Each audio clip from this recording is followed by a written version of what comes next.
Prayer. The gentleman from Itawamba, Representative Boyd, will introduce our guest minister who will lead us in prayer this morning, and then please remain standing as Representative Boyd leads us in the pledge. Gentlemen. Thank you, Mr. Speaker. Today we have with us Bishop Ryan Napolo. He's from the Union Grove Church of God of Prophecy in the Tupelo area, and we'll just ask him to come up and say the prayer. Thank you for the opportunity to share with you in prayer this morning. If you would bow your heads, please. Heavenly Father, as we gather here today in this esteemed chamber, we come before you with hearts filled with gratitude and reverence. We thank you for the privilege and the responsibility you have entrusted to each one of us present here to serve the people of this great state. Lord, we acknowledge your sovereignty over all affairs of this world, including the governance of our state. Grant wisdom and discernment to the members of this assembly as they deliberate and make decisions that impact the lives of the citizens of Mississippi. We pray for unity among these representatives, that they may set aside personal agendas and work together for the common good. Help them to listen with open hearts and minds, to seek understanding and to collaborate in finding solutions to the challenges that we face in our state. Lord, we lift up our state leaders, including our governor, lieutenant governor, and my representative, Brother Randy Boyd, and all elected officials here today, asking your guidance and blessing upon their leadership. May your grace and mercy be upon this legislative session today, guiding every discussion, decision, and action taken within these walls. Let justice, fairness, and compassion be the guiding principles of all matters. We also remember those who are in need within our state, the vulnerable and the marginalized and the oppressed. May your love and provision be poured out upon them through the actions and policies established in this chamber. Lord, we humbly ask for your protection over this great state, its leaders, its citizens. Guard us from harm and lead us in the paths of righteousness. In Jesus' name we pray. Amen. Join me in the pledge. Attention, salute, pledge. I pledge allegiance to the flag of the United States of America and to the republic for which it stands, one nation, under God, indivisible, with liberty and justice for all.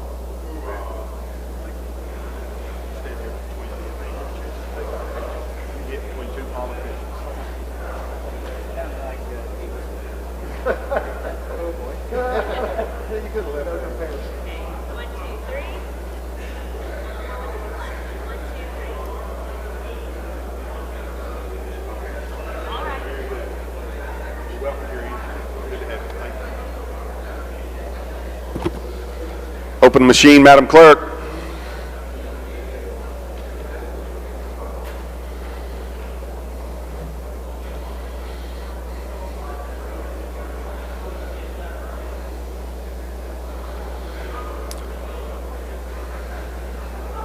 Close the machine, Madam Clerk. There's a quorum present, Mr. Speaker. We will have the reading of the journal. Gentleman from Rankin, Representative Powell, moves we dispense with the reading of the journal. All in favor say aye. Opposed, no. The ayes have it. Report of select committees. We have none, Mr. Speaker. Report of standing committees. We have reports on the calendar, Mr. Speaker. Introduction of bills and constitutional amendments. Gentleman from Marion, Mr. Morgan. Thank you, Mr. Speaker. I ask unanimous consent to dispense with the reading of the introductions.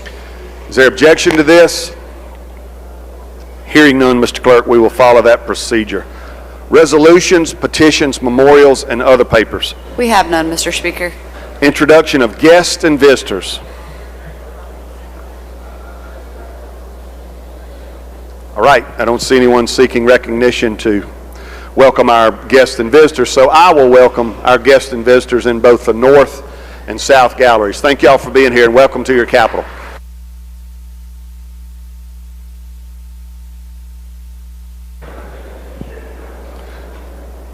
Our head page, Camille Waller, will introduce our pages for the week.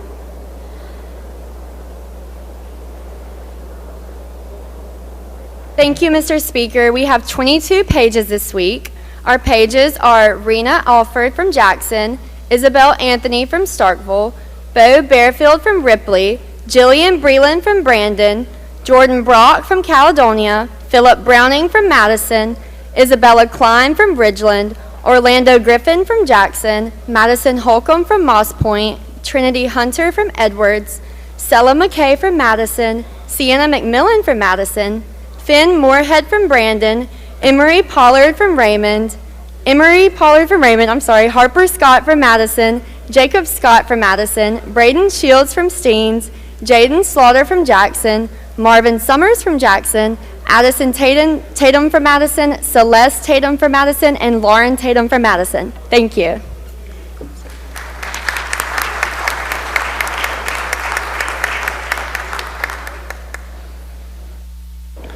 Gentleman from Harrison, Mr. Felsher.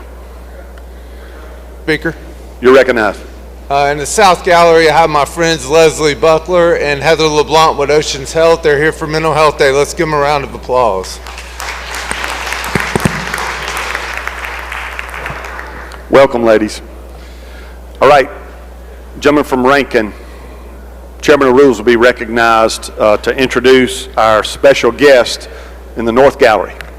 Ladies and gentlemen, if you'll direct your attention to the North Gallery, we have our man, Representative Bell, who is presenting a resolution to Ryan Miller. Mr. Miller made great strides in workforce development by starting the Accelerate Mississippi program. So let's all give him a round of applause.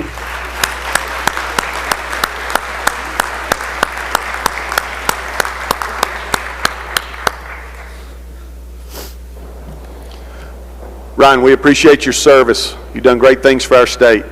We appreciate you very much. And if y'all don't know it, he plays a mean guitar too sometimes. Thank you, Ryan. We wish you the best of luck.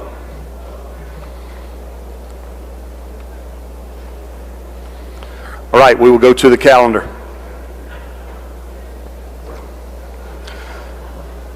Motion to reconsider calendar.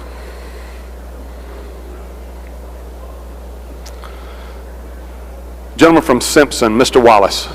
Thank you, Mr. Speaker. I'd like to go to item number 5 on today's calendar, House Bill 1609, and move to table. Gentleman's motion is to table. Those opposed have 5 minutes.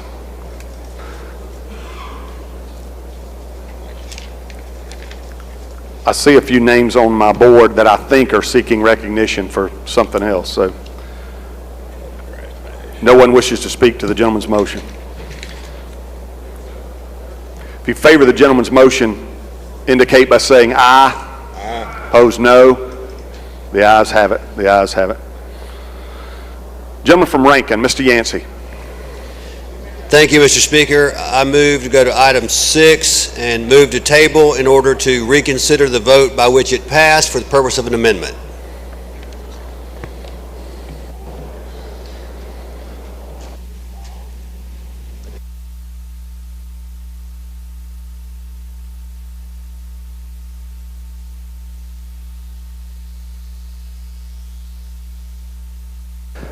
Gentlemen, I believe you said motion to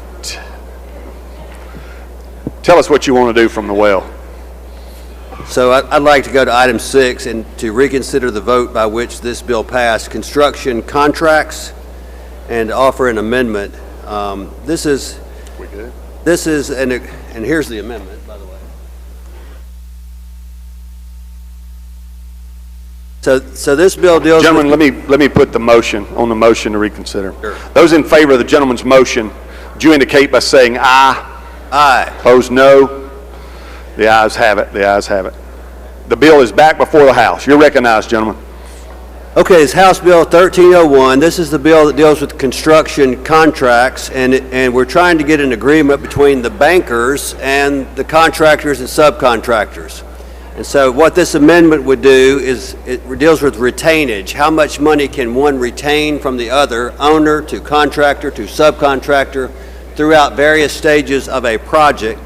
And so what I'd like to do, number one, is put a reverse repealer in the bill so that we can continue working on it, try to get a better agreement between the bankers, the contractors, subcontractors. So having a reverse repealer, the bill will have to come back before us and we can have them negotiate in the coming weeks. But what this bill would do is it would offer a 10% retainage prior to 50% of the work being completed, and then that would go down to 5% retainage after 50% of the work is completed. And that applies to owners, contractors, subcontractors, and subcontractors. And that is my explanation of the amendment. Questions on the amendment? Gentleman from Pearl River, Mr. Ladner. Thank you, Mr. Speaker. Yes. So, I yield. thank you, gentlemen. So it's going to be a tiered retainage. It's not going to be 5% or 7% just across the board throughout. So 10% prior to 50% of the work being completed, and then goes down to 5% after 5% is completed if the work has been properly done and the materials have been suitably stored. Is there a lower end cap on what that retainage is? Say the job is $10,000, would there Yes. still be a 10% cap? I think if it's 10,000 or less, it does not apply. I'm sorry? Jobs of $10,000 or less, this does So not apply. 10,000 is that lower end cap? I'll give you the exact number here in just a second. I mean, we got a small subcontractor out there doing So $10,000 worth of work. We don't know if we want to hold him. this section does not apply to contracts, subcontracts, or subcontracts in the amount of $10,000 or less. 10,000, okay, Yeah, thank you, that's it. gentlemen. That's it. Other questions? I don't see any further questions on the amendment. Question recurs on the adoption of Amendment 1 to House Bill 1301. If you favor the amendment, indicate by saying aye. Aye. Opposed, no. The ayes have it. The amendment's adopted. Anything further on the bill, gentlemen? Move final passage. Gentleman moves final passage. Open machine, Madam Clerk. If you favor the bill, vote aye. If you're opposed, vote nay.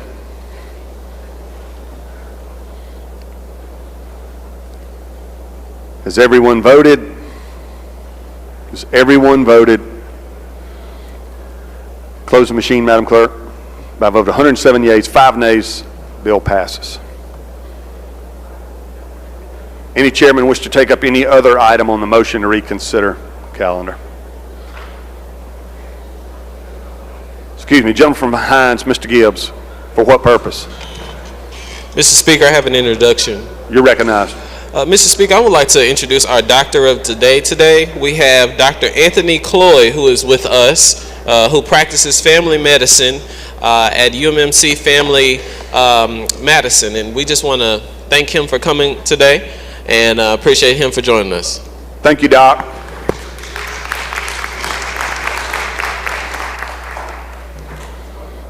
Rules calendar, he passes. Ways and Means passes.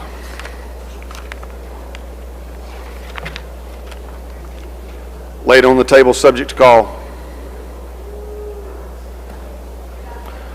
We will move to the general calendar. Judd B. It passes. Public Health.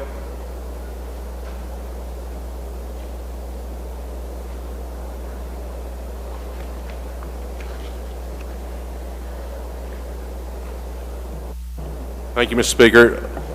Item 3, House Bill. Gentlemen, item 2 is the, are you skipping?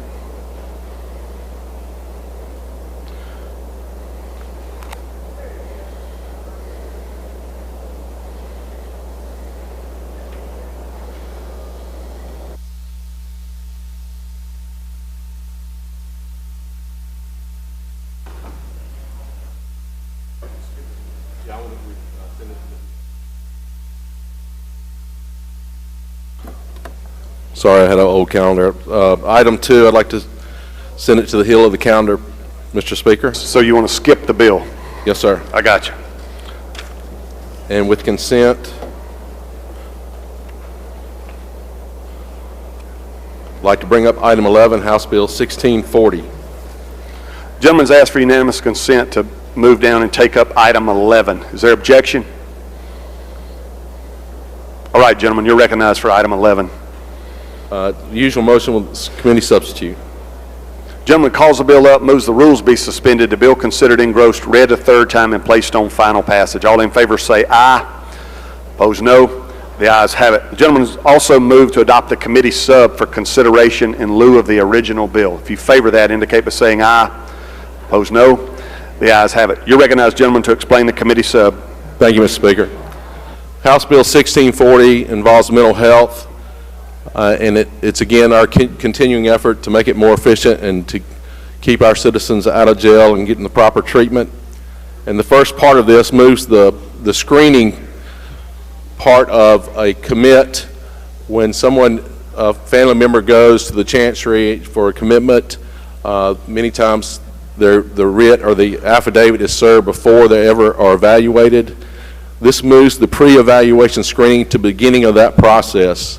This will be done by the CMHC, which can come to their home, or they can go to the CMHC to determine if, in fact, they are suffering from a mental illness.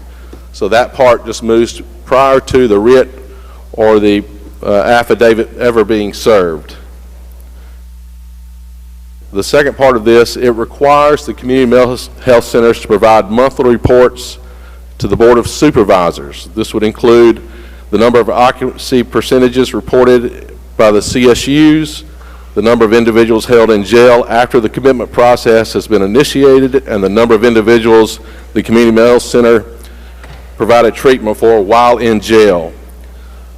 Third part of this reporting is the number of pre-affidavit screenings conducted, the number of individuals diverted to a lesser restrictive alternate form of commitment, the number of crisis stabilization unit denials and the reason for the denial, Medicaid billing, and the cash balance as of the date of the report. All this is to be done monthly, presented to the supervisors. It does not have to be presented in person. It could be done by report or email.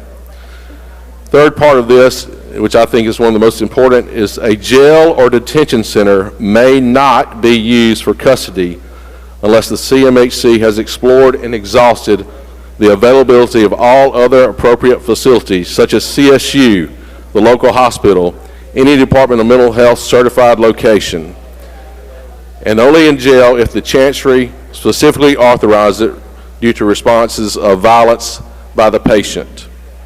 So the Chancellor has to order it. They can only remain in jail for 24 hours, and while in jail, the Community Mental Health Center has to treat them in jail.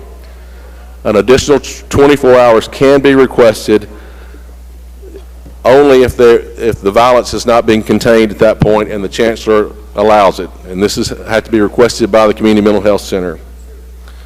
The fourth part of this is the person receiving treatment at the time of the hearing cannot be transferred to a state hospital unless the treatment facility shows evidence that the person needs a higher level of care. Therefore, there are no lateral movements of care prior to the hearing. Another important part of this, and this would have saved some lives, but currently the commitment hearing has to be done within 7 to 10 days. I would like to change that, and this bill changed that to 3 to 5 days, so it speeds up that process. And lastly, transportation is the county's responsibility. They shall transfer across county lines at the county's expense. And that is the next of the bill, Mr. Speaker. Questions on the bill? Gentleman from Jones, Mr. Scoggin. Do you yield, sir? Yes, sir. I like your bill, and I think it's a great bill, but I have two questions. Number one is, you mentioned in, I think it was section 3, the jail would be the last resort to take these patients. Is that correct? That is correct. Okay. In counties that don't have other facilities and they end up in the hospital, is the county going to be financially responsible for guarding those people while they're in the hospital? It does not specify that in this bill, but ultimately the county's responsible. But the point is, if there's not facilities in that county, there should be facilities in that region that have vacancies, and that's what the last part of this is. The county is responsible for transferring them to those other locations, whether it's out of the county or not. Okay.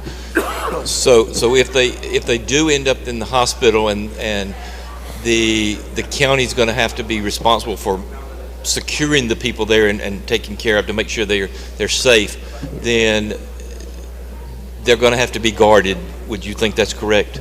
That is correct. Okay, thank you. Yes, sir. Gentleman from Bolivar, Mr. Sanders, for a question. Thank you, Mr. Speaker. Gentleman, yeah. Yes, sir. You know, there's so many times when law enforcement has to go out and deal with these type of situations, you know, when a mental patient is off his meds. My question is to see what responsibility are we putting on those caseworkers to make sure that they're reporting properly? The caseworkers' responsibilities do not change in this bill. Hopefully this will aid in the communication process and getting these people the treatment quicker into a location where that's vacant and they can be received. Okay. Did I answer the question? And somewhat, but the hospitals, once they house them for a certain period of time, what's the time element that we're expected to get, you know, to the facility where they should be? The time to get to the facility? Yes. There's no defined time in this bill. The idea is to speed up the process. And of course, the hearing, there is some defined time. So, but the idea was, and there is a database by the Department of Health that every community health center, every chancellor can access that shows availability across the region, across their state, across everywhere. So the idea is that if there's not a bed available locally, there's one, maybe one in the next county or 2 or 3 counties over, is to get into that facility as quick as possible. Okay. And hopefully, I know these people are overworked, yeah. But we do have vacancies in many areas that they can serve these people. I think it's a good bill, and I'll be willing to work with you on some more language in there. Thank you. Thank you. Thank you, sir. Gentleman from Jones, Mr. Blackwell. Thank you, Mr. Speaker. Does the gentleman yield? Yes, sir. I think I just need some clarification regarding the commitment. I think at the very beginning you said something about that mental evaluations would be done on the front end before a petition's filed? The evaluation, pre-screening evaluation, they're still going to be evaluated twice by professionals, but the CMHC will do a pre-screening evaluation before they're ever picked up by police or before they're ever committed to any facility. This is currently done. We have a pre-screening evaluation, but it's done after the writ or after the affidavit is served. Right. I'm sorry. I thought that's what you said, but I'm just wondering if at that point, if we move this up, is that going to have to be voluntary? Can they refuse, the patient, can they refuse to do it without a court order? Correct. It is voluntary. If they choose not to do it, then they will be picked up and served. Okay, thank you. Gentleman from DeSoto, Mr. Hall. Thank you, Mr. Speaker. Do you yield? Absolutely. Hey, gentlemen, I think you mentioned it, but I was trying to go over it in the bill. Is there any state funding associated with this program? Safe funding? Yes. Or is it all state's funding? I'm not sure. Or how is it paid for? How is the program paid for? Sorry, gentlemen, I'm struggling here.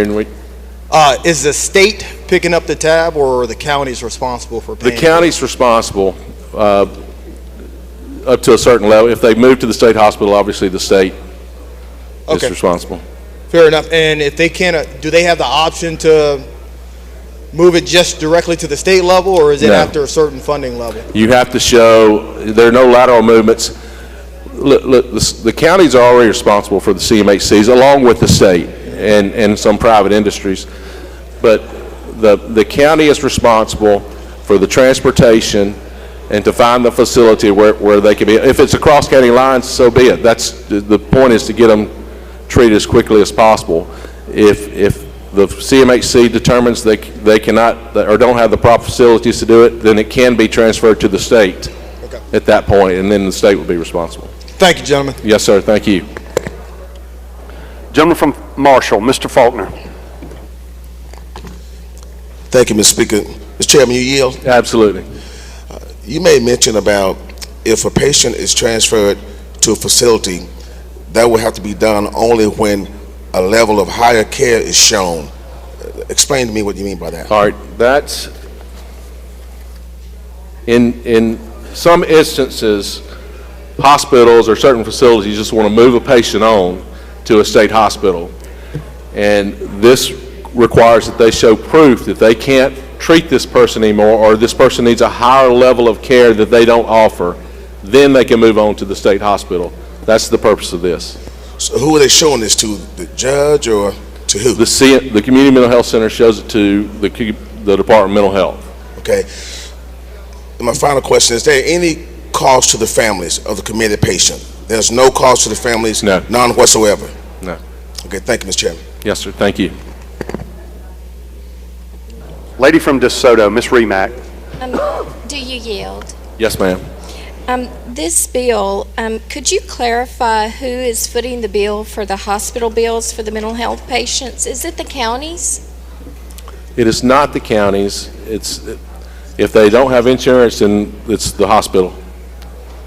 Okay, thank you so much. And they're doing that now, unfortunately.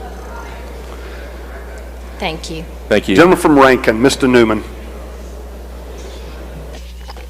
Thank you, Mr. Speaker. The gentleman yield. Yes, sir. Like my desk mate, I like your bill. My question to you is, knowing that most counties won't be able to afford a lot of this, so there'll be a push to move these folks on to the state hospital. Is the state hospital prepared to handle that?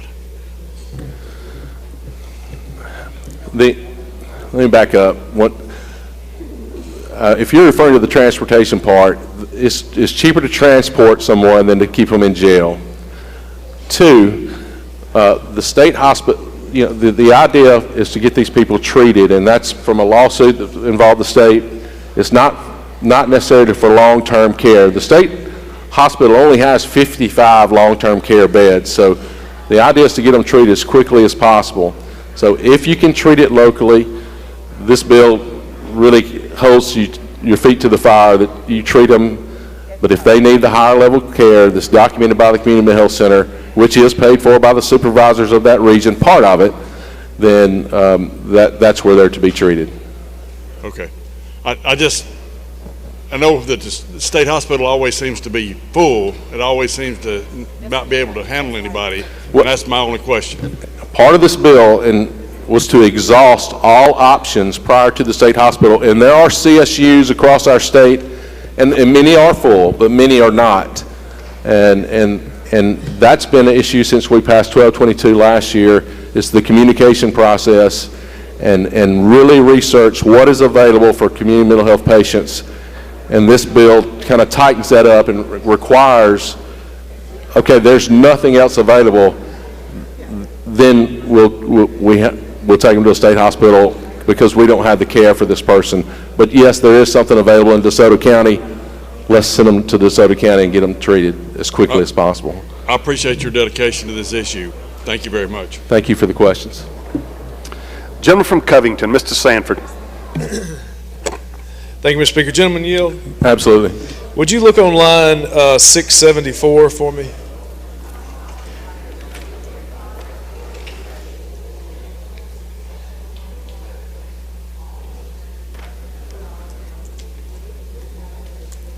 .674 says, no peace officer or any other person shall place criminal charges against a person who has a mental illness and in need of treatment pursuant to this chapter solely or primarily because the person has a mental illness or because the unavailability of a state hospital bed. Can you explain to me what the intention of that is?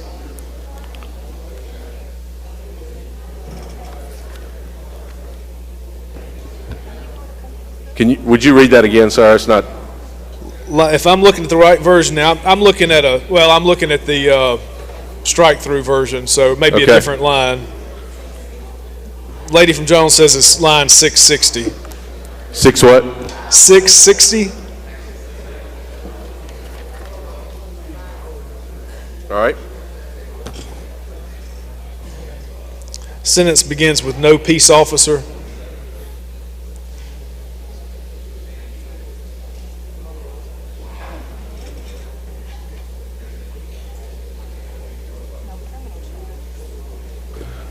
My understanding is that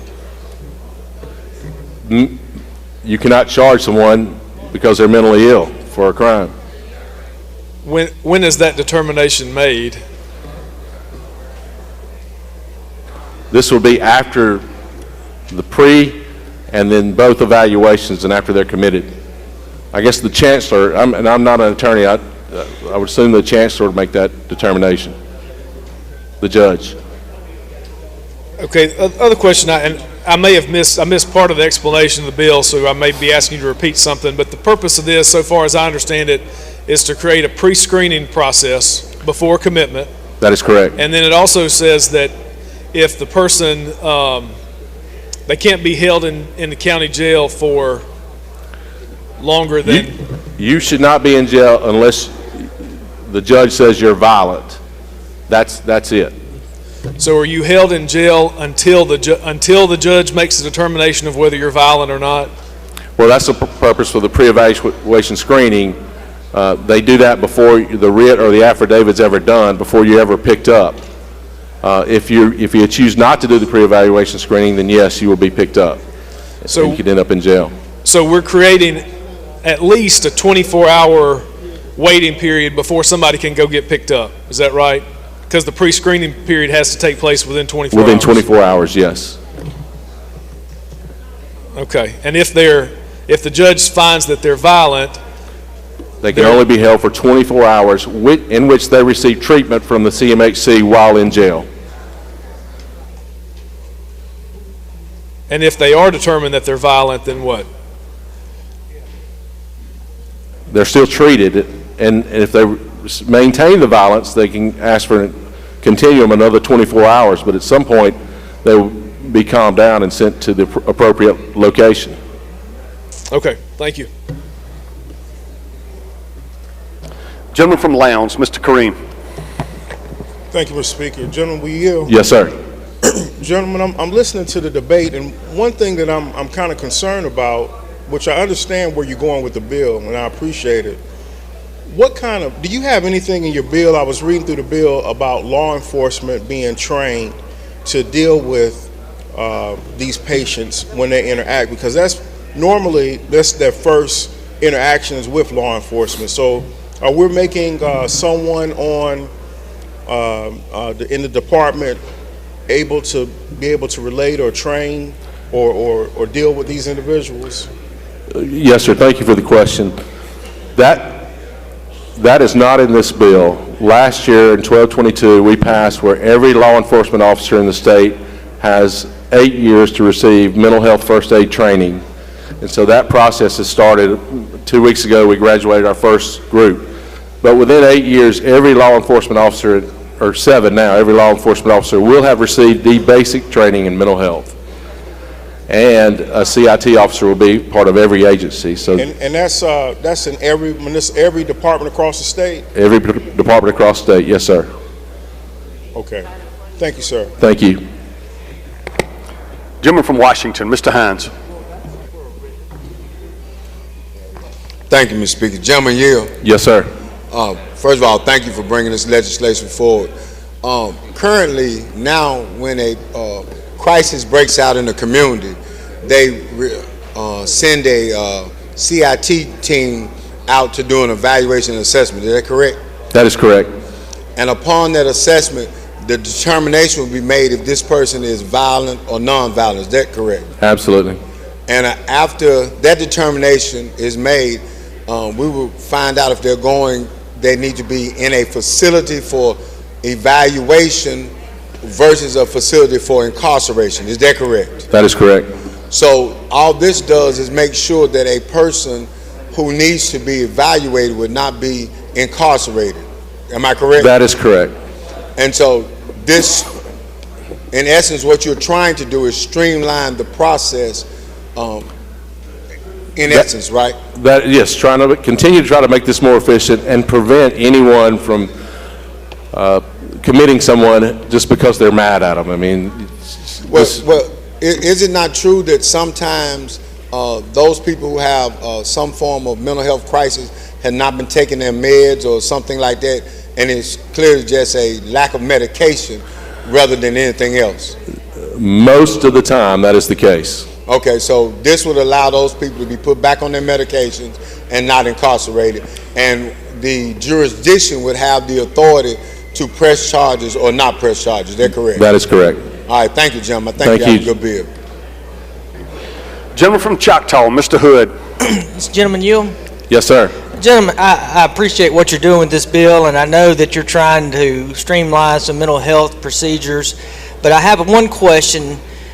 What happens if someone is off their medication and it's 1 o'clock in the morning and they're at the neighbor's property and the sheriff's department is called to come out there? You're basically and there's no community health center open, the chancery court's not open, nobody can file an affidavit, and you stated that this person cannot be arrested or taken away. So what is our law enforcement going to do, not only to protect neighbors in this situation for someone that's off their meds, and the family won't take them back either? So what do we do in that situation where we have someone that needs to be taken care of before he hurts himself by being trespassing on somebody else's property? What do we do in that situation? Well, hopefully, gentlemen, that the law enforcement officer would have been trained in mental health first aid and would be able to recognize that. But two, that person is trespassing, so they would probably be picked up and taken to jail at that point. But I understand it's 1 in the morning, and they can't be evaluated, so they would probably. And I think I know where you're trying to go with this, but you just said anyone that has a mental illness cannot be arrested. So are you saying law enforcement cannot take that person to jail from somebody else's property? That's the line I'm trying to figure out, gentlemen. Well, the point was, at the very beginning, was the pre-screening was so that you're just not, if your wife went and said you need to be picked up, they have to pre-screen you first before they come pick you up or serve any kind of affidavit. At 1 in the morning, that's not possible, so they would be picked up. They would be picked up by under this bill, the sheriff's department can pick him up, put him in jail for trespassing. Yes. This is not in this bill, but yeah. But, okay, what you said earlier is you couldn't. I just hope that, I know it's a good bill, and I wonder maybe as we work it through the process a little bit that you keep some of these situations in mind that we might have to have some exceptions. I know you'll help me through the process. Thank you, gentlemen. Lady from Jones, Ms. Scott. Was a gentleman here? Yes, ma'am. Mr. Chairman, now the gentleman from Choctaw said that to you that a person could not be arrested. Is that not correct? But a person cannot be arrested for only being mentally ill. Correct. That's what they can't be arrested for. That is correct. If they go on the gentleman's property and they are creating some kind of chaos, if they are disorderly, have disorderly conduct, if they drunk, if whatever, then they can be arrested, right? That is correct. And then what this bill does is then provides that when they get down to the court, there can be a pre-screening done within 24 hours. They may not have a mental health problem. They may just be drunk, right, gentlemen? That is correct. But if there's a determination that there is a mental health problem, this bill creates a protocol for the pre-screening to take the person through, right? That is 100% so, and accurate. there is no more money being spent than is being spent right now, isn't it, gentlemen? It is utilizing what we have in a more efficient way. And so all you're trying to do is put in a protocol that if there is a determination of a mental deficit, then we know what to do. But if a person is acting out, then they can be arrested. Yes, ma'am. This is an excellent bill, Mr. Chairman, and we're going to vote that at means least a lot one time for it. Gentleman from Hines, Mr. Crudup. 1 second, gentlemen. All right, I don't see anyone else seeking recognition. You move final passage, gentlemen? Final passage. Gentleman moves final passage. Open machine, Madam Clerk. If you favor the bill, vote aye. If you're opposed, vote nay. Has everyone voted? Has everyone voted? Close the machine, Madam Clerk. By a vote of 102 yeas, 13 nays, the bill passes. Gentleman from Hines, Mr. Crudup, for what purpose? Thank you, Mr. Speaker. Introduction out of order. You're recognized. Ladies and gentlemen of the House, I would like you to turn your attention to the North Gallery. We have some wonderful children from Foundation First that are joining us today. They're escorted by Miss Katrina Bryant and Erica E. Please make them feel welcome.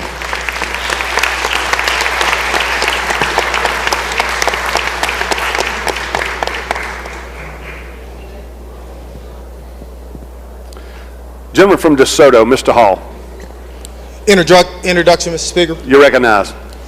Mr. Speaker, in the North and South galleries, please welcome men of achievement, the members of my fraternity, Kappa Alpha Psi Phi Nu Pi, frat so nice named it twice. Additionally, I'd like to introduce separately the Southwest Province Polemarch, Brother C. Jerome Brown, and Southwest Province Provincial Action Chairman and former Senator Kenny Wayne Jones. Welcome, gentlemen. Good to see you.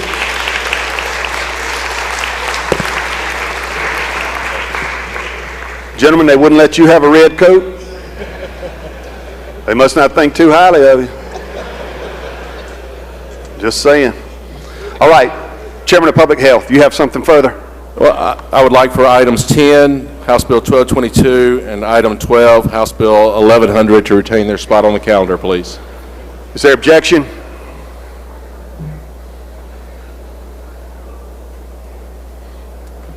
All right, we will do that. Lady from Forest, Ms. McGee. Thank you, Mr. Speaker. Introduction out of order. You're recognized. I know that the gentleman from DeSoto just called out these gentlemen from Kappa Alpha Psi, but I have got some very great friends from Hattiesburg as a part of this group, and I could not let it go without welcoming Jermaine and Jerome Brown, my dear friends, and Brandon Haskins. So welcome to the Capitol. Glad y'all are here.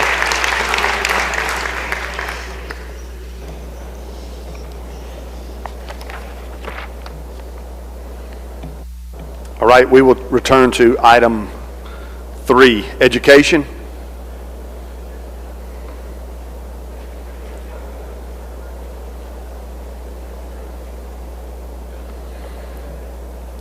Gentleman from Oktibbeha is recognized. Thank you, Mr. Speaker. Thank you, ladies and gentlemen. Mr. Speaker, I'd like to go to item number 3, House Bill number 1192, and bring up the committee substitute in lieu of the original bill. You make the usual motion as well, gentlemen? Make the usual motion. Gentleman calls the bill up, moves the rules be suspended, the bill considered engrossed, read a third time, and placed on final passage. All in favor say aye. Opposed, no. The ayes have it. The gentleman has also moved to adopt the committee sub for consideration in lieu of the original bill. All in favor say aye. Opposed, no. The ayes have it. You recognize, gentlemen, to explain the committee sub. Thank you, Mr. Speaker. I have an amendment at the appropriate time as well. That would be now, gentlemen. You want to explain it? All the amendment does is put a repeater in this. We're going to be continuing to work on this particular piece of legislation. This repeater will make sure that we have that opportunity. All right, questions on the amendment? Don't see any. Question recurs on the adoption of Amendment 1 to House Bill 1192. If you favor the amendment, indicate by saying aye. Opposed, no. The ayes have it. The amendment's adopted. Anything further on the bill, gentlemen? Just real quick, this is an act to amend Section 3716 161-3. This is our virtual school. This will allow local districts to add some virtual school possibilities into their curriculum. It only allows 3 of these to be done outside of our MDE. The reason we're putting the reverse repeater in it, we feel like there's some things that need to be tightened up and make certain that each school district in each of your areas have an opportunity to do this if they want to. That's my explanation of the bill. Questions on the bill? Gentleman from Pearl River, Mr. Ladner. Thank you, Mr. Speaker. Gentlemen, you? Yes, sir.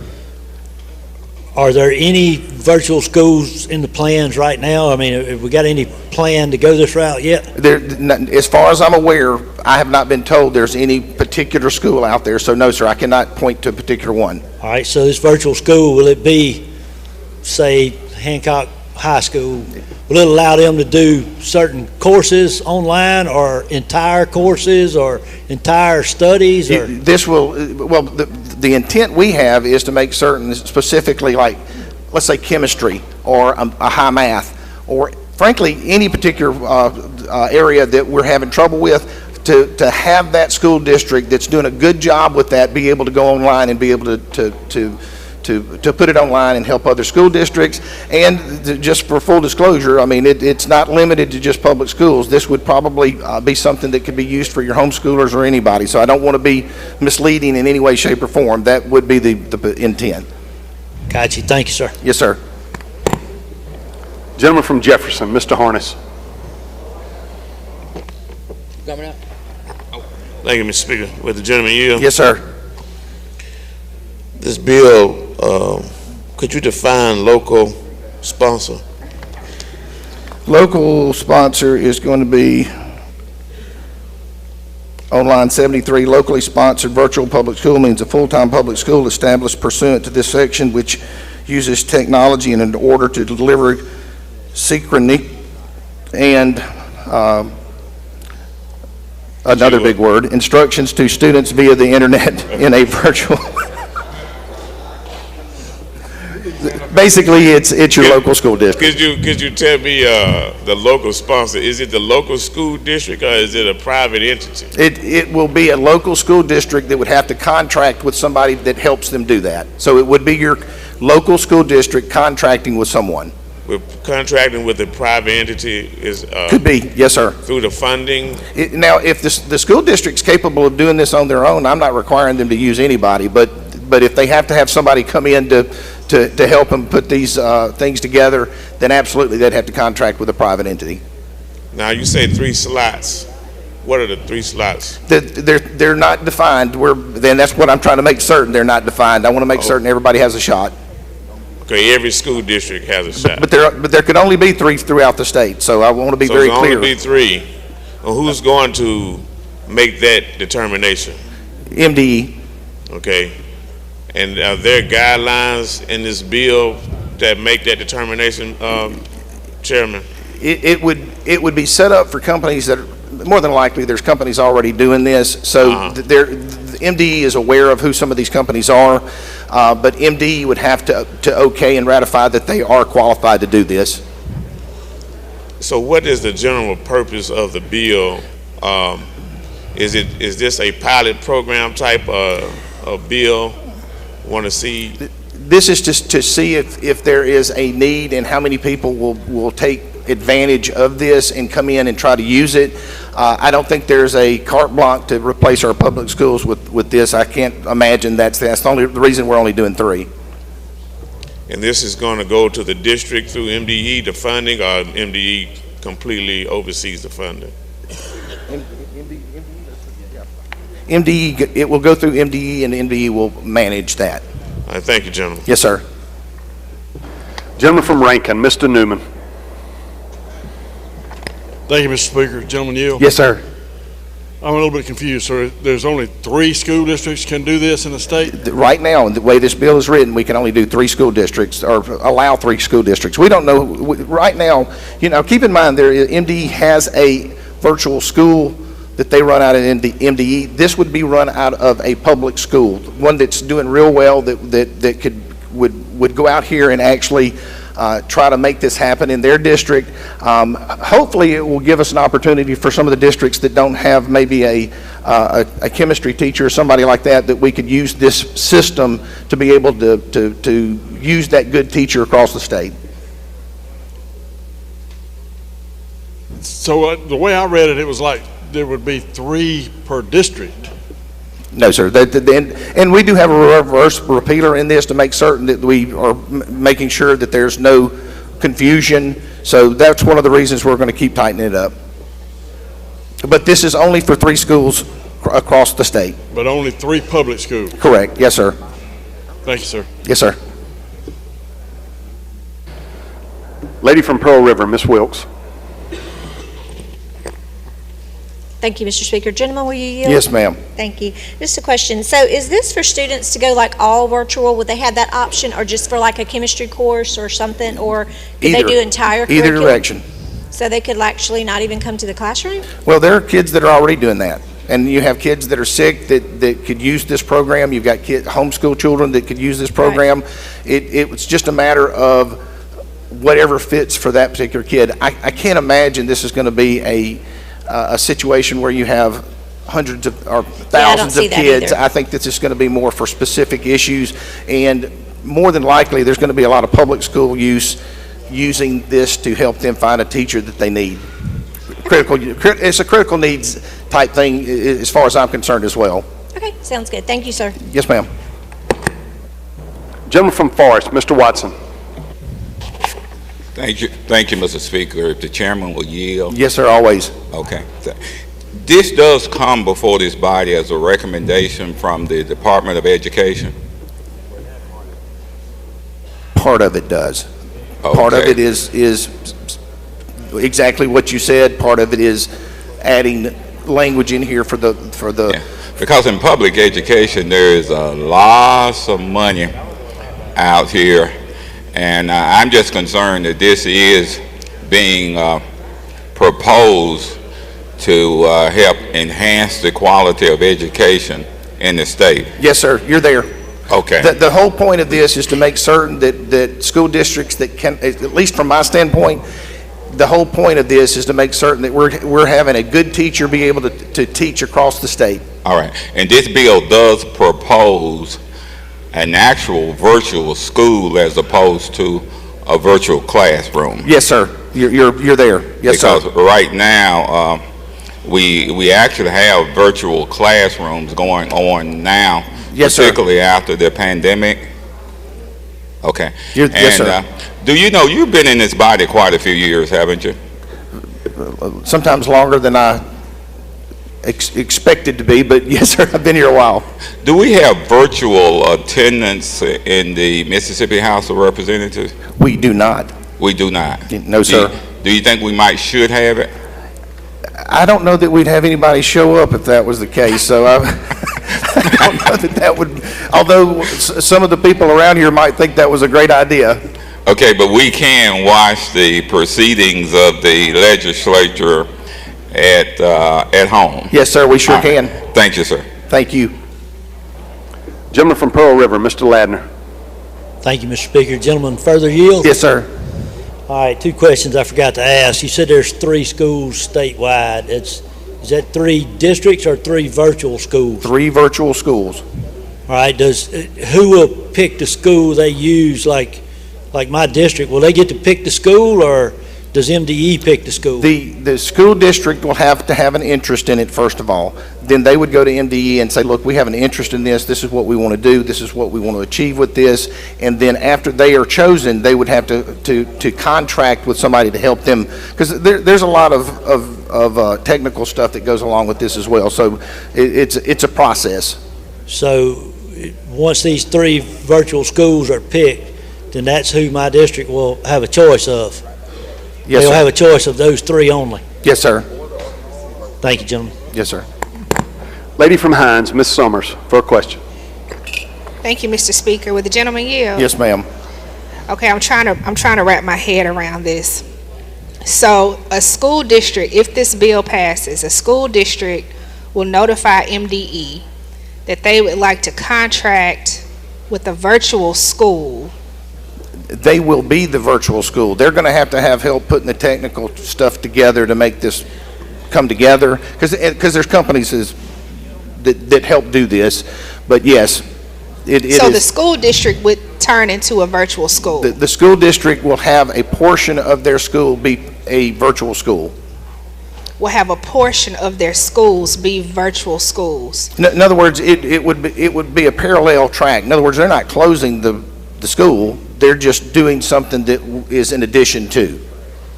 Okay, so let's take, for example, Jackson Public Schools. Jackson Public Schools wanted to become a virtual school. Yes, ma'am. Then they would implement, through a private company, a virtual school that would provide instruction to all the high schools, or one high school, Right. or one middle school. Right. Okay. And so that means that any public funding, taxpayer dollars that support whatever formula that we're going to come up with this session, Yes, ma'am. would be paying a virtual school private entity. A portion of this would be paid toward that. Yes, ma'am. Okay. And you know, during COVID, I had 3 sons in school during COVID. And it was a mess trying to go to virtual school. Yes, ma'am. And educators have informed us that, you know, not only did we experience a digital divide, but we experienced a little bit of a brain drain because the students were not in a classroom in a conducive learning environment. Do you have concerns that with virtual school we may return to that? I don't honestly believe that you're going to have a huge influx. I'm hoping that this is going to be used primarily in public to public, using this as a way for them to take teaching and offering teachers that maybe they didn't have.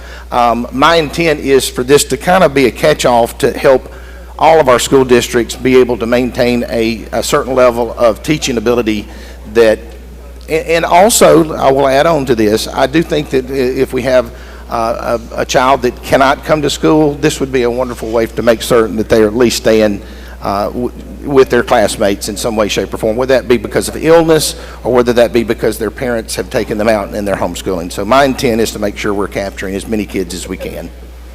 So educators have also reported to us that we're dealing with a tremendous truancy issue as a result of the pandemic. Are there any concerns that a virtual school will add to that problem? In other words, how will the school district be able to determine that students are actually attending these classes? The kids have to be they have to be targeted just like any other school. They have to be assigned to that into that classroom as well. So there is something that's going to keep up with that. So to your point, I don't want to encourage children not going to school and pretending to get on virtual school and disappearing. There's going to have to be a mechanism in here that makes certain that these kids are actually doing what they say they're doing. So to your point, that's one of the reasons that we put the repeater in there to make certain that we had an opportunity to look at every aspect of this. With the same standards, accountability standards apply to virtual schools? Yes, ma'am. Okay. Are there any concerns that perhaps with siphoning off children to stay at home into virtual school that, bus drivers are going to lose jobs, school staff are going to lose jobs because they don't have the number of students attending school? I could be wrong about what I'm about to say. This is my opinion. I can't imagine this is going to siphon off very many kids at all. I really think that what you're going to do is see this being in cooperation with the way regular schools stand on their own now. I had a conversation this morning with my son about self-discipline. Right. Self-discipline in order to achieve success. If a student does not have to get up on time to get ready to go to school, all they have to do is turn on a computer in their pajamas, we're not necessarily teaching them self-discipline for success. Would you agree to that? I agree 100%, ma'am. So this may not be such a good bill then. Well, I think there's two different issues here. One is, first of all, you are a great mother, and I appreciate everything you just said. However, if you've got a situation where the child's not going to be there anyway, this is that alternative. I would rather that child get an opportunity to have a good education. And to your point, I would much rather, there are things that happen in school that have very little to do with the actual class, getting up in the morning, self-discipline, all of being able to get along with people. Those are things that are very important, and I agree 100% with you. However, a lot of these kids are not, that's not even a part of what's going on with them anyway. We're trying to bring them back into the fold somehow. This is I would tell you that this is an opportunity to bring back into the fold. So would you agree that it's more effective for children to be in a classroom or out of a classroom? Yes, ma'am. I think in a classroom is always best. At the school? At the school, that would be my position, period, overall, but this is an alternative to that. And last question, Mr. Chairman, has a vendor approached you about this particular legislation? I haven't had no vendor particularly approach me. I will tell you I've had at least 3 lobbyists approach me, so but I have no idea of who they represent. Thank you, gentlemen. Yes, ma'am. Gentleman from Itawamba, Mr. Boyd. Thank you, Mr. Speaker. Gentleman yield? Yes, sir. Would this help in a case of like my granddaughter wanted to take a class that wasn't offered at her school in order to be prepared for college? Would it be available if the child was at school and they could take the class there, but it be online because it wasn't offered at that school? Yes, sir. Okay. And we don't have that now, do we? No, sir. There is a Mississippi Virtual Public School Program, but through the department, but not all of the schools are actively involved in that. This is an addition to that. Well, I think I tried to get that assistance for her, and it didn't seem like it had a good answer to it, but I think If this passes, help is on the way. That sounds like a good bill, man. Yes, sir. Thank you. Gentleman from Harrison, Mr. Hullum. Does the gentleman yield? Yes, sir. Good morning. Good morning. Mr. Gentleman, I just got a few questions. First things first. Public dollars is going to go to funding this private company to a certain degree, correct? Yes, sir. Okay.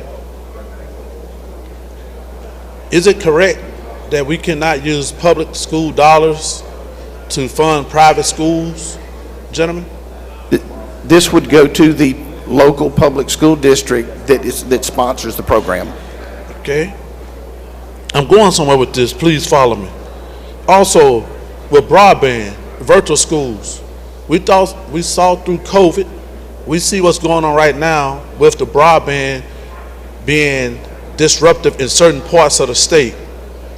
Who is going to pay for the devices that these students will use in their broadband connectivity if it's not done in that geographic area? Well, most of your school districts are using a lot of these I guess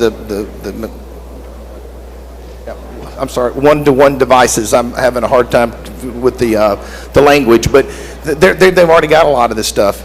Now, if you're a kid that's being educated at home, your parents are going to have to pay for it. Okay.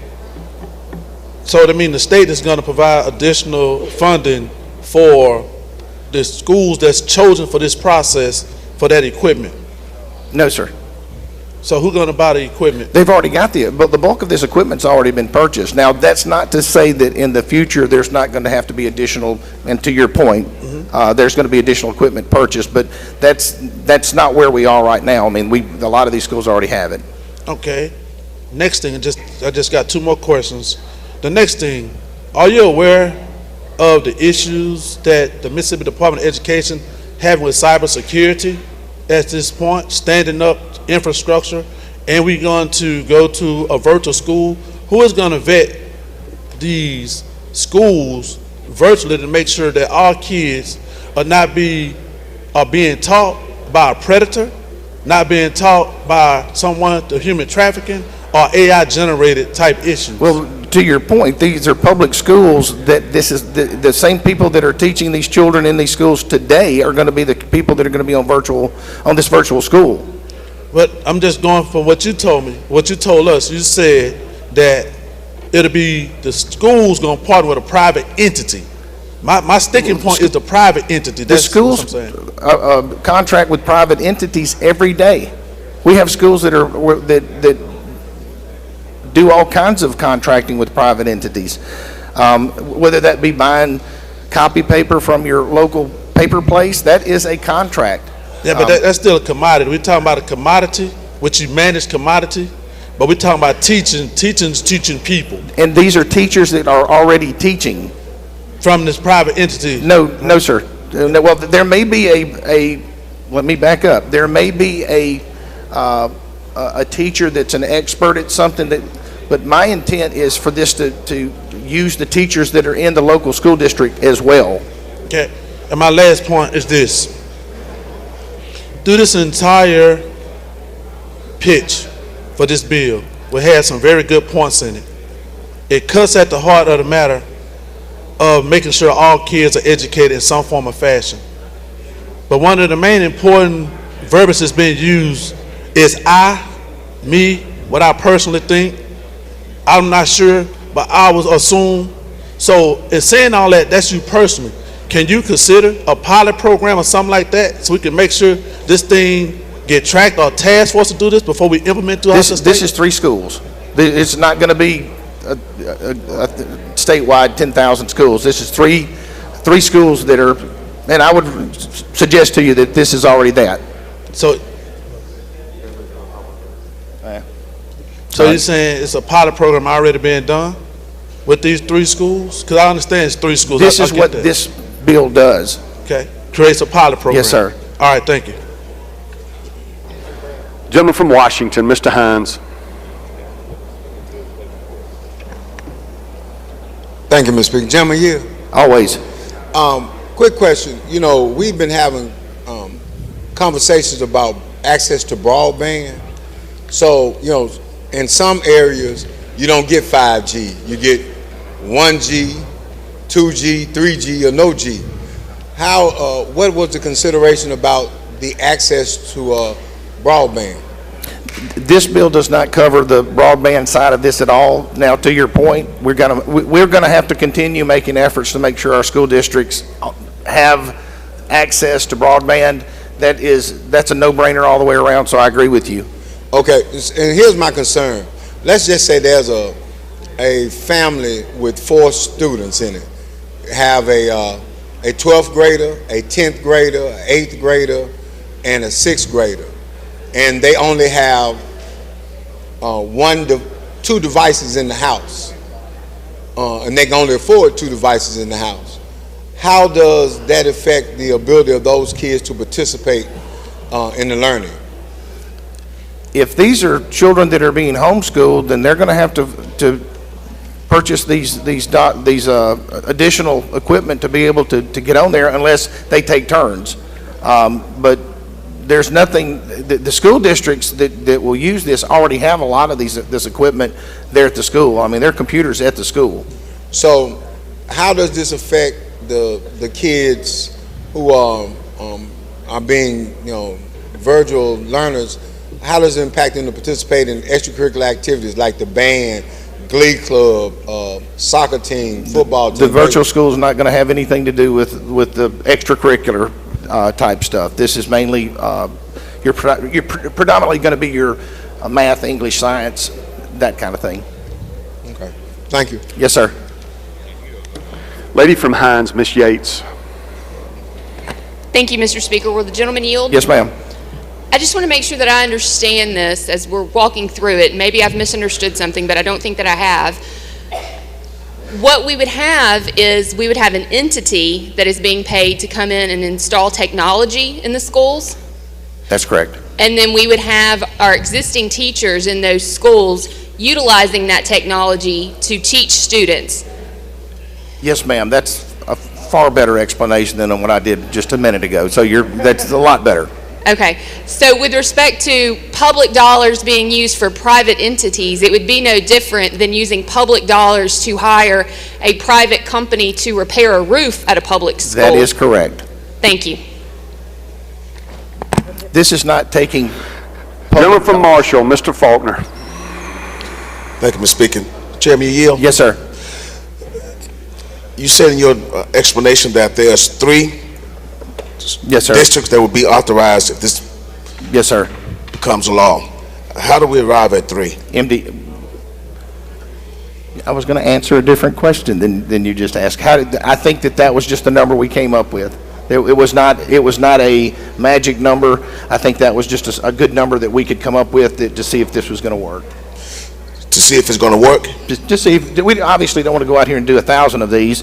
We want to see this implemented a little bit at a time to see what it was going to look like. So let's say that, I guess the Department of Education says next year that this works. So that number 3 will be expanded perhaps? If it could be. I mean, we come back every year and do things. So I can't imagine that we're going to want to open the door up to every school, but then again, we might. I mean, if this is a good system that helps our kids get educated, it's entirely possible that we could expand it. Right now, it's 3, as far as this bill is concerned. Thank you, gentlemen. Yes, sir. Gentleman from Adams, Mr. Johnson. Thank you, Mr. Speaker. Gentleman yield. Yes, sir. There was a question asked. I mean, I think it's been thoroughly vetted. I just have a simple clarity question. I think the gentleman from Itawamba, Representative Boyd asked about whether or not this would allow us to offer courses that were not offered in schools. We can do that now. MDE does that right now. Yes, sir. We don't need this bill to do that. Am I right? Well, let me tell you. Yes, sir. I think that's a fair assessment. Yeah, I mean, I've had my kids as long ago as 10, 12 years ago. courses that weren't offered in their public school, they could sit in a classroom by themselves at the school and take those classes. MDE offers that right now. Yes, sir. So we don't need this bill to do that. Not to do that, but if you want your public school to be able to offer this, then this bill would help with that. But the public school can provide classes through MDE that they don't offer if they have students, even one that wants to take for instance, my child wanted to take physics. One child in the school wanted to take physics. Yes, sir, you're correct. Yeah, she's a masochist, but she wanted to take physics. That's what she wanted to do. Yes, sir. But anyway, but they can do that right now. Yes, sir. All right, thank you. Gentleman from Hines, Mr. Brown. Thank you, Mr. Chairman. Gentleman, you please. Yes, sir. Perhaps you should consider this as a model undertaking, but how about just one school district rather than 3? And what kind of parental input have you garnered up? I haven't heard that mentioned in the scenario. We have a reverse repealer in this. As this develops, that may be in where we end up when it's all said and done. All right, I don't see any further questions, gentlemen. That's all. This explanation. I move. Do you move final passage? Final passage. He moves final passage. Open the machine, Madam Clerk. If you favor the bill, vote aye. If you're opposed, vote nay. Has everyone voted? Has everyone voted? Close the machine, Madam Clerk. By a vote of 78 yeas, 37 nays, the bill passes.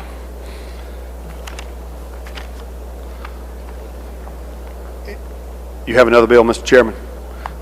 Yes, sir. Let me stop you for 1 second. I've got an introduction in the South Gallery.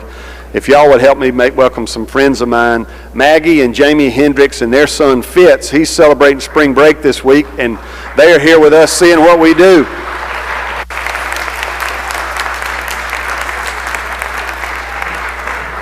Maggie teaches school in Madison Public Schools, and I hate to tell y'all this, but she babysat my kids when they were little bitty, and now she's here with her little man. So I'm glad to see them, and it's good to have y'all here in the house. Welcome, Fitz. I'm glad you're here in the Capitol today. Hope you enjoy your tour. Good to see you. All right.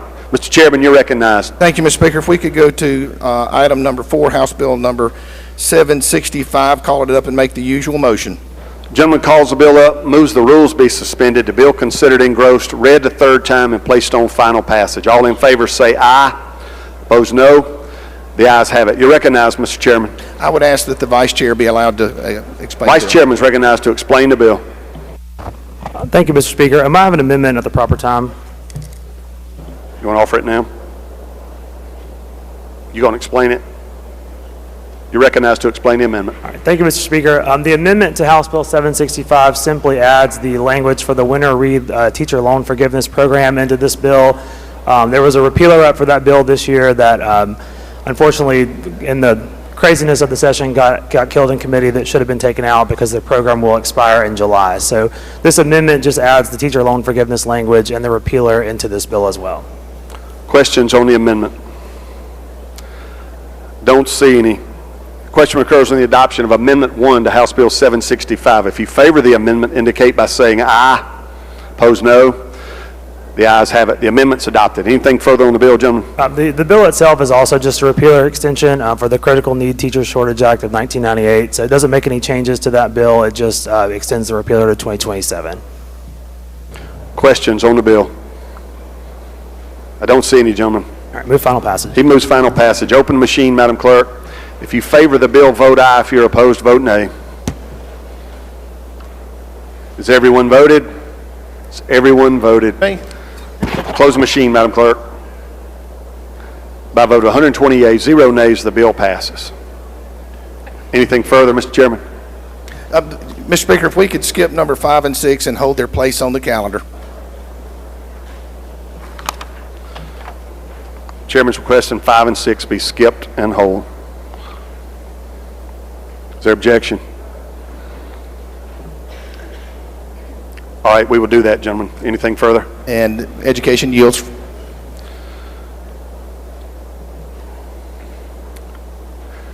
Chairman of the Constitution.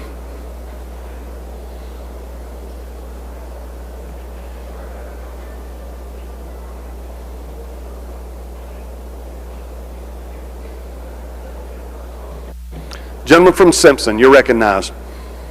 Thank you, Mr. Speaker. I'd like to go to item number 7, HCR 23 on today's calendar, and I'll bring it up and make the usual motion.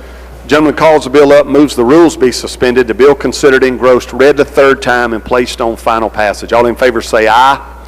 Opposed, no. The ayes have it. Mr. Speaker, I'd like to move to adopt committee sub in lieu of original bill. Gentleman moves to adopt the committee sub for consideration in lieu of the original bill. All in favor say aye. Opposed, no. The ayes have it. You recognize, gentleman, to explain the committee sub. I'd like to ask the gentleman from Jones to handle it. Gentleman from Jones is recognized to explain the committee sub. I'm sorry, while he comes forward. Gentleman from Green, Mr. Birch, for what purpose? Mr. Speaker, I have an amendment at the proper time. Thank you, gentlemen. I'll make note of that. You recognize, gentleman from Green. Okay.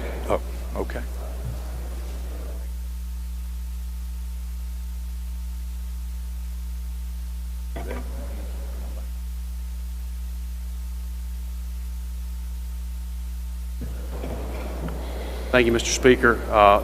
This amendment, all it does is adds the crime of sexual battery and human trafficking as disenfranchising crimes and brings this bill in line with the voting rights.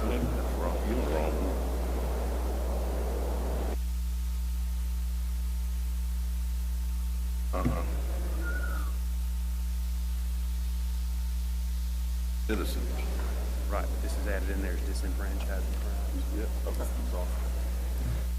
It just brings this this legislation today in line with the voting rights legislation that we passed last week. Questions on the amendment? Gentleman from Tallahatchie, he passes. Gentleman from Sunflower, Mr. Anthony, for what purpose? Question on the amendment? Yes, could you have the gentleman read the amendment, please? Yes. Amend on line 21 after the word embezzlement by inserting the following words: sexual battery, human trafficking. Amend further on line 35 after the word vote by inserting the following language, and add sexual battery and human trafficking as disenfranchising crimes. Gentleman from Washington, Mr. Bailey, for a question. Gentleman Yield. Yes, sir. Gentlemen, why you want to add incest in there? Wow. Y'all adding all these other sexual crimes except incest. Why you don't add incest in there? Well, I don't have a problem with adding that. What this does, though, is just it matches the language up in the bill that we passed last week. Yeah, but you all didn't put incest in the other bill last week. Now you're avoiding to put incest in this bill, and the incest is a sexual crime too. I don't recall that we placed that in the bill last week, sir. In fact, incest is against the law. It's a state law. It's just like the other crime that we talked about. Why you don't include incest? You always include every other sexual offense, but you won't include incest. Gentleman from Holmes, Mr. Clark. Mr. Speaker, I raise a point of order that this amendment is not germane. It's completely different from the original purpose of the bill. If you give me a second, I'll be happy to reduce it to writing. If you'll please put it in writing, bring it forward.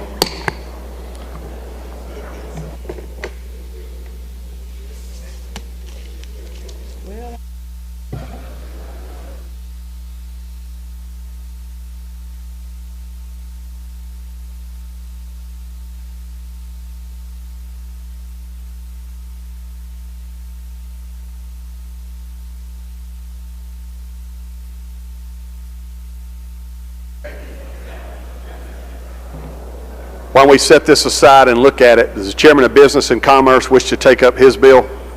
Gentleman from Rankin, Mr. Yancey, do you wish to take up item 8? Come forward.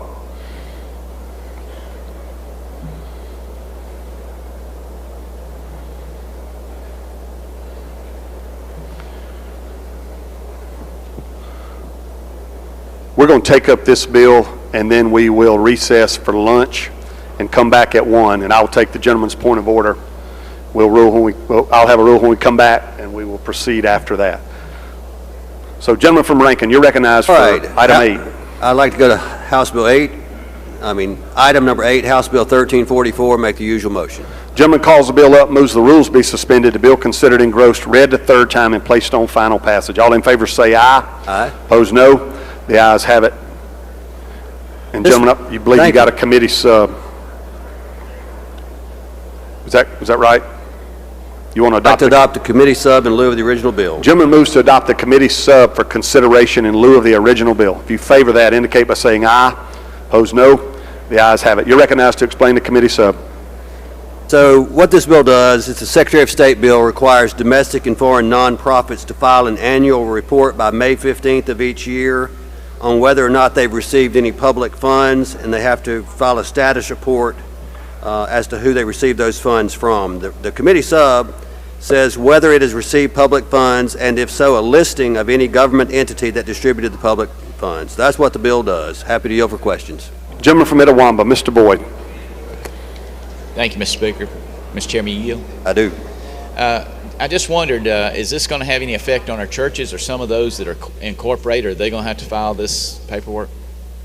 If they are a nonprofit who has received public funds, they will have to file a report. So if they received COVID funds to furnish meals to the community? Whatever is considered public funds. And they'd have to, provide what entity gave them those funds.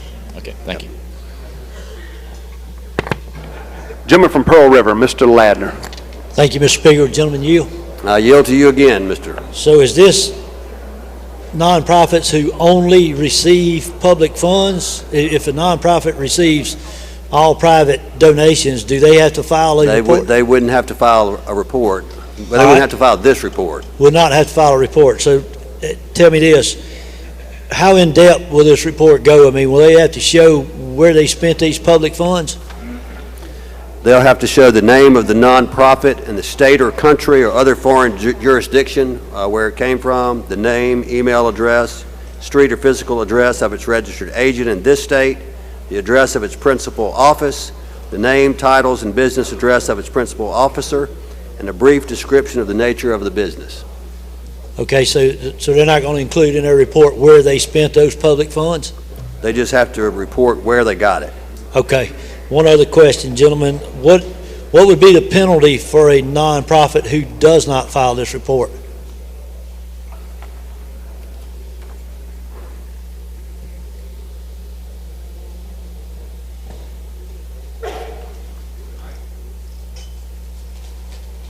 I've got a number of fees and fines in this bill. The new report costs $25 to get.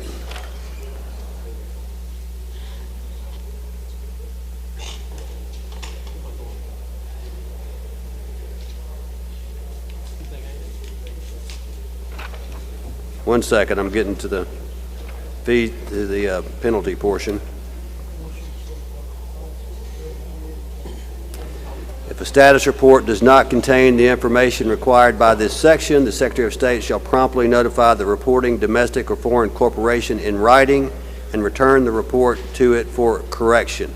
If the report is corrected to contain the information required by this section and delivered to the Secretary of State within 30 days after the effective date, it is deemed to be timely filed. I think they're just trying to keep a record of it, and they're going to keep after them until they get the report. They won't. Gotcha. I appreciate it. I would like to see some kind of penalty put in there if we continue to work on this. Thank you, gentlemen. Right. Yes, sir. Gentleman from Washington, Mr. Hines. Thank you, Mr. Speaker. Gentleman, you. I do. Couple quick questions. Would this be retroactive? No. Okay. So if the Department of Human Services gave some money to an entity to do life training skills, would they have to report how much they got, who it went to, and the nature and the purpose of what they received the money for? First of all, let me say this. There's a Senate bill that the Secretary of State's office wants. They don't even want this bill. And it's not my bill, I'm just rocking this baby, okay? So This bill, they wanted to keep it alive so that we can continue talking, but this is not the bill that they want, ultimately.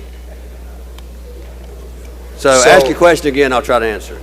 Well, if you saying it, we just passing something, what you saying, right? We are passing, they gave us this bill, asked me to pass it, and I passed it. They want people to file an annual report if they receive public funds.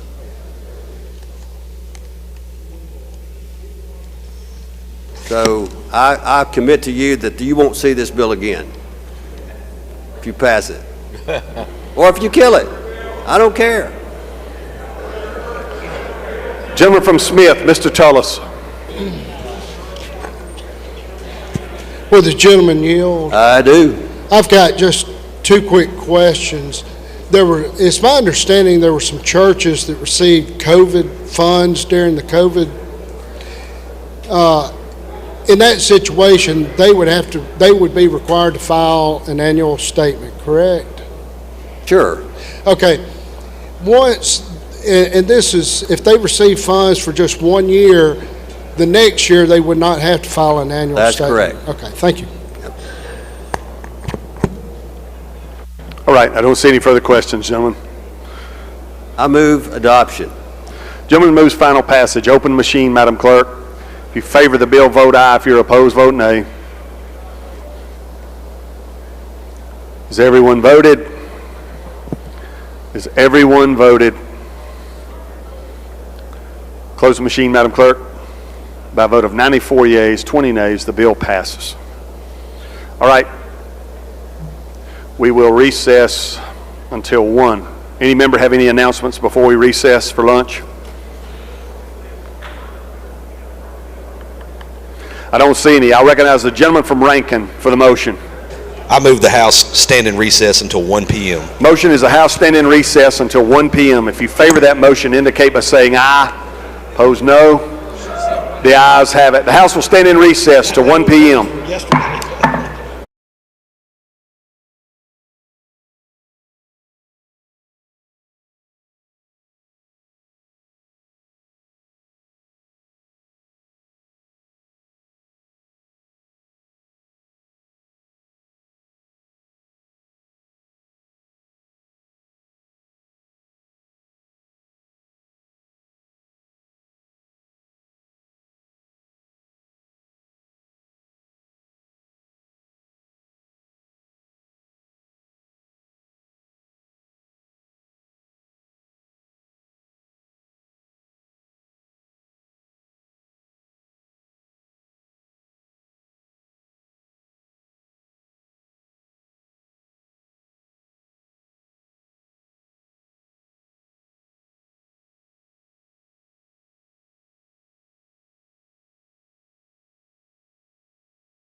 We had suspended business and moved to item 8, which we handled that item, so we will go back to item 7.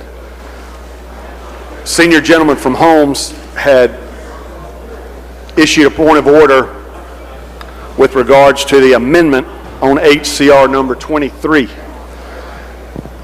I will have Mr. Clerk read the ruling on the germaneness point of order. Y'all give him your attention. Thank you, Mr. Speaker. Speaker's ruling, House Concurrent Resolution number 23, germaneness. The gentleman from Holmes, Mr. Clark, made a point of order that amendment number 1 of the committee substitute for House Concurrent Resolution 23 offered by the gentleman from Green, Mr. Birch, was not germane to the committee substitute. The committee substitute for HCR 23 seeks to provide that only citizens of the United States are allowed the opportunity to vote, and that is the fundamental purpose of the committee, and that is the fundamental purpose of the committee substitute. The amendment seeks to add the crimes of sexual battery and human trafficking to the list of disenfranchising crimes. In order to be germane, an amendment must relate to the subject matter under consideration, and the fundamental purpose of the amendment must relate to the fundamental purpose of the bill or resolution. See Speaker's ruling, February 8, 2006. An additional principle in determining germaneness of an amendment is that one individual proposition may not be amended by another individual proposition, even though the two may belong to the same class. See Speaker's rulings, March 11, 1996 and February 8, 2006. While both the committee substitute and the amendment address the right to vote, one focuses on citizenship and the other expands the list of disenfranchising crimes. While they amend the same constitutional section, that fact is not enough to make the amendment germane to the committee substitute. For this reason, the amendment is not germane to the committee substitute, and the point of order is well taken. All right. So, Chairman, we are back on the committee sub, the amendment. Point of order is well taken. The amendment is gone, so you're back on the committee sub. Do you wish to proceed with the committee sub? Sir, I'd like to recognize the gentleman from Jones. Gentleman from Jones will explain the committee sub. Thank you, Mr. Speaker, Mr. Chairman. House Resolution 23 is before us. The intent of this is to simply ensure that only U.S. citizens vote in Mississippi. And it's short. It's not. There's a little bit of language change, some language addition, and that's pretty much the explanation, Mr. Speaker. Questions on the bill? Gentleman from Oktibbeha, Mr. Taylor. Thank you, Mr. Speaker. Gentlemen, will you yield? Yes, sir. I'm really perplexed by this, and I know it seems very benign, the word changing. Can you tell me what the word was before? The word that we're changing?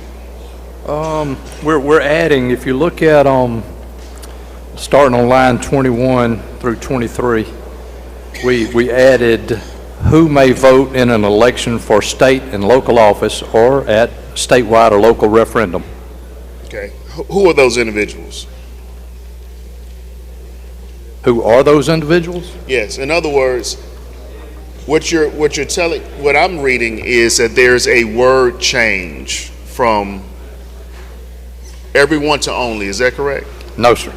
Okay, so what are we talking about? No. If you remember in committee, we talked about that, and we had I think the committee, the bill that came out of committee had that change in it, but the committee sub took out, put every back, the word every, put it back in and added this language I just read.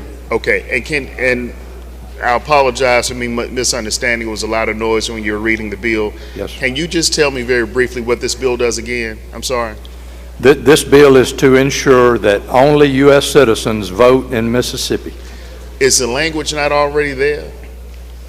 Well, it's arguable, and that's the reason for the bill, is that a lot of people, including obviously the author of the bill, thinks that there may be some ambiguity as to whether or not non-citizens can vote in state elections. Okay. Has this been something that's been rampant?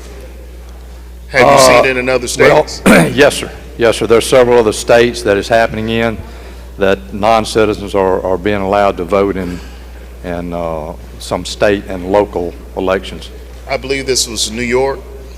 Well, it was happening in New York. I think now there may be an injunction that has it on hold because there's some litigation over it. It's happening in California. I think Maryland and Vermont. Okay. I think Illinois, maybe Chicago has a similar situation as New York.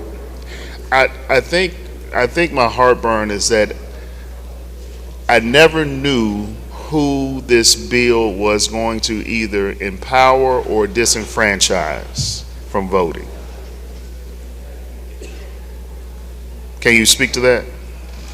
Because the Constitution is clear and has been clear for a very long time. Well, I think the reason for this is because of these states we were just talking about that are allowing some non-citizens to vote locally in the state elections. Is their constitutional language was similar to ours, and so these local municipalities or whoever it is were able to skirt the Constitution to allow the non-citizens to vote. So the spirit of this bill is to prevent the state of Mississippi from litigation about illegal immigrants or non-citizens voting in the state of Mississippi when yeah, I guess illegal or legal, but non-citizens. Okay. Can non-citizens vote in Mississippi now?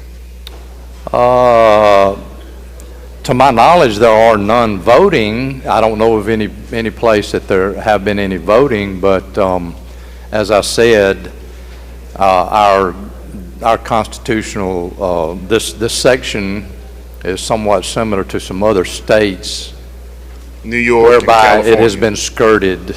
I think this is preventive maintenance. Preventive maintenance. Okay, so at some point in time, we can reference Mississippi being in the same vein as New York and California. Well, I don't know about that. Thank you, gentlemen. Yes. Gentleman from Tallahatchie, Mr. Rosebud. Thank you, Mr. Speaker. Will the gentleman yield? Yes, sir. Gentlemen, what is the process that makes an individual eligible to vote? Well, it would be what the Constitution says. And what is that? Well, every inhabitant of the state, except idiots and insane persons who is citizens of the United States, 18 years of old and upwards, who has been a resident of the state and if we make these changes, for 30 days in the state, for 30 days in the county, and 30 days in the precinct. Okay, gentlemen. So with that in mind, we also have processes in which individuals are also vetted. Is that correct? Before they're eligible to vote when they go to register? We have statutory laws that help with this, yes. Okay. So once that has been established that this individual is eligible to vote, that means that they've already vetted them, that they're either a U.S. citizen or et cetera. Is that correct? Yes. So my question is, what's the general purpose of HC 23? The general purpose you're talking about of the changes. So we're changing. Is that what you're asking? Yes, I'm asking you what's the generalized purpose. The purpose of the changes that we're making is to ensure that only U.S. citizens can vote in the state of Mississippi, and that non-citizens of the United States are excluded. But now initially you did say that the Constitution as it stands already prevents this measure from occurring, right? I did not say that. So can you tell me again what you said originally states? Yes, sir. I said that it is debatable, okay? There's some argument as to whether this section, the way it's worded, would prevent non-citizens from voting in state and local elections. Okay. So in short, it's already in the language that they cannot vote already if they're not a U.S. citizen. No, sir, that's not the way. So the Constitution doesn't state currently that you have to be a U.S. citizen. It does not say that. The Mississippi Constitution. The Constitution says that if you are a U.S. citizen, 18 years of age, lived here for the time requirements, that you can vote. It does not state and is arguably ambiguous as to whether others may be able to vote, including non-citizens. Okay, thank you, gentlemen. Mr. Speaker, I have a motion of time. State your motion, gentlemen. My motion is to table HC 23. Gentleman's motion is to table.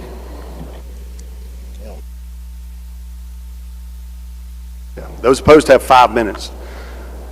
Gentlemen, do you wish to speak to the gentleman's motion to table?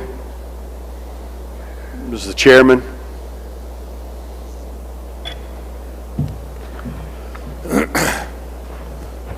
Ladies and gentlemen of the House,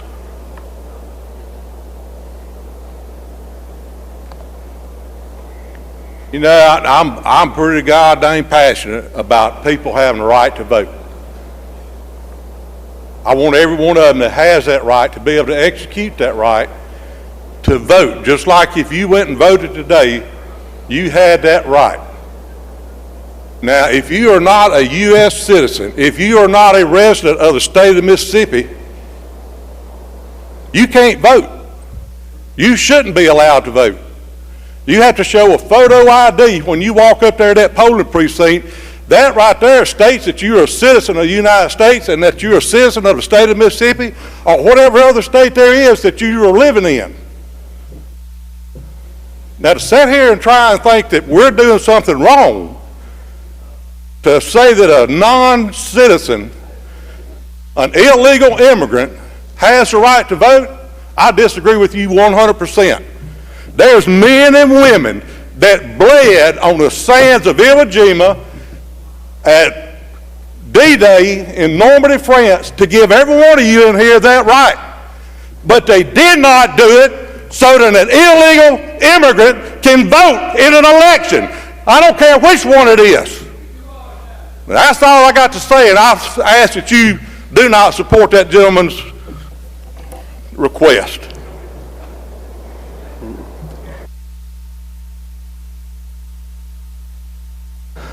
All right. Gentleman's motion is table. If you favor the motion to table, indicate saying aye. Aye. If you oppose the motion, nay. No. The noes have it. The noes have it. Roll call is demanded. There's insufficient number.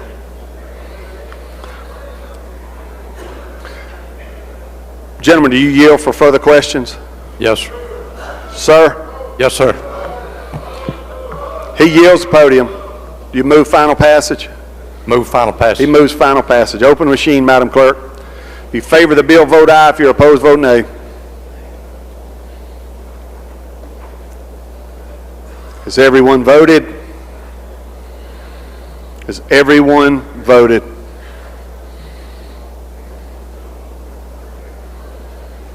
Close the machine, Madam Clerk. By a vote of 80 yeas, 23 nays, the bill passes.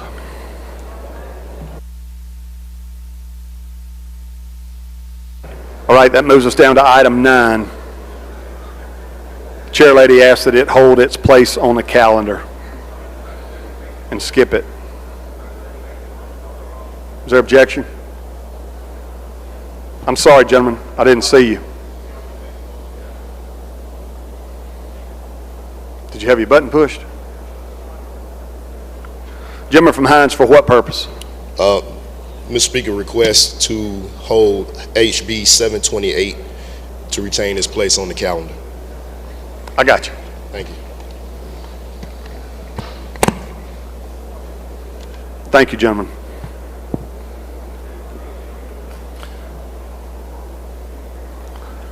right, we've already had a request for item 10 to hold it when the chairman of public health was there earlier. We passed item 11, and he asked to hold item 12. That gets us down to item 13. Chairman of Apportionment and Elections, or his designee. Thank you, Mr. Speaker. I'd like to go to item number 13, House Bill 1406. Make the usual motions. Move to adopt the committee sub in lieu of the original bill. Gentleman calls the bill up, moves the rules be suspended, the bill considered engrossed, read the third time, and placed on final passage. All in favor say aye. Opposed, no. The ayes have it. The gentleman also moves to adopt the committee sub for consideration in lieu of the original bill. All in favor say aye. Opposed, no. The ayes have it. You recognize, gentlemen, to explain the committee sub. Thank you, Mr. Speaker. Ladies and gentlemen, this bill comes to us by way of a request from the Circuit Clerks Association. What we did is when we adopted the committee sub, we wanted to make sure that whenever an absentee voter was curing the conflict between signatures or their absentee ballot, that they provided an email and a phone number to the clerk, or whenever they did their absentee voting, so that the clerk could get in touch with them within a day, so that they could assist them and tell them what they have to do to cure their absentee ballot. And also, what it does is it provides a box that's very distinguishable on the absentee ballot. So whenever it says sign on the flap, that box goes actually across the flap and the envelope, so that a vote is not tossed out just simply because they signed on the flap. The main portion of this bill was to allow, whenever somebody goes into the clerk's office, in-person absentee voting, that they would actually fill out their ballot and they would run it through the OMR equipment, which is the scan equipment. At the end of each business day, the clerk or his or her designee would seal the machine. There would be a sign, a roster to show that it was sealed. That it was sealed pursuant to the rules and regulations of the Secretary of State. And if, for any reason, if the OMR equipment became inoperable, the registrar shall direct the voters to cast paper ballots like they do now. The paper ballots will be administered in accordance with the laws concerning paper ballots. In addition, whenever there's an absentee ballot that is rejected because the signatures on the application that's in the box on the envelope, if they don't correspond, if the resolution board finds that there is a conflict, the registrar will notify the voter within one business day of the election pursuant to that email address or that phone number, and explain to them how to cure that conflict. And that cure form that's sent out by the Secretary of State's office would be sent by electronic means or whatever means to the voter, so that they could sign it and say that that was their signature. And thereafter, that form could be returned by electronic means, facsimile, or by U.S. mail. And that's a explanation of the bill. I'll yield for questions. Gentleman from Hines, Mr. Banks. Thank you, Mr. Speaker. Kind gentleman, if you would. Does this bill prohibit me as a candidate from assisting someone to fill out an absentee ballot? Is that legal or illegal to do? It doesn't affect that. It does not affect that. So I, as a candidate, if my mother wants to, who's 95 years old, wants to vote, I can assist her and do that for some other relatives or whatever, and not be under any type of penalty or criminal investigation. That's correct. To do that. Okay. Thank you. Don't see any further questions, gentlemen. Move final passage. Gentleman moves final passage. Open the machine, Madam Clerk. If you favor the bill, vote aye. If you're opposed, vote nay. Has everyone voted? Has everyone voted? Close the machine, Madam Clerk. By a vote of 114 yeas, 1 nay, bill passes. Next item, Mr. Chairman. Thank you, Mr. Speaker. Call up item number 14, House Bill 1673.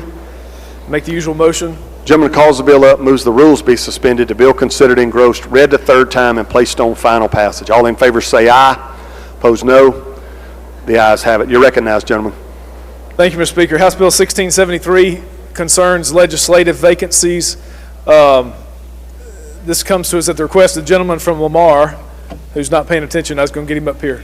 But concerns vacancies that occur within 12 months of a general election. Mr. Speaker, I'm going to ask you to recognize the gentleman from Lamar, please. So sorry. That's okay. Gentleman from Lamar is recognized. Thank you, Mr. Speaker, and thank you, Mr. Chairman. Sorry for that. I was definitely not paying attention. As he said, this simply deals with legislative vacancies. If a vacancy occurs within 12 months of the next election, there won't be an election to fill that seat. Right now, it's at the discretion of the governor. And what typically happens, and myself, and I know several other members in this body that were elected in special elections, where the elections were held during the session, and then we were elected, sworn in after the session. So we served 8 months of a term that we never actually got to serve in this body. So this would fix that issue. It would take away the optional nature of the special elections, and just say that if it occurs, there will not be one held. Questions on the bill? Lady from Jones, Ms. Scott. Thank you. Did you say there will not be one held? I did, and the reason why that is because the way that the timeline works of the calendar, the way that the waiting period on announcing the election, holding the election, runoffs if there are any, there are typically, elections are held during the session, and then the election, the person is sworn in after the session's over. So that seat is vacant for the entire session, but then the counties are having to pay for another election a couple months later, and then a runoff if there is one. So it's really a burden on our counties having to pay for 3 elections in 1 year when that first election is held in such a way that the person elected doesn't actually serve in this body. Well, gentlemen, let me ask you this. Mm-hmm. You know, there was a war fought in this country about taxation and representation. So I would ask you the question, did the gentleman, Mr. Rosebud's people deserve to go 1 whole year without representation if there had been a special session held, or do the taxpayers of these, when a person leaves here, do they not deserve to have representation during that time? No, they can call upon that legislator to intervene somewhere for them at a state agency or what have you? I would say again that this, for all practical purposes, this doesn't really change what we do now. It's just preventing us from having to hold these elections without having someone actually serve in the body. Gentlemen, it does change it. Fundamentally, it changes it. And then I'm going to say, would you not agree, and I'm going to go back to the gentleman from Tallahatchie, when his predecessor resigned from this legislature, his election was held outside of the session. As a matter of fact, he ought to get up and tell you, I think it was in June. It was held at the very next election. Would it not be, well, gentlemen, I understand what you're trying to do, but I do believe that as a patriot, which you say you are, that we do not want to have people not represented in any one of these bodies up here, and they're paying taxes, and we're taking their taxes through the appropriations process and spending it and doing whatever we want to do with it. I just don't think that's right. I don't think this is, I understand what you're doing, but I don't think this is the way we should do it, gentlemen. Thank you. Gentleman from Hines, Mr. Banks. Thank you, Mr. Speaker. Gentlemen, would you yield for me? Yes, please. Gentlemen, my question is simply related from Jones, but I've been here some years, and I've seen us have 2 or 3 special sessions after we leave a regular session. Would you agree with that? I don't know that I've been here for any special session outside of the regular session, maybe once, but you know it can happen. It can happen, yes, gentlemen. And during that period of time, if I'm the only representative for my little county or several counties in my little small town, that means that city, that town, those counties will not have any representation for local and private legislation or other tax matters or whatever may come up toward the end of the session. And again, what this addresses is the fact that, like, in my case, and to the point earlier about the gentleman that's from Tallahatchie, I was also elected in this situation. So I was sworn in after the session was over. Because of the timeline, I was sworn in after the session was over. And so this doesn't change that. And again, I'll say, to the point about the whole bill, currently it's at the discretion of the governor. And it will, what we have seen in the past is that elections will be called and maybe seats that represent the party the governor may want to fill and do not in other elections. This takes away that discretion and makes it an even playing field for everybody. Well, gentlemen, I have seen elections for legislative seats and other seats where there are only two people that run, so there is no runoff election. It's just, let's go to polls and run, and that's it. Or maybe no one runs except one person, but that district is then disqualified or absent of having a representative. Don't you think that's something of concern to the rest of us, to make sure that all of this state, from border to border, from the river to the coast, is properly represented as much as we can? I don't disagree with your point, gentlemen, but again, for the purpose of this bill, what this problem is fixing doesn't really address that issue. This is only for vacancies that occur 12 months prior to the next election. But gentlemen, during that 12 months is just as important to me as the last 12 months of a term as the first 12 months of a term. Do you see my point? I understand what you're saying. Thank you, yes, sir. Gentlemen. Gentleman from Lawrence, Mr. Evans. Thank you, Mr. Speaker. Gentleman Yield. Yes, gentlemen. I have somewhat the same concerns as the gentleman from Himes just did. I draw your attention to lines 22 through 24. If a vacancy occurs 12 months before the general election, you see what I'm talking about? Yes, gentlemen. It's a lawyer talking here, but that is very ambiguous. If it occurred 36 months before the election, it would still satisfy this line. I would suggest for you to think about, I don't have any trouble with the bill because I see what you're trying to do.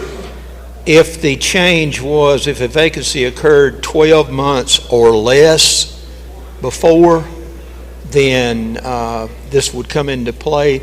Otherwise, it's a lawyer bill. I can go back and say, well, yeah, it was 36 months prior, but the statute says 12, and 12 is included in 36. You see where I'm going with that? I do, yes, gentlemen. So my suggestion would be, I'm a little bit lazy right now to offer an amendment, but I would ask you and the chairman if you consider laying this on the table subject to call to make that change and then bringing it back up. Gentlemen, I actually do agree with your point. I think that's a fair point. I think that's something we probably should address with this bill.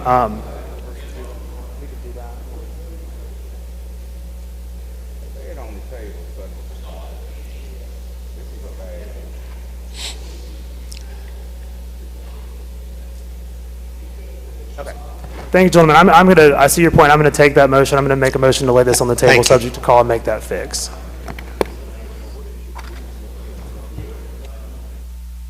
Gentleman's motion is to lay the bill on the table subject to call. If you favor that motion, indicate by saying aye. Opposed, no. The ayes have it. The ayes have it. Next item, Mr. Chairman. Thank you, Mr. Speaker. Go to item number 15, House Bill 1401, and called up, make the usual motion. Gentleman calls the bill up, moves the rules be suspended. The bill considered and engrossed, read the third time, and placed on final passage. All in favor say aye. Opposed, no. The ayes have it. As you recognize the gentleman from Tallahatchie to present the bill. I believe you got an amendment, gentlemen.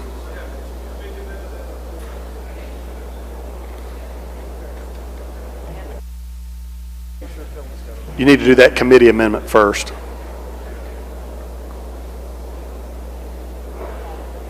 You want to explain the amendment, gentlemen? The first amendment is simply a repealer,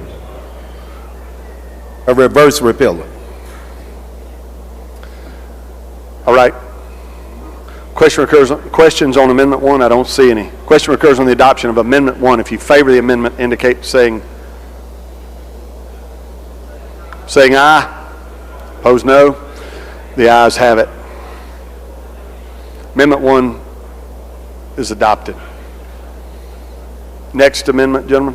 The second amendment, we want to amend by inserting the following language after 1 on lines 26, 62, and 83, but does not include any government-owned building or any building owned by a nonprofit organization, such as civic auditoriums, and also nonprofit organizations such as Elks Lodges, Masonic Lodges, and other entities of that nature. That's the explanation of the Second Amendment. Questions on Amendment 2? I don't see any. Question occurs on the adoption of Amendment number 2. If you favor the amendment, indicate by saying aye. Opposed, no. The ayes have it. Amendment 2 is adopted. Anything further on the bill, gentlemen? Yes, House Bill number 1401 is simply stating that will not, that any facility that sells any type of alcoholic beverages shall not be able to be utilized as a polling place. And the reason is you have individuals that feel uncomfortable going into these facilities, casting their votes in the facilities that are selling those alcoholic beverages during their time of election. That's the explanation of the bill, Mr. Speaker.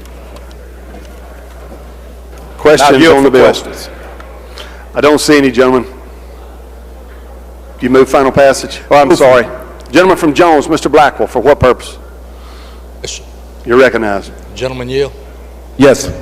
I'm just wondering if this bill also prohibits non-citizens from alcoholic beverages. No, no, gentlemen. As stated earlier, only individuals that are eligible to vote are those that are citizens. And this bill is simply a bill that's simply just business. That's all it is, just business, gentlemen. All right, I don't see any further questions. You move final passage, gentlemen? Move for final passage. Open the machine, Madam Clerk. If you favor the bill, vote aye. If you're opposed, vote nay. You really didn't make it. Has everyone voted? Has everyone voted? Close the machine, Madam Clerk. By a vote of 116 yeas, 0 nays, the bill passes. Next item, Mr. Chairman. Go to item number 16, House Bill 1689, called up. Make the usual motion. Gentleman calls the bill up, moves the rules be suspended, the bill considered engrossed, read a third time, and placed on final passage. All in favor say aye. Opposed, no. The ayes have it. You're recognized, gentlemen. Thank you, Mr. Speaker. Need to adopt the committee sub. Gentleman moves to adopt the committee sub for consideration in lieu of the original bill. All in favor say aye. Opposed, no. The ayes have it. You're recognized, gentlemen. Thank you. This bill concerns deep fakes, which are those that use computer AI to alter photographs, videos, or audio messages of a person. This would create a crime if those are disseminated within 90 days of an election with the intention of interfering in the election. There are exceptions for news media that's reporting on it. There's exceptions for satirical outlets, and there are exceptions in here if there's a disclaimer used in an audio or disclaimer used in the video that shows that it was created using artificial intelligence and it's not the actual person. You all will remember that I think it was in 2019, the day before the election, there was a deep fake audio phone call that went out for one of the governor's candidates that he was being endorsed by someone that he probably really wasn't endorsed by. That type of stuff is what this is intending to prevent. And there are criminal penalties for those who are convicted of disseminating that information. And again, it's only within 90 days of an election. And that's a description of the bill. Questions on the bill? Gentleman from Newton, Mr. Rushing. Thank you, Mr. Speaker. Will gentleman yield? Yes, sir. Just out of curiosity, why would we do it 90 days and not 180 days? What's the 90 I think days? First Amendment concerns freedom of speech. You know, we have to tailor it as narrowly as possible. And so I'm open to it being broader than that, but I don't want to have, I don't want to get into unnecessary litigation, but states all across the country are trying to figure out how to do this, so I think we'll probably have some federal cases that come down on this in the future. I understand, gentlemen. Thank you. Gentleman from Warren, Mr. Denton. Thank you, Mr. Speaker. Gentlemen, you yield? Yes, sir. So what are the penalties for the crime? I'm sorry? What are the penalties for the crime? The penalties are up to 1 year in prison or up to $5,000 fine, or both. If there's an aggravated penalty for if the person commits a violation with the intent to cause violence, bodily harm, or to deter another person from voting, and that is up to 5 years or up to $10,000. All right, thank you. Gentleman from Hines, Mr. Brown. Gentleman yield? Yes, sir. First of all, what prompted a bill of this nature? And number two, are the citizens behind this type of change? Well, I haven't done any polling, but the people I've spoken to are all in support because, as you can imagine, gentlemen, if you campaigned in your district and worked hard knocking on doors every night, and then the night before the election there was a phone call that said that Donald Trump had endorsed you, that might hurt you in your district, I would assume, right? That would be unfair. That would be interfering in your election. And so that's what brought this about.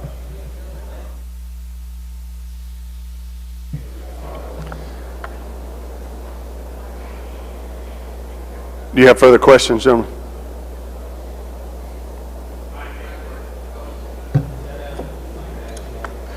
You're recognized, gentlemen. Thank you. Wouldn't that be a campaign, individual concern rather than governmental interference, so to speak?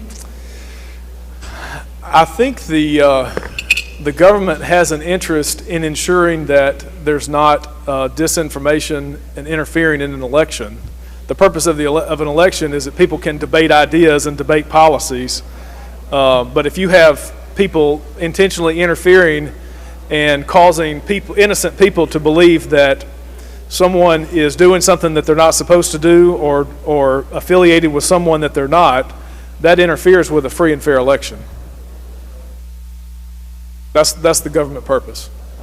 I don't see any further questions, gentlemen. Final pass. I'm sorry. Gentleman from Marshall, Mr. Faulkner. Thank you, Mr. Speaker. Just a quick question. You got it. How do you prove that this is happening? How do you prove that it's fake, or how do you prove that somebody created it? Both. I think it'd probably be pretty easy to prove that it's fake. I think there's, some stuff is so obviously fake that it's probably easy to prove that it's fake, but I would assume somebody better at technology than me would be able to prove whether something was a real image or if it was a doctored image. Okay, how would you identify the culprit? That's going to be a question for who's ever prosecuting it, but I would think if someone is disseminating it, by text message, that would be traceable. If it was done over the telephone, that might be traceable. A lot of times these have been done by companies that are paid by campaigns to do it, so that's probably easy to track. Might be harder to track if it's a 16-year-old in somebody's basement that made it, right? But that'd be something for law enforcement to figure out. Thank you, gentlemen. Gentleman from Hines, Mr. Banks.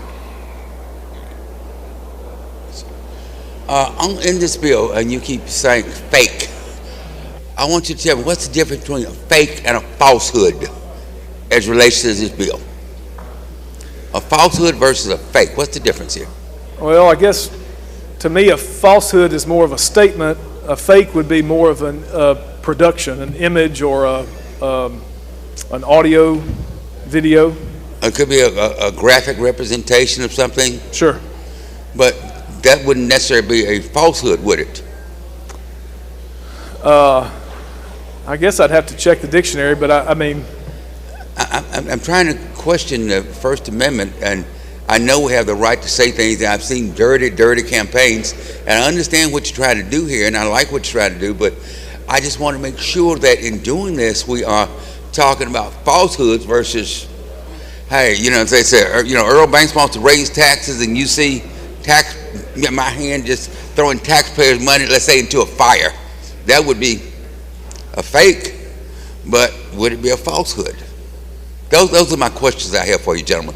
And I'm not trying to be argumentative with you. I don't think that would be that would fall under what we're talking about. So, for example, deep fake is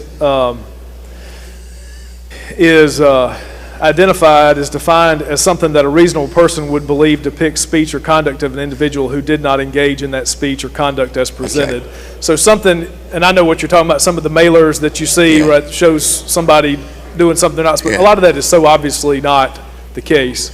General, I understand what you're saying. I like what you're saying. We need clean elections, but I just want to make sure we're not going too far. That's all why I asked that question. Well, and thank you for the time. And there's no way for me to tell you that. A federal judge is going to have to tell us that. And like I say, there's states all across the country that are adopting similar legislation. Right. I'm just concerned versus the language of fake versus falsehood. That's all. Thank you. Gentleman from Hines, Mr. Bell. Gentlemen, this is one question, and I'm going to help you out on this. Do you realize that we have a member in this body in 2018 that experienced a similar incident with fake messages during a primary election, a special election, I should say? I did not, but that does not surprise me. And do you realize that that individual that's in this body right now had damages to his reputation as a result of these fake emails, text messages, and messages to the constituents of his district? I would believe that. All right, thank you, gentlemen. Thank you. Lady from DeSoto, Ms. Remack.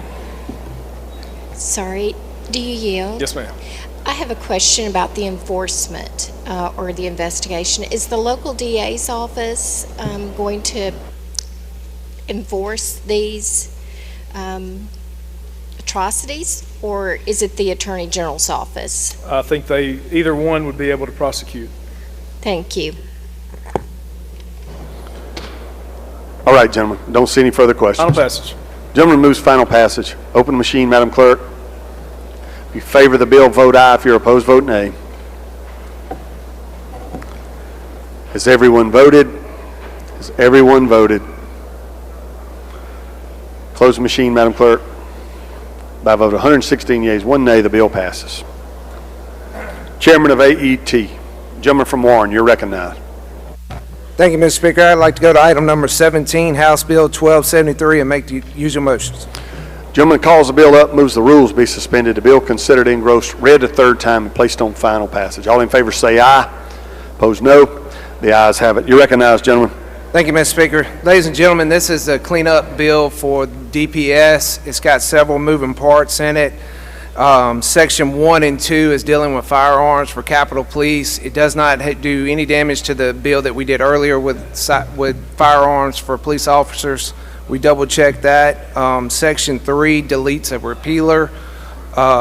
Section 4 is a forfeiture law, basically saying that if they capture somebody in assets in human trafficking, that DPS lawyers can do the same thing as Attorney General and put in the forfeiture laws.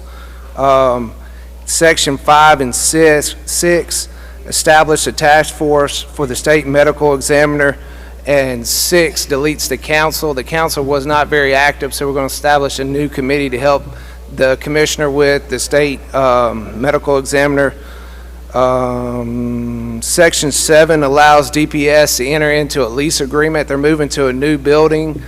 The credit union that has been a part of this building for years does not pay rent, so this will allow them to charge rent for the space, and if they end up putting a cafeteria in, they'll be able to do the same thing as well.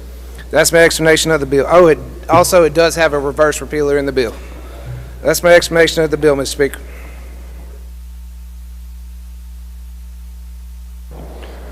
Questions on the bill? I don't see any, gentlemen. Move final passage. He moves final passage. Open the machine, Madam Clerk. If you favor the bill, vote aye. If you're opposed, vote nay. Has everyone voted? Has everyone voted? Close the machine, Madam Clerk. By a vote of 121 yeas, 0 nays, the bill passes. Next item, Mr. Chairman. Mr. Speaker, we'd like to skip item number 18.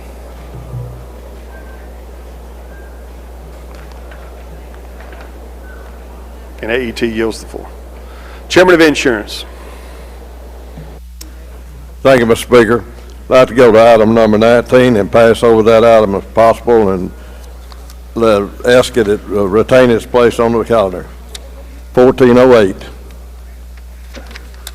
Is there objection? We will follow that procedure, gentlemen. Thank you, sir. I'd like to go to item number 20, House Bill 871. Call it up and make the usual motion.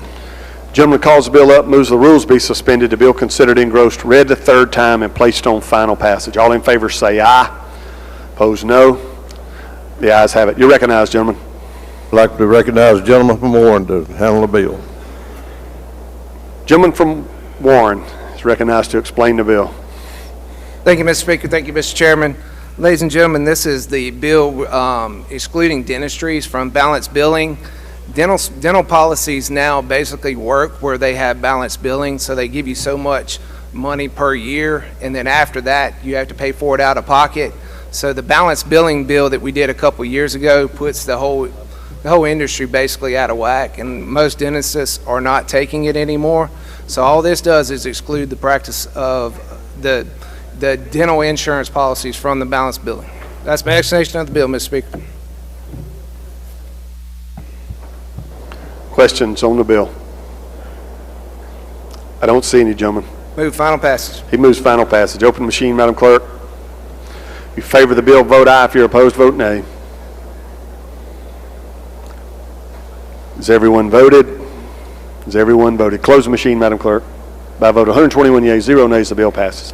Gentleman from Tunica, Mr. Burnett. For what purpose? Introduction, Mr. Speaker. You're recognized. I would like to introduce two members of the Board of Supervisors in Tunica. We have Henry Nixon Jr. from Tunica County. He represents District 4. And we have the President of the Board of Supervisors, Mr. McKinley Daly. Make them feel at home, please.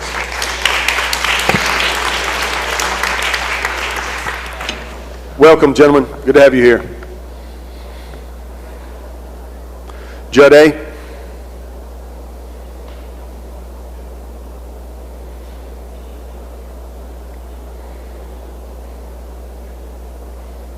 Education.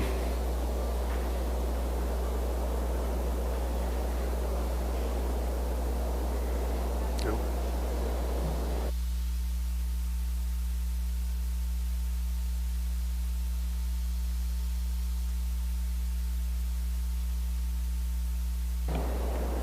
Gentlemen, we're down to item 25.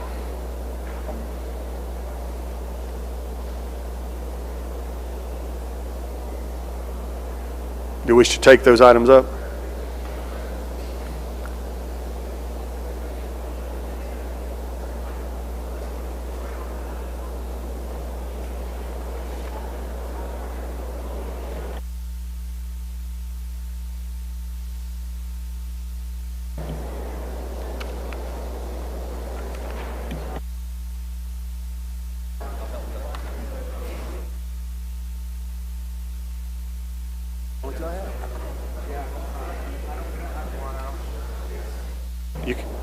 All right, thank you, Mr. Speaker. I go to item 26 through... Gentlemen, you got a 25 there. I got 25 too? Okay. 25 through, 25 through 32 on the, I got yesterday's calendar actually. It's 25 through 30, gentlemen. 25 through 30. Education items. I would ask that we skip those and they retain their place on the calendar. Is there objection? We will follow that procedure, gentlemen. We are down to state affairs.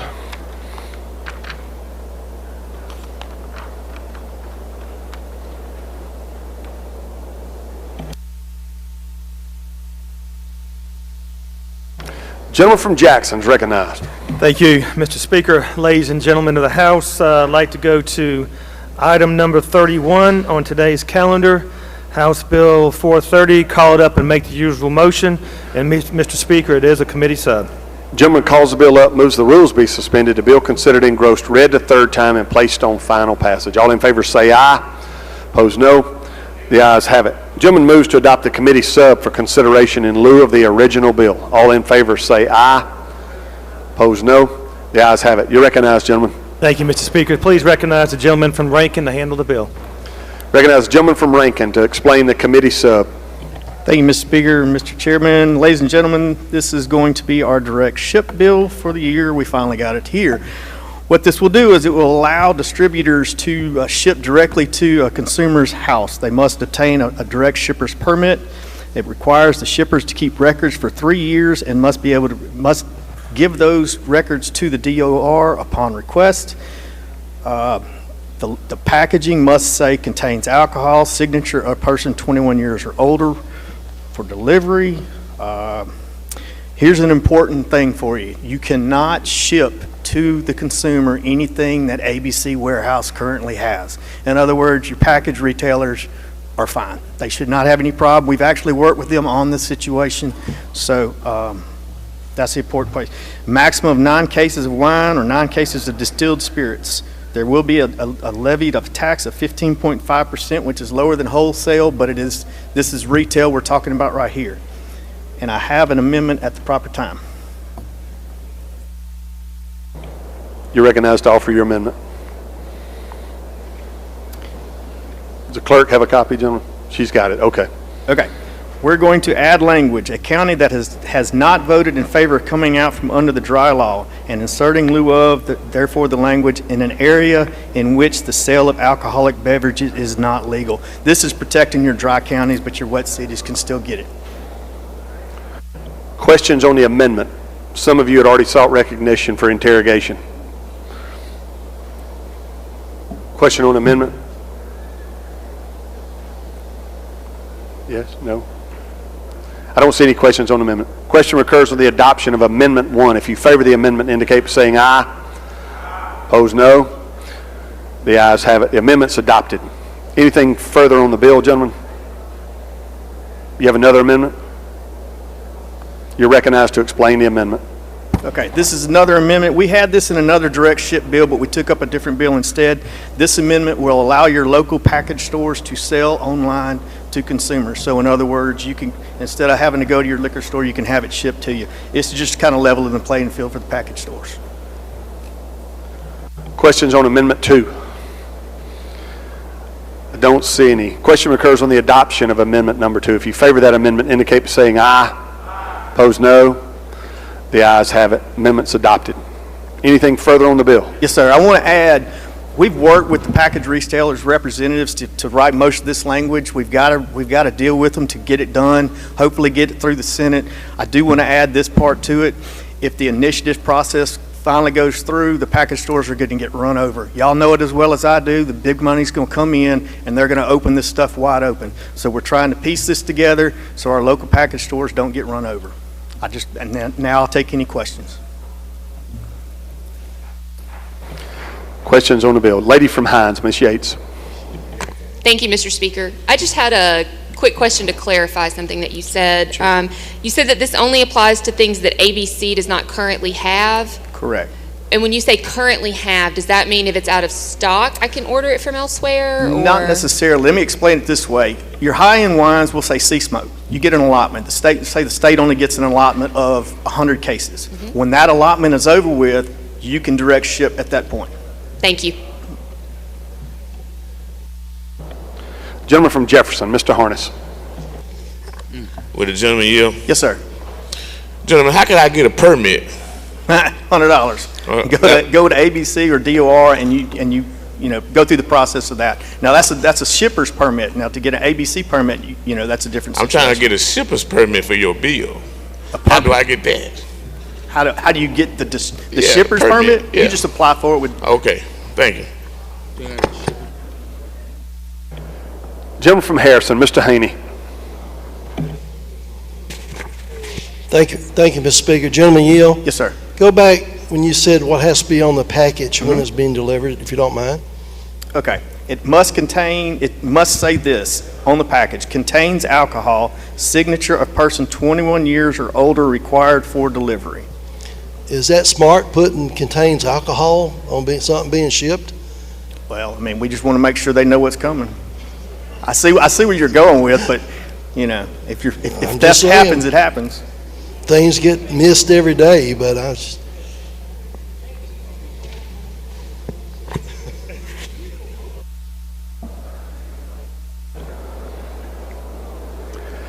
Gentleman from Madison, Mr. Blackman, for a question. Thank you, Mr. Speaker. I think that this is a step in the right direction. My only question would be, why are we limiting the sale and shipment of alcoholic beverages to wine? Oh, it's distilled spirits is in here. Okay, it is. Yes, sir. So I can get tequila.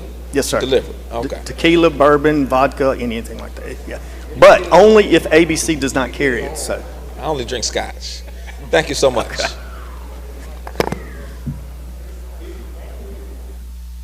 Gentleman from Hines, Mr. Crudup. Thank you, Mr. Speaker. Gentleman Yield. Yes, sir. Just one quick question, gentlemen. For churches that may, use wine in communion, can they get direct shipment to the churches too?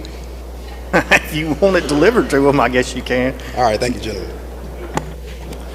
All right, I don't see any further questions. Final passage. Gentleman moves final passage. Open machine, Madam Clerk. If you favor the bill, vote aye. If you're opposed, vote nay. Has everyone voted? Has everyone voted? Close the machine, Madam Clerk. By a vote of 92 yeas, 21 nays, the bill passes. Lady from Madison, Chairman of Technology, you're recognized. Thank you, Mr. Speaker. I call up item number 32, House Bill 1126, and make the usual motions. Lady calls the bill up, moves the rules be suspended, the bill considered engrossed, read the third time, and placed on final passage. All in favor say aye. Opposed, no. The ayes have it. I move for adoption of the committee sub in lieu of the original bill.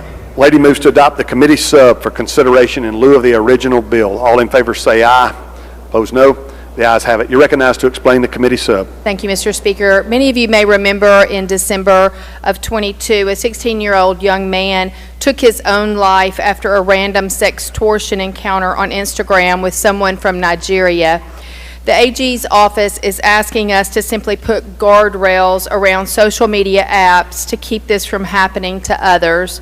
Section 1 of the bill, and you're welcome to follow along with me if you would like. Section 1 of the bill simply just names this the Walker-Montgomery Protecting Children Online Act.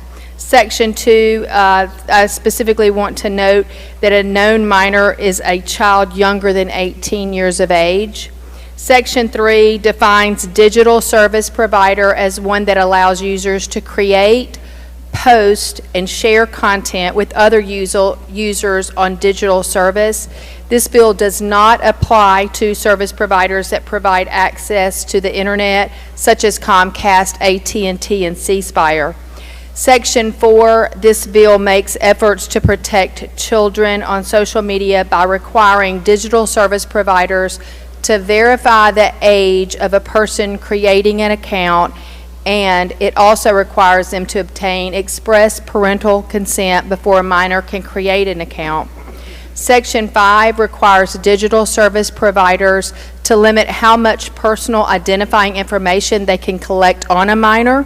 It also prohibits digital service providers from, number 1, collecting a minor's precise geolocation, number 2, from displaying targeted advertising that is harmful to minors, and number 3, from sharing, disclosing, and selling a minor's personal identifying information unless for an exception such as law enforcement investigation. Section 6 requires digital service providers to develop a strategy to protect minors from harmful content such as suicide, eating disorders, illegal drugs, bullying, pornography, or any other illegal activity. This bill does not require digital service providers to eliminate all targeted advertisements. For instance, they can still see ads from the SAT, ACT prep courses, only that material that is harmful to minors. Section 7 has a private cause of action in it that allows either a declaratory judgment or an injunctive relief, which means you cannot sue for money damages, but at least this gives the parents the opportunity to take action if they're not adhering to this. Section 8, the bill amends the Consumer Protection Act, giving the AG enforcement authority.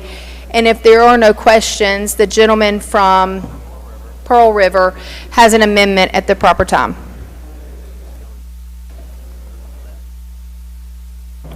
Questions on the bill? Gentlemen's, go ahead. Want to offer your amendment now. You're recognized to explain your amendment. Thank you, Mr. Speaker. This bill aims to protect children online. My amendment will bring forward a section that would allow our prosecutors to kind of have some more leeway under our child porn statute. So in the age of new technology, AI in particular, these criminals have developed an ability to take the photographs of children. I'll give you an example, like my child's picture on Facebook, and they can morph that image into that child performing a sexually explicit act. Under current law, that cannot be prosecuted. And then those images are put into the dark web and they're spread around for these people to utilize. So this will amend our current exploitation statute and allow for prosecution under that statute for morphed images. And there's a definition of it in the bill or in the amendment, and I will yield for any questions on the amendment. Questions on the amendment? I don't see any, gentlemen. Question occurs on the adoption of Amendment 1. If you favor the amendment, indicate by saying aye. Opposed, no. The ayes have it. The amendment's adopted. Anything further on the bill, lady? No, sir. I move for final passage. Lady moves for final passage. Open machine, Madam Clerk. If you favor the bill, vote aye. If you're opposed, vote nay. Has everyone voted? Has everyone voted?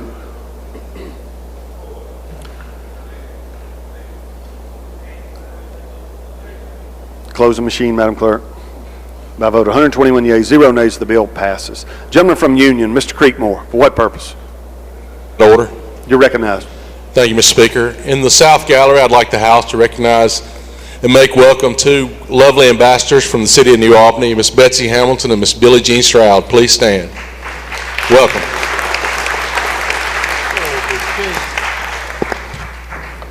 Welcome, ladies. Gentleman from Rankin is recognized for the next item. Go to item number 33. I would ask that we pass it and send it to the heel of the calendar. Thank you, gentlemen. Judd A passes again.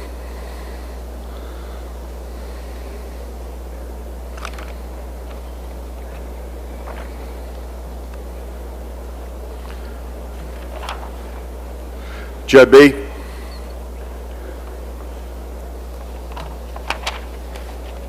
I believe the vice chairman's.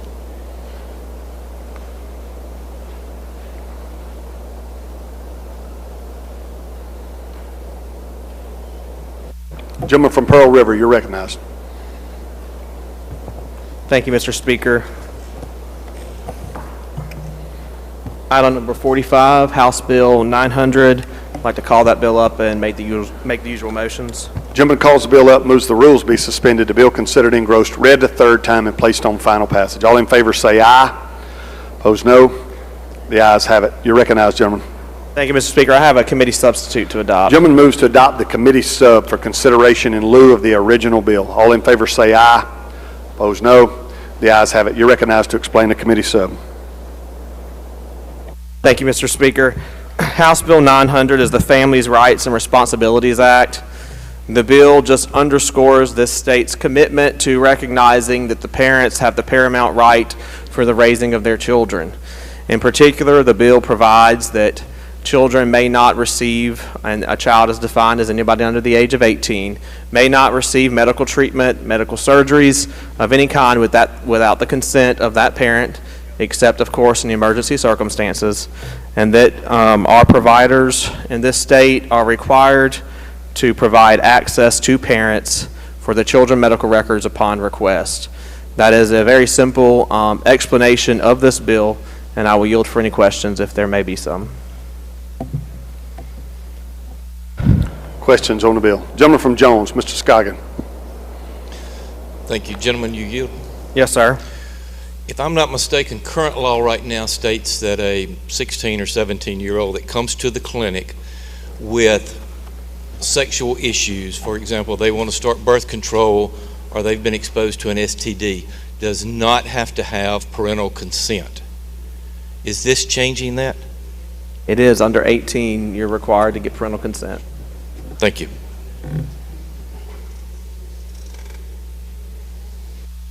I don't see any further questions, gentlemen. I move for final passage. Gentleman moves final passage. Open the machine, Madam Clerk. If you favor the bill, vote aye. If you're opposed, vote nay.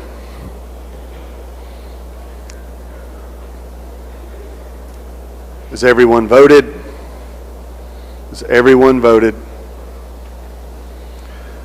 Close the machine, Madam Clerk. By a vote of 84 yeas, 34 nays, the bill passes. Next item, Mr. Chairman. Thank you, Mr. Speaker. House Bill 1537, item number 46. I'd call that bill up and make the usual motion. Gentleman calls the bill up, moves the rules be suspended. The bill considered engrossed, read a third time, and placed on final passage. All in favor say aye. Opposed, no. The ayes have it. You're recognized. Thank you, Mr. Speaker. This bill comes to us from the lady from Lowndes, Representative McLean. This bill provides immunity in situations for certain misdemeanor crimes, possession of drugs or misdemeanor possession of alcohol. This provides immunity in situations involving the reporting of a sexual offense. So we don't want to, when somebody has reported a sexual offense or sexual crime against a person, and that person may be under the influence or something along those lines, we don't want to discourage them from reporting these crimes simply because they may face some misdemeanor charges. So this will do away with that and provide immunity for reporting in those circumstances. That is an explanation of the bill, and I will yield for any questions. Questions on the bill? I don't see any. I'd move for final passage. He moves final passage. Open the machine, Madam Clerk. If you favor the bill, vote aye. If you're opposed, vote nay. Has everyone voted? Has everyone voted? Close the machine, Madam Clerk. By a vote of 116 yeas, 2 nays, the bill passes. Next item, Mr. Chairman. Item number 47, House Bill 1325. I'd call that bill up and make the usual motions. Gentleman calls the bill up, moves the rules be suspended. The bill considered engrossed, read a third time, and placed on final passage. All in favor say aye. Opposed, no. The ayes have it. You're recognized, gentlemen. Thank you, Mr. Speaker. Currently, our Secretary of State, their regulatory division, they hire certified law enforcement officers to investigate or assist in the Secretary of State's administrative regulatory function, like many of our agencies. Those certified law enforcement officers, however, under current law, are unable to carry their service weapon. So this will clear that up and just make sure that our certified law enforcement officers that work for the Secretary of State are allowed to carry their service weapons. That is the explanation of the bill, Mr. Speaker, and I will yield for any questions. Questions on the bill?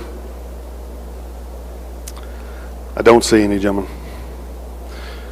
You move final passage? Yes, I move for final passage. Open the machine, Madam Clerk. If you favor the bill, vote aye. If you're opposed, vote nay. Has everyone voted? Has everyone voted? Close the machine, Madam Clerk. By a vote of 111 yeas, 7 nays, the bill passes. Next item, Mr. Chairman. Thank you, Mr. Speaker. On House Bill 1382, I would move to lay that bill on the table subject to call. Gentleman's motion is lay the bill on the table subject to call. If you're in favor of that motion, indicate by saying aye. Opposed, no. The ayes have it. Next item, gentlemen. House Bill 1403, I'd call that bill up and make the usual motions. Gentleman calls the bill up, moves the rules be suspended. The bill considered engrossed, read a third time, and placed on final passage. All in favor say aye. Opposed, no. The ayes have it. You're recognized. Thank you, Mr. Speaker. I have a committee sub to adopt. Gentleman moves to adopt the committee sub for consideration in lieu of the original bill. If you favor that, indicate by saying aye. If you're opposed, no. The ayes have it. You're recognized to explain the committee sub. Thank you, Mr. Speaker. House Bill 1403 will raise the fees for our justice court. As you know, in the past few years, we have allowed our chancery clerks, our circuit clerks, to raise some of their filing fees. This will do the same for justice court. I believe it's raising the total fee from $35 to $45. And that is a simple explanation of this bill, and I will be happy to yield for any questions. Lady from Jones, Ms. Scott. Thank you so much, Mr. Speaker. Gentlemen, I'm trying to go through this quickly. Now, you indicated there was only one change, but there's multiple changes in this bill, right? I just noticed that it is a phase-in change over the next couple of years, lady. And so You now are how correct. much is a traffic ticket going to cost Mississippians? Because they having to pay near about their whole house now to get out of a traffic ticket. So for traffic tickets, it's not going up. Now for reckless driving or DUIs, it's going to go up to $10 and then $12.50. $22.50. And then to $15, so $5 increase So almost $40 more on the ticket. for DUIs and reckless driving, not for regular speeding. Well, with all the alcohol, we letting them, you know.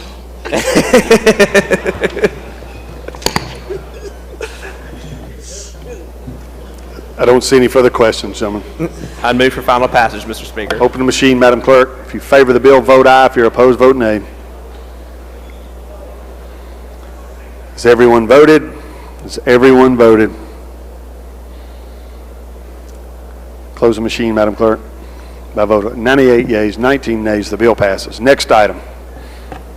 Thank you, Mr. Speaker. House Bill 1252. I call the bill up and make the usual motions. Gentleman calls the bill up, moves the rules be suspended. The bill considered engrossed, read the third time, and placed on final passage. All in favor say aye. Opposed, no. The ayes have it. You're recognized to explain the bill.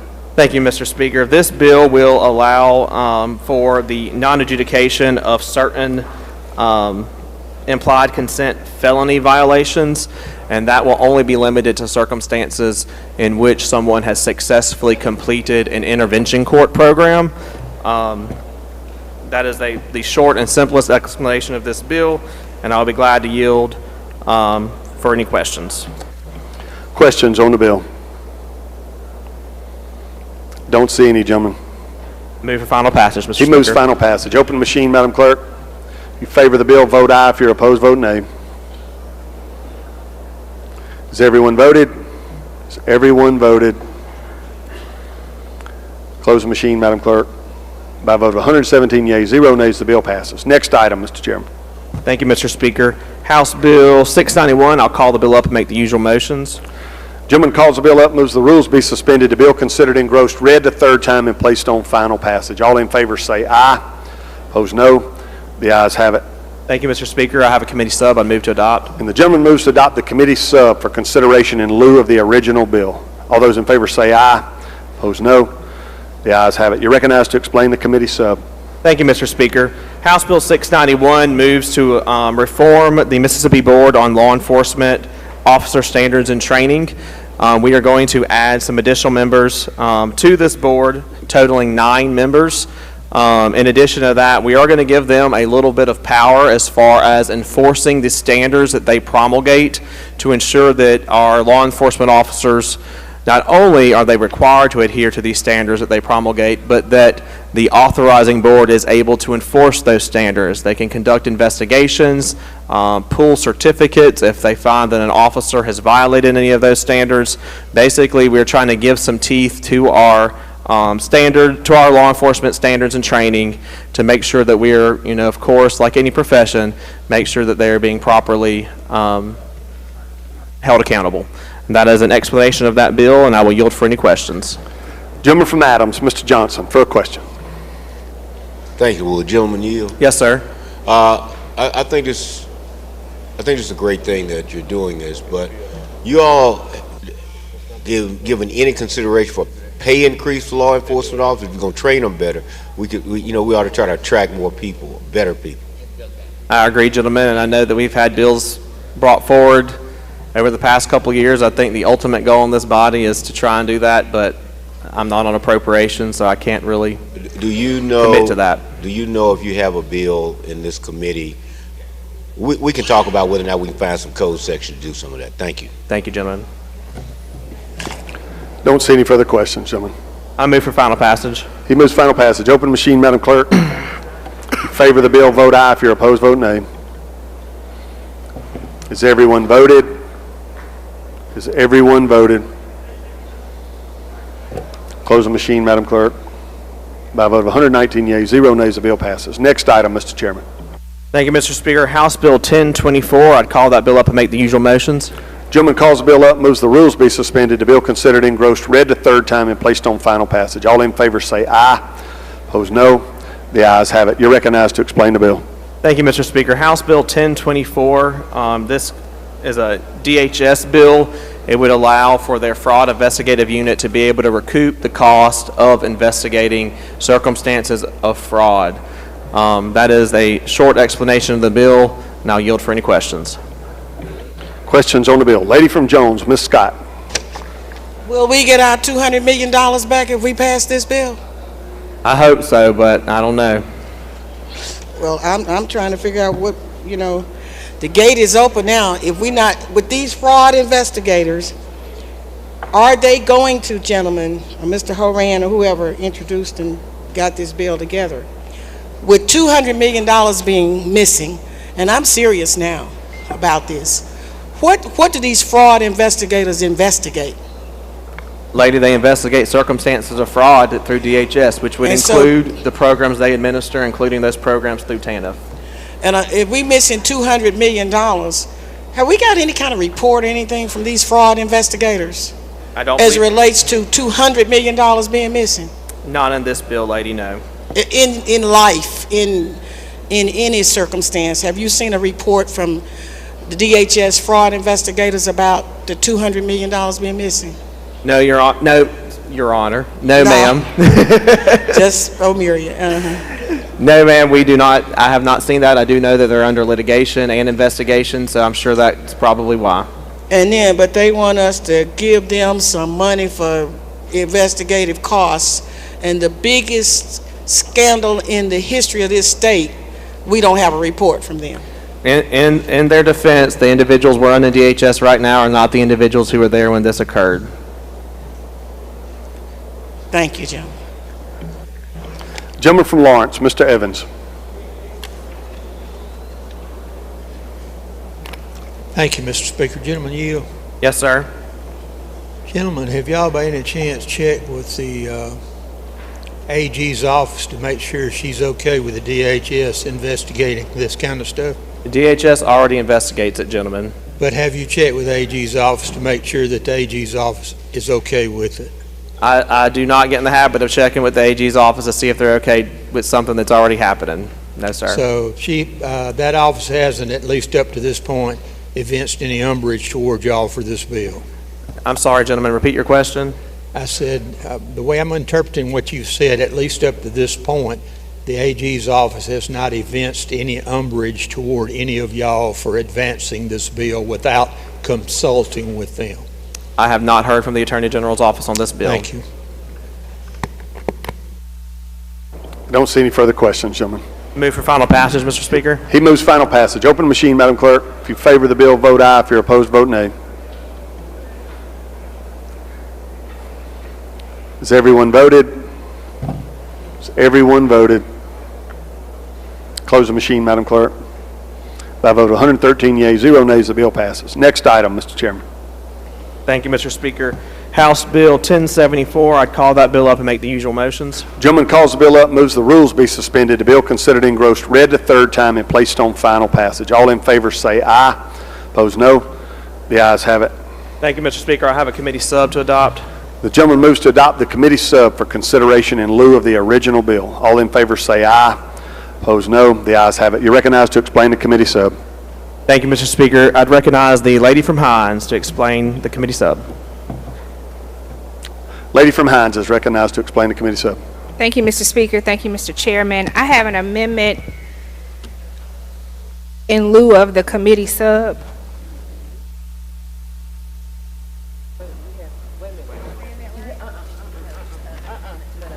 You want to Have an amendment to the committee sub. An amendment to the committee sub? Yes. Okay, you want to explain your amendment? Yes, sir. Thank you, Mr. Speaker. The amendment would change the language in the committee sub on line 34 from up to 15 years to up to an additional 5 years. Let me tell you what this bill would do. House Bill 1074 would add an enhancement for anyone who is convicted of making a terroristic threat against an airport. If you remember, back in December, we had 4 airports across the state that received a threat.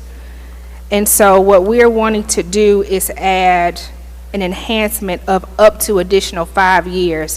What the committee sub had was up to 15 years, which was not the correct language. So we want to give the judge discretion to add an additional, up to an additional 5 years on top of the already 10 years that is included in the current law. And I'll yield for any questions.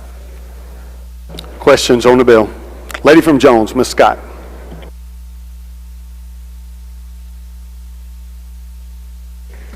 Now, lady, I'm for this here bill, but do we, terrorists is what the subject matter of this, right? Terroristic threat. And what your amendment is doing is lessening the penalty for some person who is threatening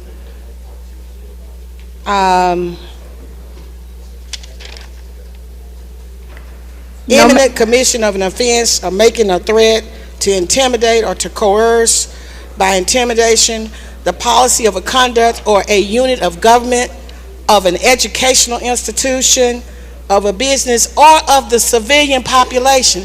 I guess my question to you is, lady, if we ever were to give somebody an enhanced up to 15, or it ought to be 100 years, if they threatening these things that are dearest to us, why would we want to lessen the amount of time that we're giving these people that are making these threats? Actually, lady, you and I are on the same page. Okay, well, I want to be with you. Yes, ma'am. So in section 1, subsection B of the bill, it already allows for, subsection 3 of the bill, it already allows for 10 years. And what I'm doing with my amendment is adding an additional 5 years. And so it could be up to 15 years total, but the judge would have discretion in that amount. So I'm actually doing what you're suggesting that we do. And I agree with you. I'm right there with you. But now, and would you yield further? Yes, ma'am. Well, on line 31, it says that they shall get it. That they shall. And lady, I shall like for them to get it. I don't want the judge to have any kind of discretion if they have threatened my grandbaby's elementary school, or if they have threatened my constituents in Shubuta and they're found to be guilty. I want them to get as much time as out there that could be allowed for them to get. And they will get that and then some if this amendment passes and they make a threat against an airport. Well, on line 30 it says 10 years, and then your amendment says that they may get up to 5. An additional 5 against an airport. So they would get the 10 as the standard. And then if it's against an airport, they could get an additional 5. So it could be a total of 15. And lady, would you yield further? Yes, ma'am. When you wrote this bill, you were on the right track. Because when you wrote it, you said, these terrorists threatening people that's threatening our schools, our businesses, our hospitals, our civic population, we're going to give them 15 if they found guilty. Isn't that what? No, ma'am. I'm for you, lady. Just whatever you say, I'm vote for it.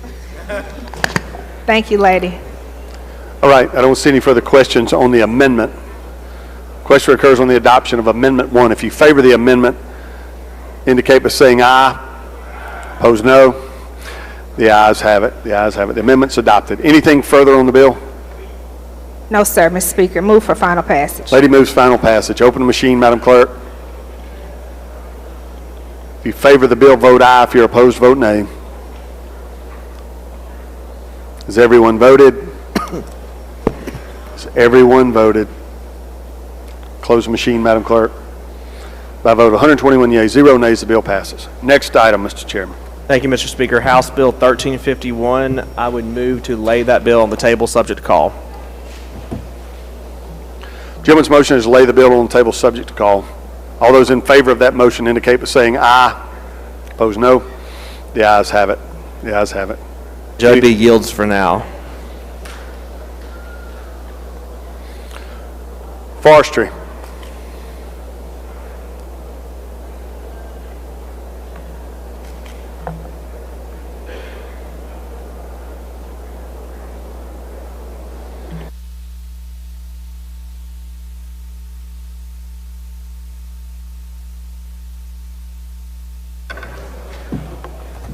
Thank you, Mr. Speaker. I'd like to call up Senate Bill number 2059 and make the usual motion. Gentleman calls the bill up, moves the rules be suspended. The bill considered engrossed, read the third time, and placed on final passage. All in favor say aye. Opposed, no. The ayes have it. You're recognized to explain the bill, gentlemen. All right, we're back on our forestry bill where we're going to be using biomass to make pellets. I told some of you we was going to do a better thing, but I think we've done a lot better job of getting the Senate bill in here. It's not complicated. It's the other bill we had. With that said, basically what they're doing is taking just about anything that's in the forestry industry, timber-wise and all, and using it to make pellets out of. And not all of it's involved in the process of using chemicals and all to do this. A lot of it's dry stuff. With the forestry situation we have in the state of Mississippi, this would be a very detrimental bill to have to retain industry to come into the state of Mississippi because of the situations we have right now with the southern pine beetle and tip moth, killing our pine trees, which will be left in the forest just to lay there and rot. Carbon initiatives in these trees is trees take in carbon as they're going through their life cycle. When that tree dies, it is carbon in the trees to release. Through this process, we have a carbon capturing process that will be capturing the carbon for an initiative to be used in the oil field industry as far as fracking wells. And pretty much with that said, I'd take any questions. Questions on the bill. Gentleman from Marshall, Mr. Faulkner. Thank you, Mr. Speaker. Mr. Chairman, you yield? Absolutely. Mr. Chairman, I thank you for your work on this bill and thank you for the conversation we've had about it. So you're familiar with the concerns that we had, correct? Right. So you represent to us today that the issues we had with this bill at first and the situations happening down in south and west Mississippi has been taken care of in this current have been resolved. That's right. For the simple reason, we're talking about a process here. And what we were talking about earlier in the bill that we had earlier, the bill we had earlier was basically a mill that was already been instilled probably for over 10 or 15 years, and the process has changed greatly since then. And this new industry coming in would be an asset work-wise and fundamentally to the state of Mississippi. Thank you, Mr. Chairman. Yes, sir. With that said. Gentleman from Oktibbeha, Mr. Taylor. Gentleman, will you yield? Yes, sir. I just wanted to make sure that this was stated along the way.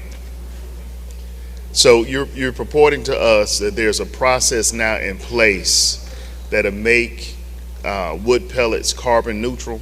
Carbon neutral and a lot safer than what the old pellets was, like the ones you buy in Walmart and all. A lot of you use in your grill to smoke meat and all with.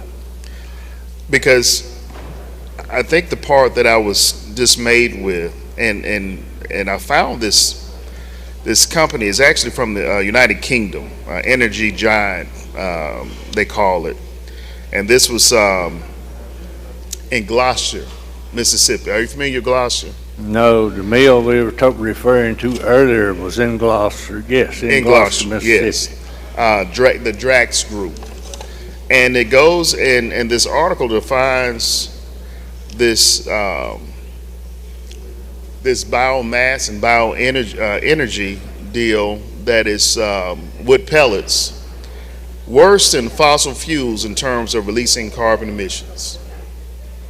Say that one more time. That in recent years, the biomass industry has come under scrutiny because the wood pellets are even worse than fossil fuels in terms of releasing carbon emissions. As you well know, just as well as I do, we have a lot of industries out there that's basically trying to block the forest industry on certain things, and naturally called, a lot of them's called tree huggers. But with this said, the carbon initiative that they're using to capture this, it's the same thing if you put a lid on the kettle and all the steam went into a pipeline process. Is there a repealer on this bill? Pardon? Is there a repealer on this bill? No, sir. Would you be amenable to a repealer bill? I'd on this rather bill? leave it like it is and be a clean bill. I'd appreciate that. Thank you. Gentleman from Lawrence, Mr. Adam. I'm sorry. Gentleman from Lawrence, Mr. Evans. Thank you, Mr. Speaker. Gentleman Yield. Yes, sir. Gentlemen, I know you were here with me some several I years can't hardly hear ago. you, Bob. Oh, sir. Some several years ago, during years in my prior tenures up here, we had a process presented to us that would turn forestry wastes, such as limbs and roots and stumps and pine needles and whatnot, into petroleum and take like 10 to 30 days. You remember that? I think that was called the Kior project. If Yeah, I'm not wrong. We were going to spend pine straw in the gold. That Kior plant up in Columbus, Lowndes County, right? And I think this, you recall that the state's been in lawsuits pretty much since then, trying to recover the tens, if not hundreds of millions of dollars that we invested in that company. Kind of reminded us of the beef plant, didn't it? Sort of does, but if the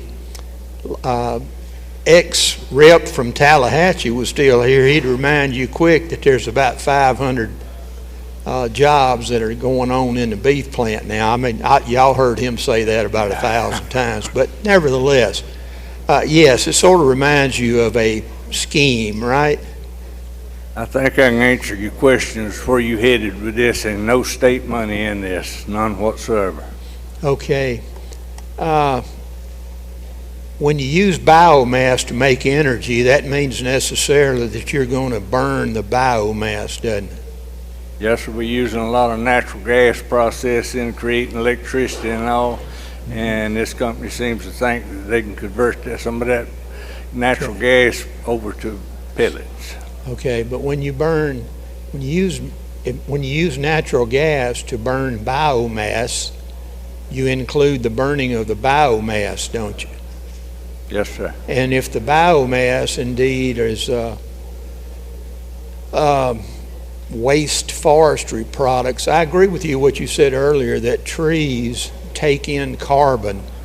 You and I both agree on that, don't you? Right. In fact, the trees around the world are basically a big carbon dump that takes carbon out of the air, out of our atmosphere, and stores it.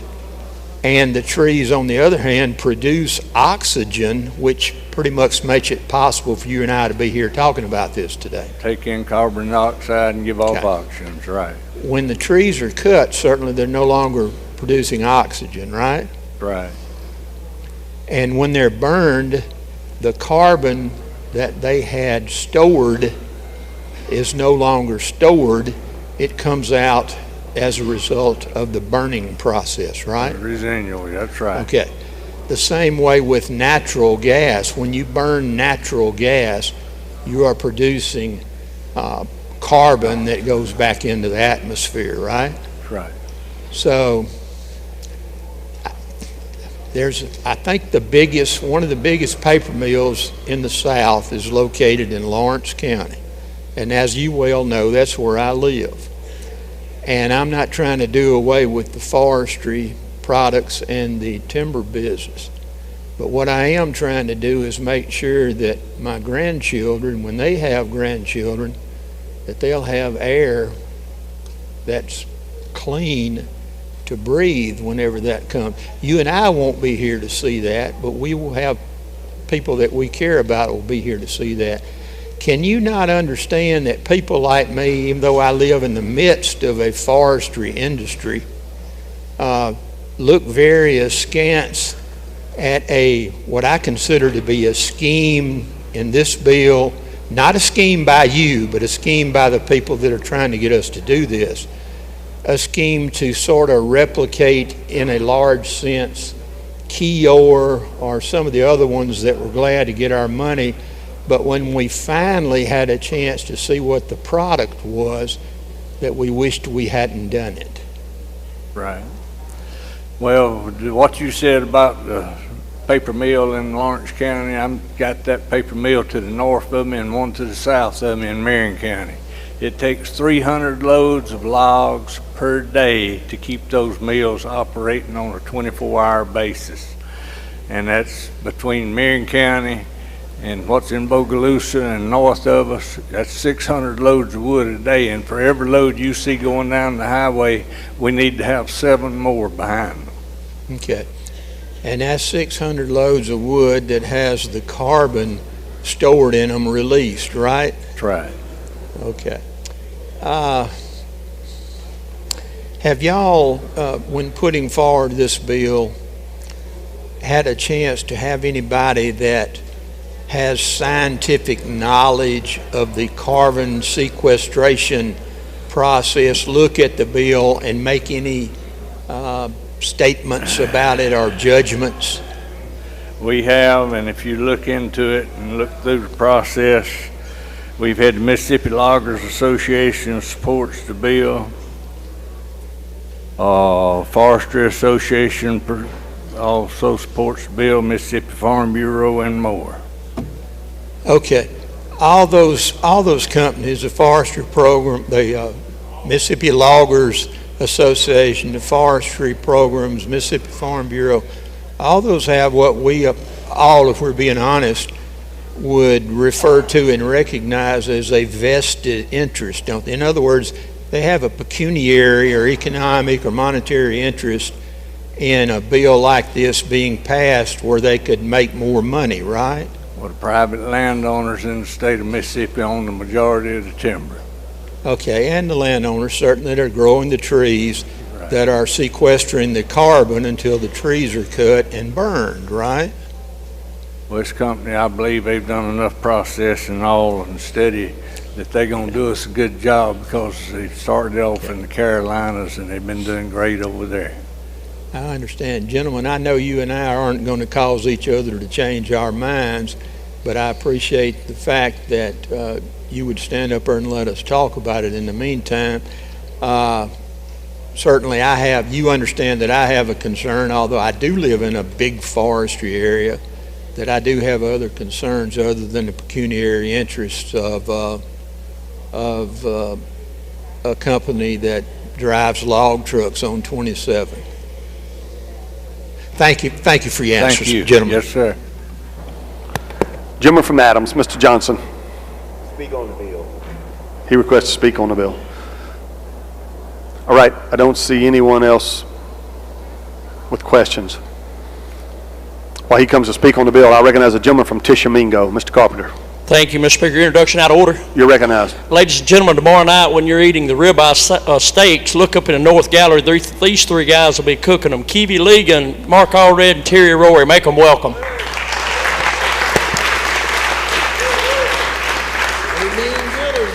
Welcome, gentlemen. All right, gentleman from Adams, you're recognized to speak on the bill. Thank you. I started to ask questions, but at the outside chance that one of us wouldn't be able to be heard, I thought I'd come up here and speak a little louder. But look, I understand what the gentleman is doing, and I support the forest industry, and I think is vital to our economy. But as I'm a lawyer. I've spent 30 years practicing products liability law, defending companies, suing companies. I've never ever seen a company. It was an oil company I was suing, and they on something called naturally occurring radioactive material. They wanted to say it comes out of the ground. It's natural. That doesn't mean it's not poisonous. You just can't put in the statute just because something happens the way the companies say it happens, mean it's not harmful. It may not be, but that's something that will bear itself out.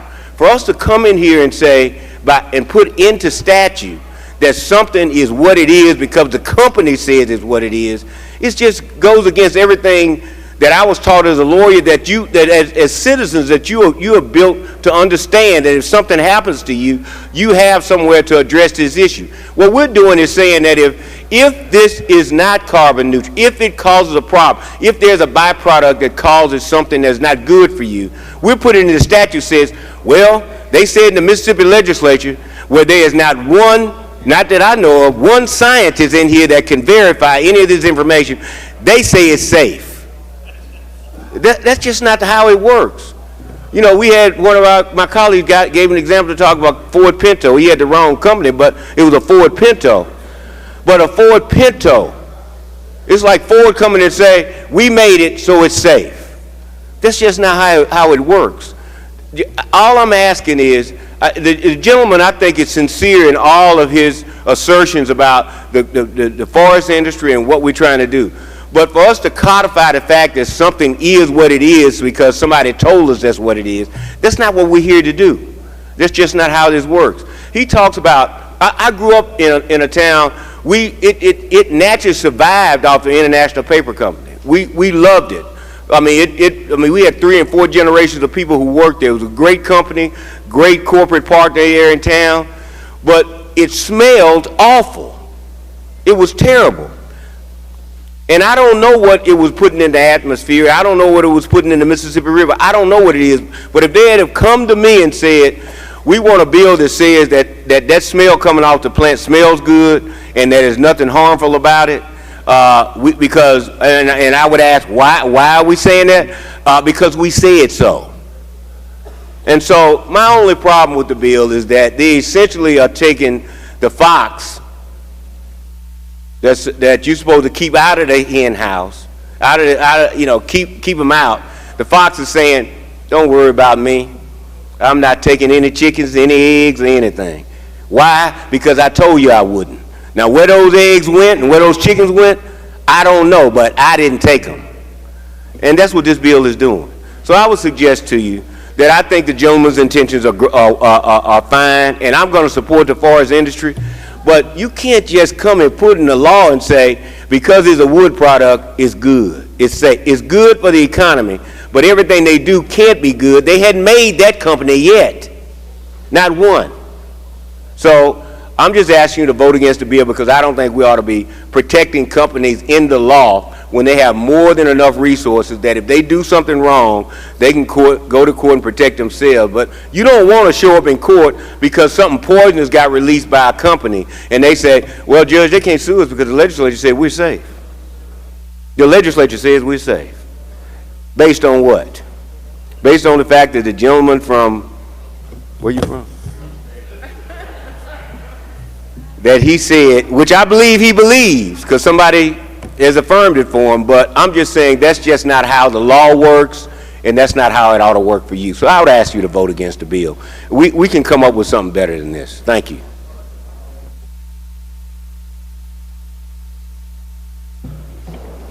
Lady from Hines, Ms. Summers. For what purpose? Mr. Speaker, I would like to speak on the bill also. You're recognized. Thank you.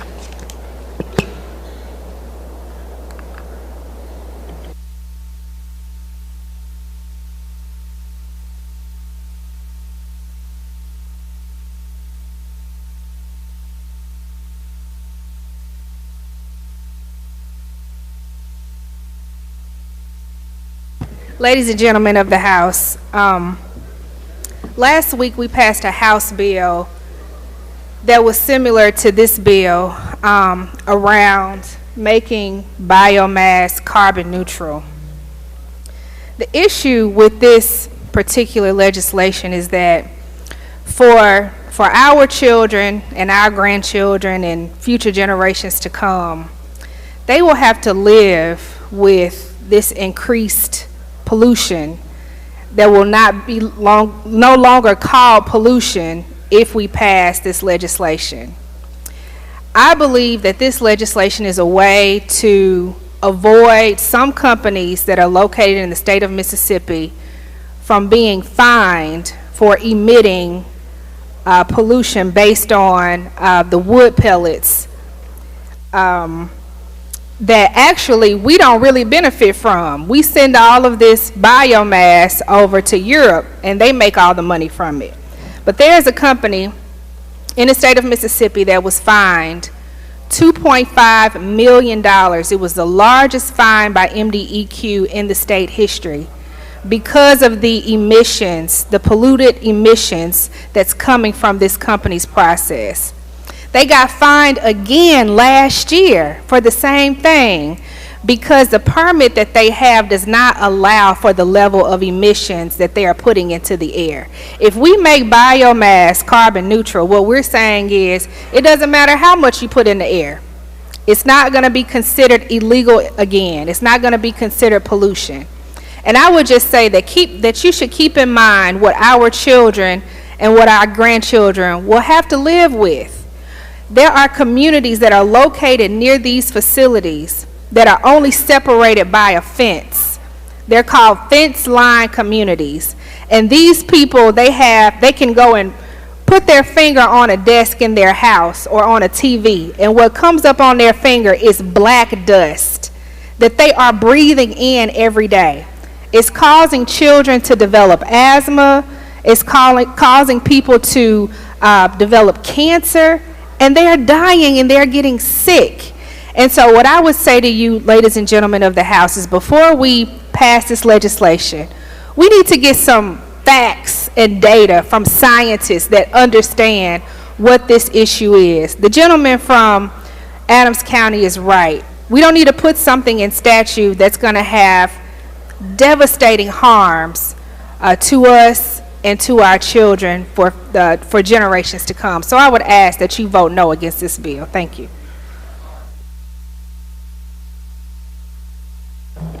All right. Chairman, wish to close.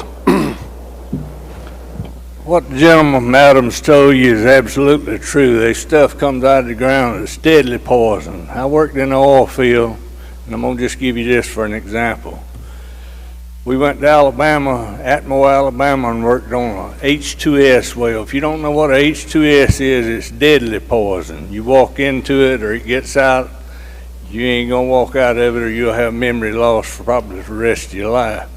But through having H2S as a process, we had people that had that chemical engineering ability to take H2S and put it to our better use. It had a lot of sulfur and all in it and has a natural gas in it that'll burn. This is not a bill to put a mill that is not under new qualifications according to federal DEQ guidelines.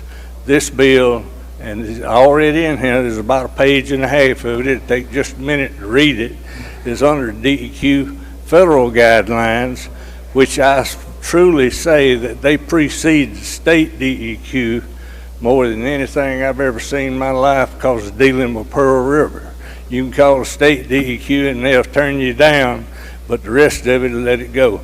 If you would, I appreciate your help. Vote for the bill, and that's just closing remarks. All right. He moves final passage. Open machine, Madam Clerk. If you favor the bill, vote aye. If you're opposed, vote nay. Has everyone voted? Has everyone voted? Close the machine, Madam Clerk. By a vote of 80 yeas, 35 nays, the bill passes. Education, I believe.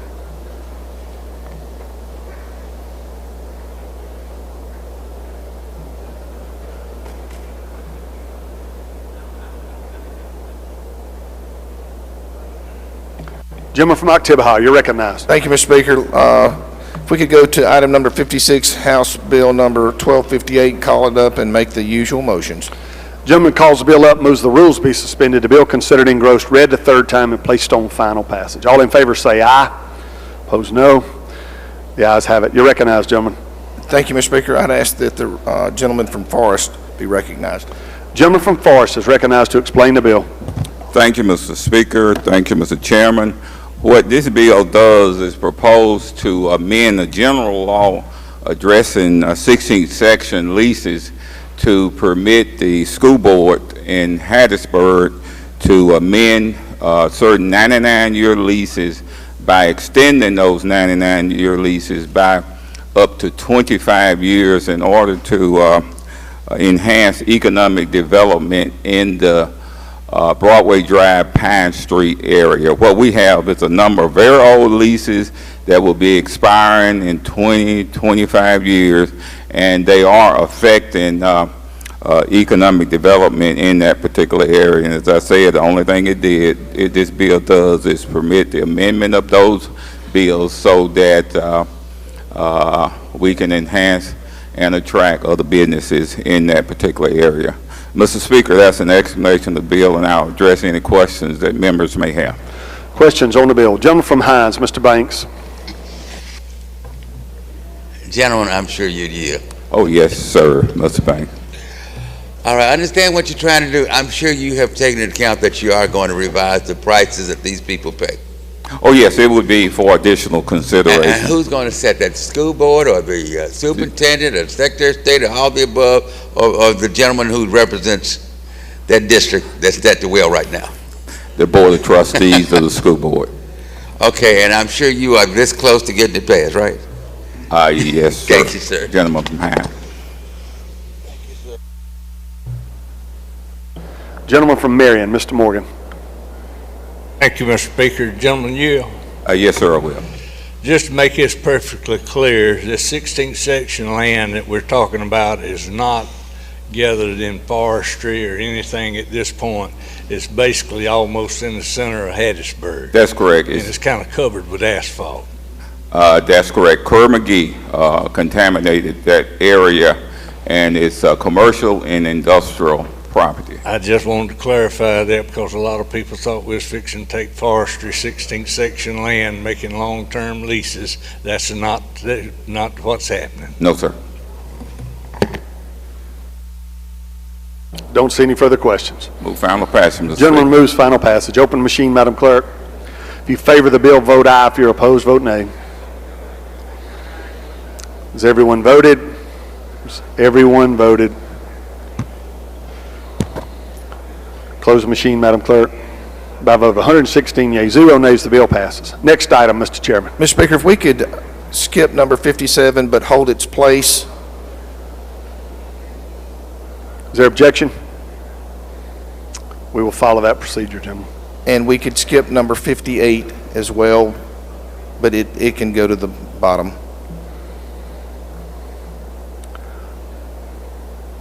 You have any further items, gentlemen?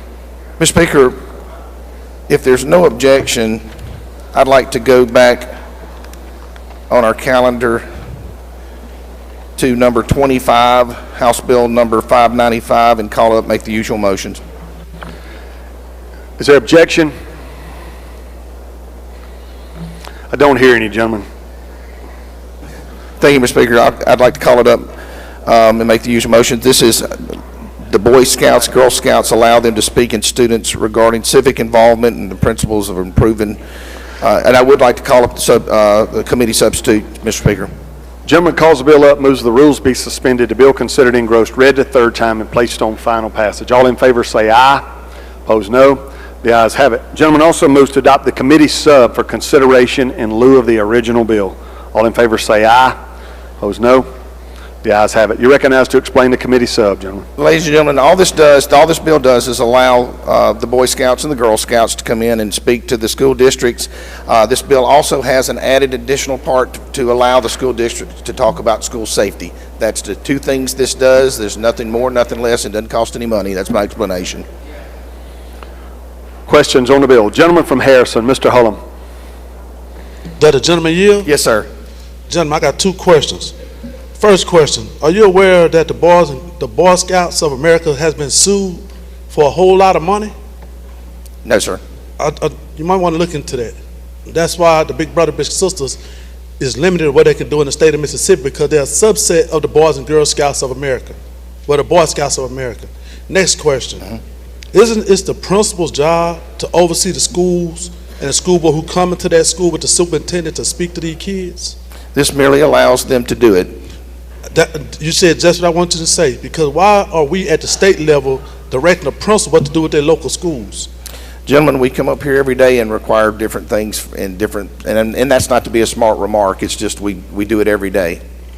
I understand, because just because we have the right to do something, does that mean that's the right thing to do? Thank you. Gentleman from Hines, Mr. Banks. Gentlemen, just one quick question, if you'd yield. Yes, sir. So they're not going to be teaching critical race theory, are they? No, sir. Yeah, okay. I'm real concerned with that, you know? They're not doing that, I don't think. I don't see any further questions, gentlemen.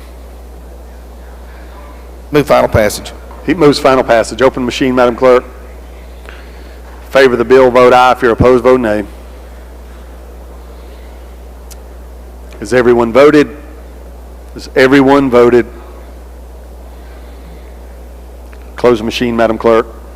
By a vote of 112 yeas, 4 nays, the bill passes. Next item, Mr. Chairman. Thank you, Mr. Speaker. If we could go to item number 26, House Bill number 1229, and I would ask that we take up the committee substitute in lieu of the original bill. Gentleman calls the bill up, moves the rules be suspended. The bill considered engrossed, read the third time, and placed on final passage. All in favor say aye. Opposed, no. The ayes have it. The gentleman also requests or moves adoption of the committee sub for consideration in lieu of the original bill. All in favor say aye. Opposed, no. The ayes have it. You're recognized, gentlemen. Thank you, Mr. Speaker. Ladies and gentlemen, this is an extended repealer out to 2027. This is the Equal Opportunity for Students with Special Needs Act. This is bringing forward the statutes and creates the ESA program. That's my explanation of the bill. Questions on the bill? I don't see any, gentlemen. Move final adoption. He moves final passage. Open the machine, Madam Clerk. If you favor the bill, vote aye. If you're opposed, vote nay. Has everyone voted? Has everyone voted? Close the machine, Madam Clerk. By a vote of 118 yeas, 0 nays, the bill passes. Next item, Mr. Chairman. Thank you, Mr. Speaker. If we could go to number 27, House Bill number 867, and bring up the committee substitute in lieu of the original bill. Gentleman calls the bill up, moves the rules be suspended. The bill considered engrossed, read the third time, and placed on final passage. All in favor say aye. Opposed, no. The ayes have it. Gentleman also moves to adopt the committee sub for consideration in lieu of the original bill. All in favor say aye. Opposed, no. The ayes have it. You're recognized, gentlemen, to explain the committee sub. I would ask that the gentleman from Pearl River, junior gentleman from Pearl River, be active. The gentleman from Pearl River is recognized to explain the committee sub. Thank you, Mr. Speaker. This is House Bill 867, what's been colloquially known as the School Portability or School Transfer Bill.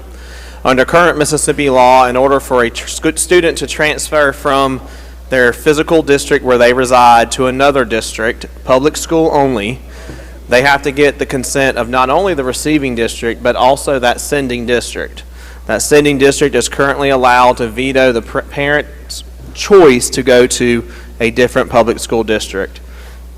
Excuse me, this bill will simply remove that veto power of the sending district and would only allow, would only permit the receiving district to accept or deny that transfer.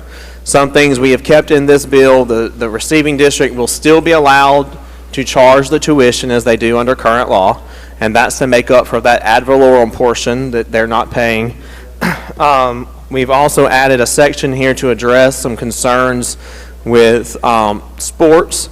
So a student who transfers to a new district under this act, if they transfer in the middle of the school year, they will not be eligible to play in any of the sports until the following full school year. Now, if they transfer at the beginning of a school year like any other transfer student, they will be eligible. We do not require any, there's no significant reporting requirements or anything in the bill once I do this amendment. So I know we've heard some concerns that there were some excess reporting requirements placed on the districts. We've removed that entire section in the amendment I'm about to pass. Right now, the bill is simply limited to students can transfer as long as the school will take them. And that is a short and simple explanation of the bill. One other point for some of you who have districts under desegregation orders. When we pass this amendment, we will exempt those districts under desegregation orders or settlements from participating in this program. That is an explanation of the bill, Mr. Speaker, and I have an amendment at the proper time as well. Why don't you offer your amendment before we take questions? This amendment does some of what I told you about. We strike that first section with all those reporting requirements. Oh, sorry. Madam Clerk needs the amendment. We put the athletic eligibility language in here. One other thing we did go ahead and do that the Senate did, we have a companion bill floating around. I believe the gentleman from Harrison did it. As far as those transfer students of active duty military individuals, we went ahead and put that in here as well so they could conform as we move along. But that is the explanation of that amendment, Mr. Speaker. Questions on the amendment? I recognize several of you are seeking recognition for questions. Does any person have a question on the amendment?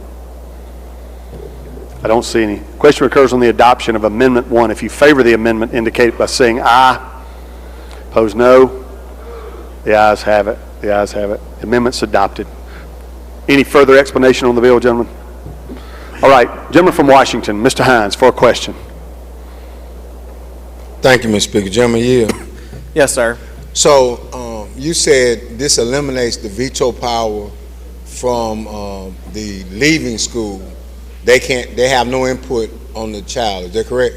That's correct. So what happens if a child throws a temper tantrum and busts out some windows, destroys some equipment and stuff, and then just his parents refuse to leave with the deal with the district, and they pull him out of school, try to send him somewhere else? What happens there? If that other district will accept him, he can go there and bust out their windows. So what? Yeah. Now, if they are expelled, under the bill, if they are expelled, if they're forced out, you can't just transfer after expulsions. So let me ask the question this way: Little Johnny destroyed some school property, and as Johnny had destroyed the school property, they have set a hearing for April 15th. His parents believe that the hearing would not be favorable, so they transfer him out on March 28th to the new school district. Therefore, he's not been expelled, has not been kicked out of school. He's pending a hearing. How does that impact his enrollment in the new school district? I mean, we give great discretion to the receiving district as to accept or deny these students. And I know under current law, they call the sending district and they get a history of the student.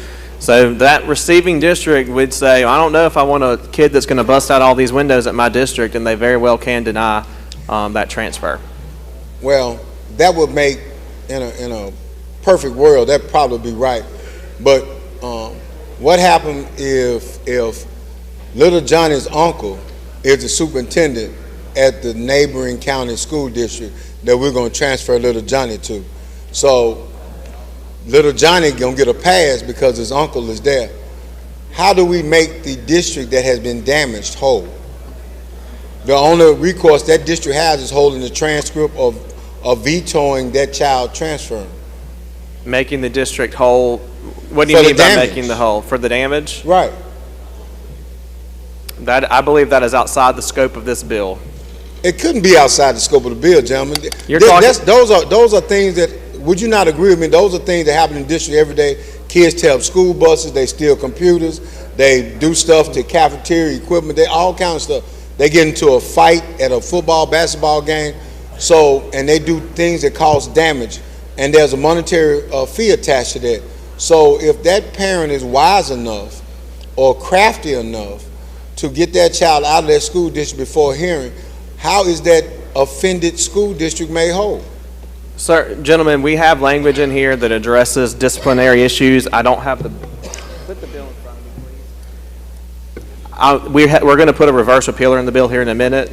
Oh, there's already a reverse appealer in it. If you want to work on that language to be more specific, maybe it needs to go beyond just expulsion, but maybe say for disciplinary reasons, I'd be happy to work with you on that. I understand your concerns. I believe they're limited enough that the bill as a whole needs to pass, but I think we can work on some of that language and make sure that that doesn't get abused, like you say. Gentleman from Capaya, Mr. Holloway. Thank you, Mr. Speaker. Mr. Speaker, I have an amendment at the proper time. Okay, thank you. Gentleman from Hines, Mr. Brown.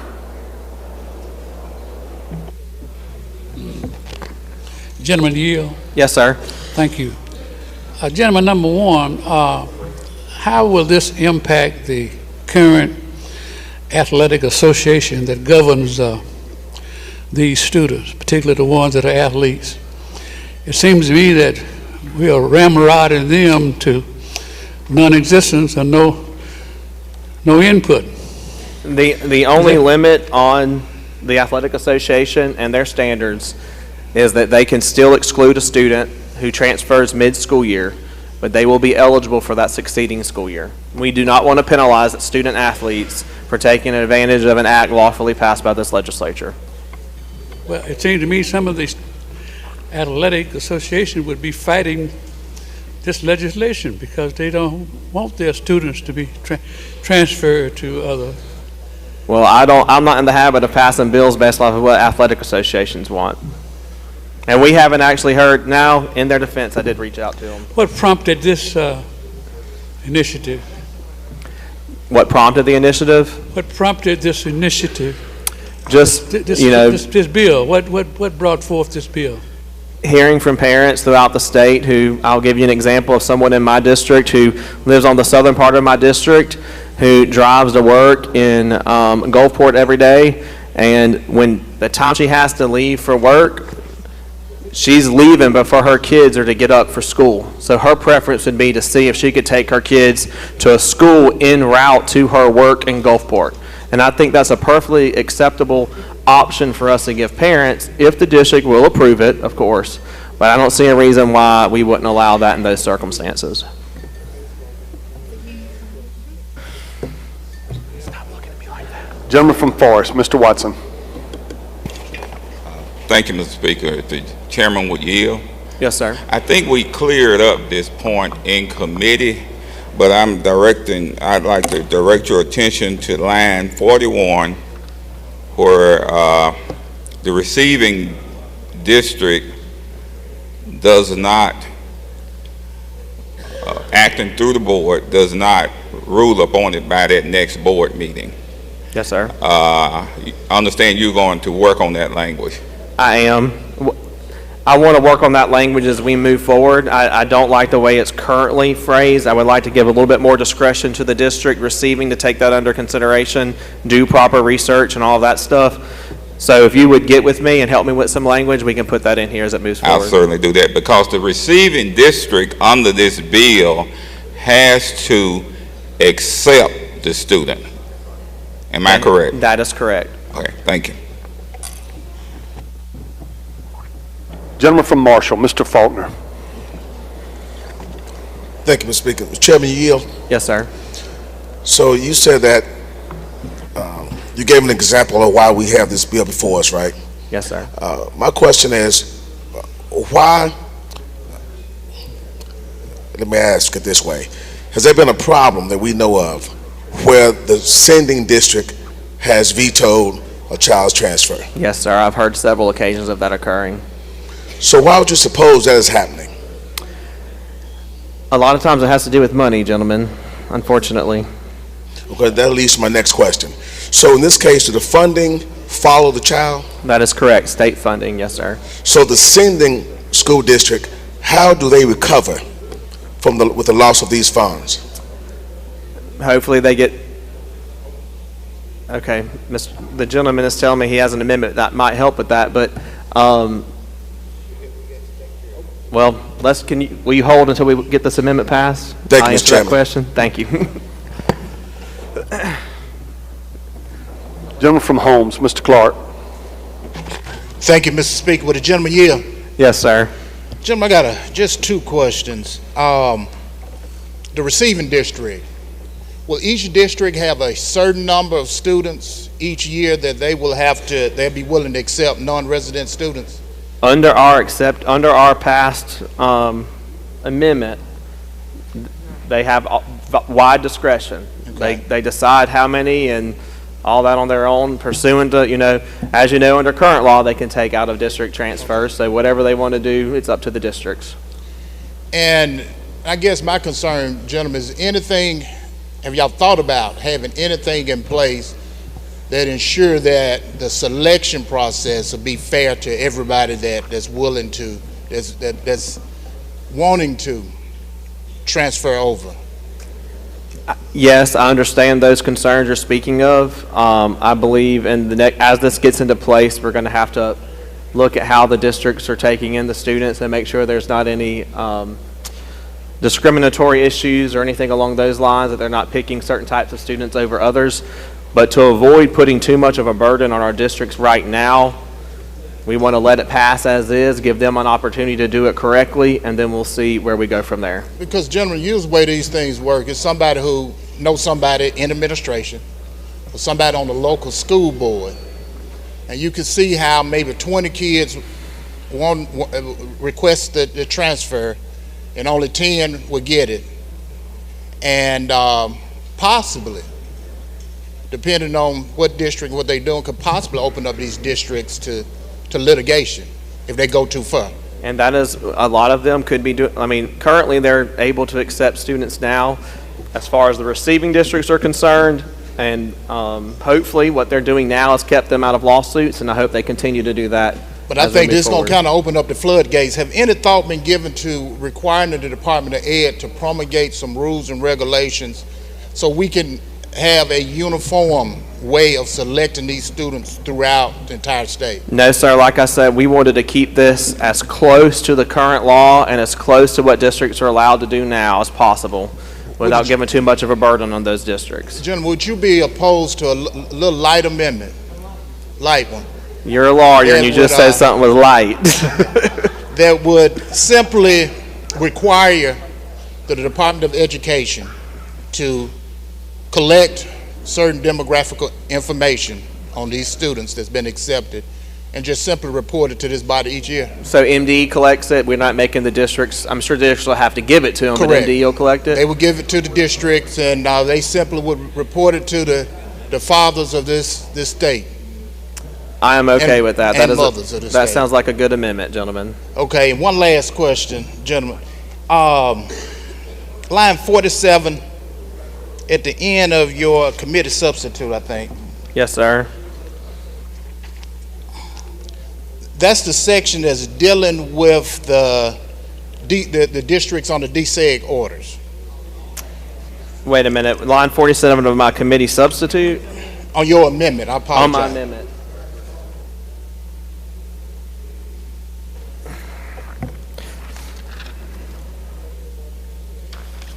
Yes, sir. On line 49, where it started off, a school district may declare an exemption. Walk me through exactly how that will work out.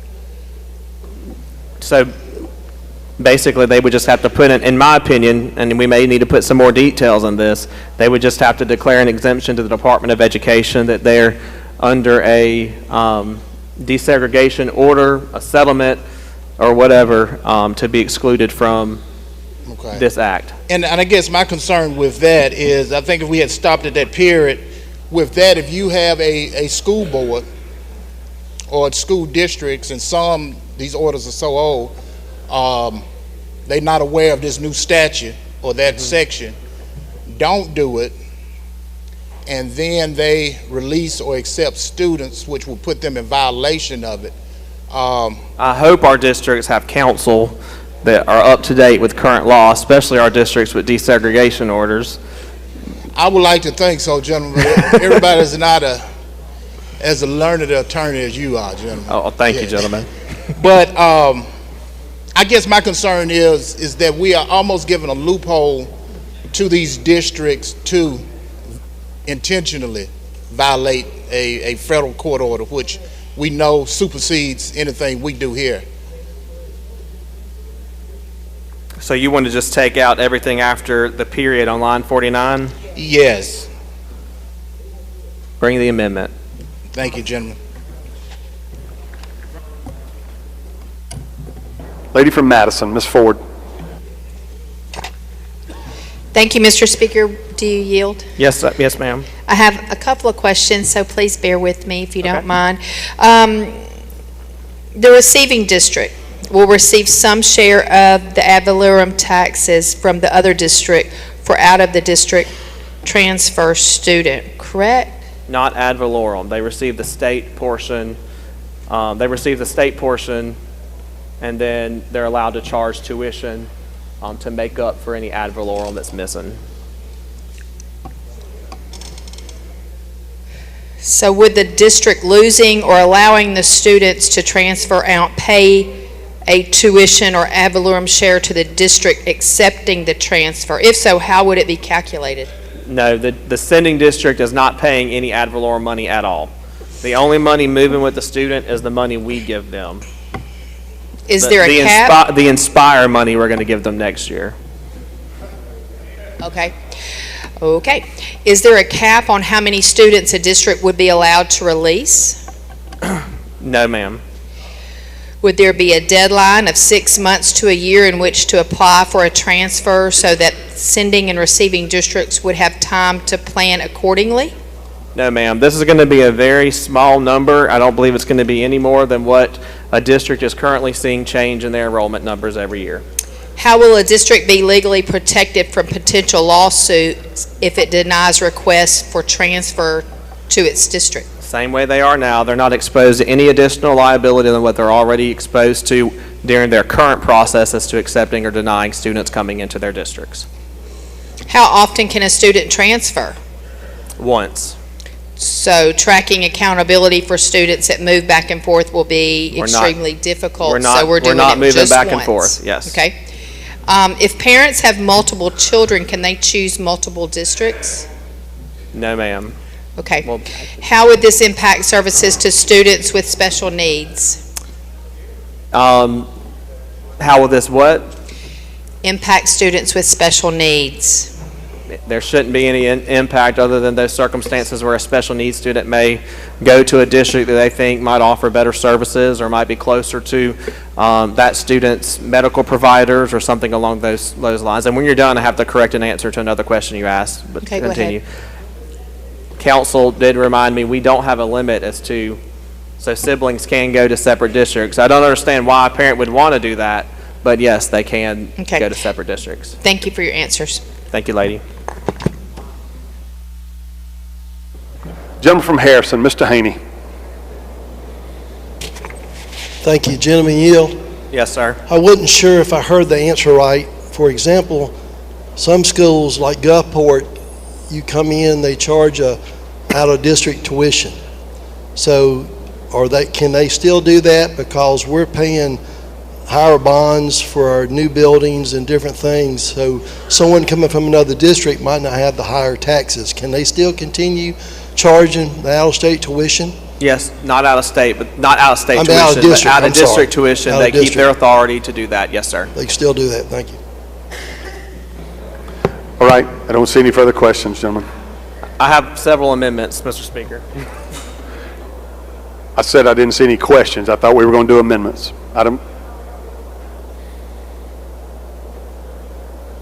Did you have further amendments, gentleman from Pearl River?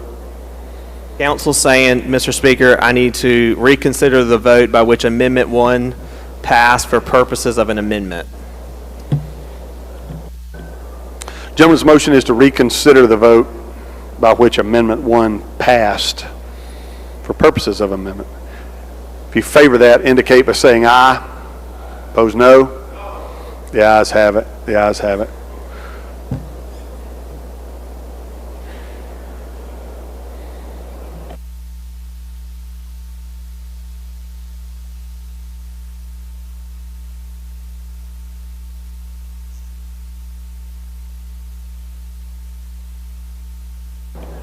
Gentlemen, you'll have to do something with Amendment 1. It's back before us.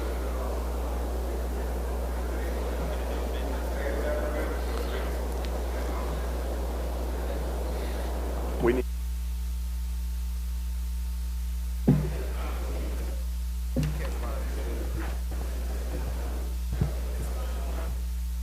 Recognize, Mr. Speaker. You recognize Jim from Holmes. I believe this will be Amendment 1 to Amendment 1. Is that correct?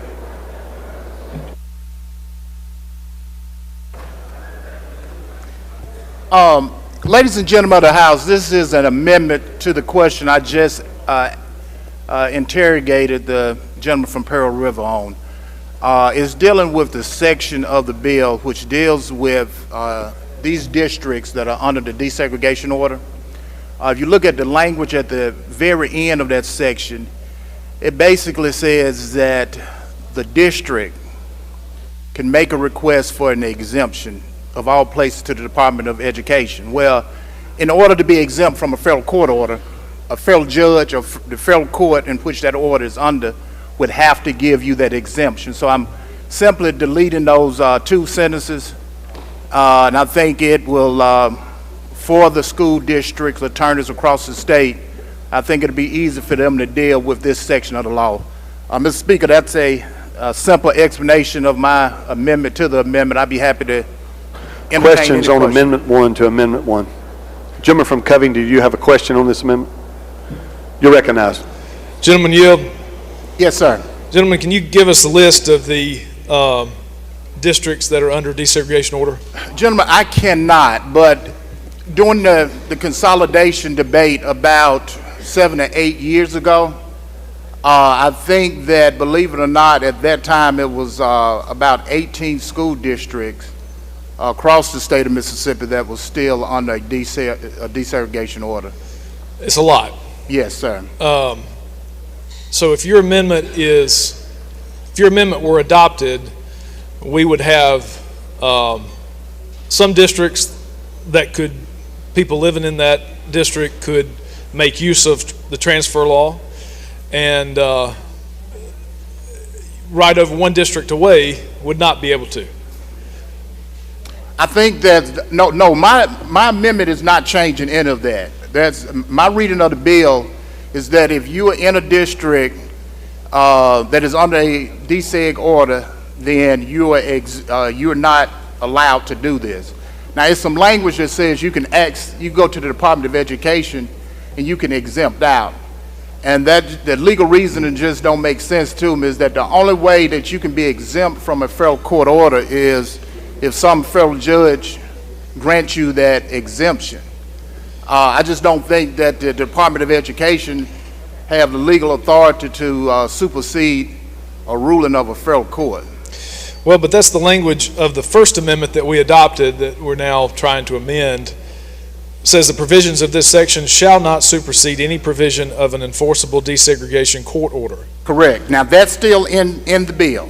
And then goes on to say, a school district may declare an exemption from the requirements of this section if the district is subject to a desegregation order, or if the district is subject to a settlement agreement to remedy past segregation.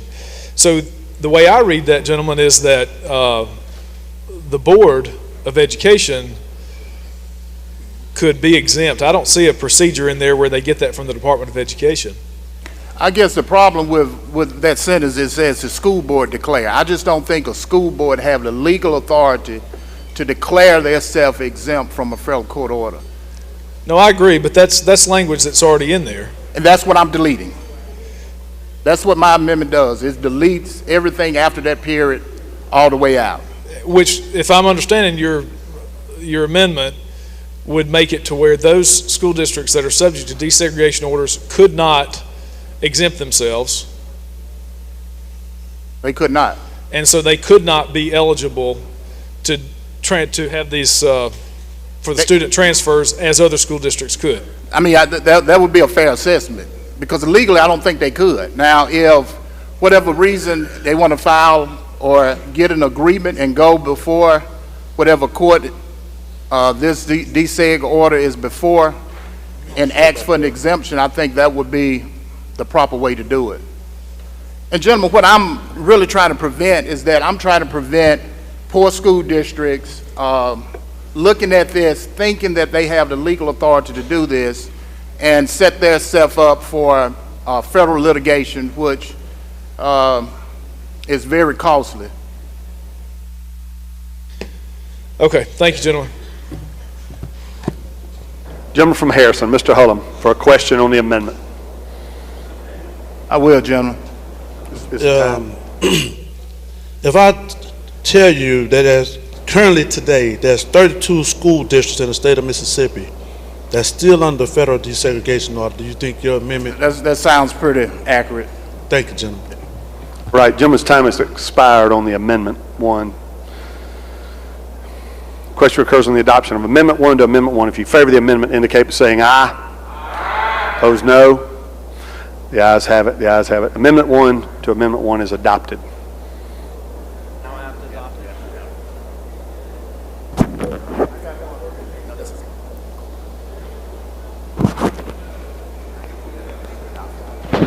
I'm going to move to re-adopt Amendment 1, Mr. Speaker. All right, gentlemen's questions on this amendment now. I don't see any.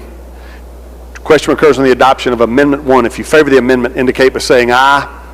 Opposed, no. The ayes have it. The amendment's adopted. Anything further on the bill? Gentleman from Holmes is recognized for an amendment.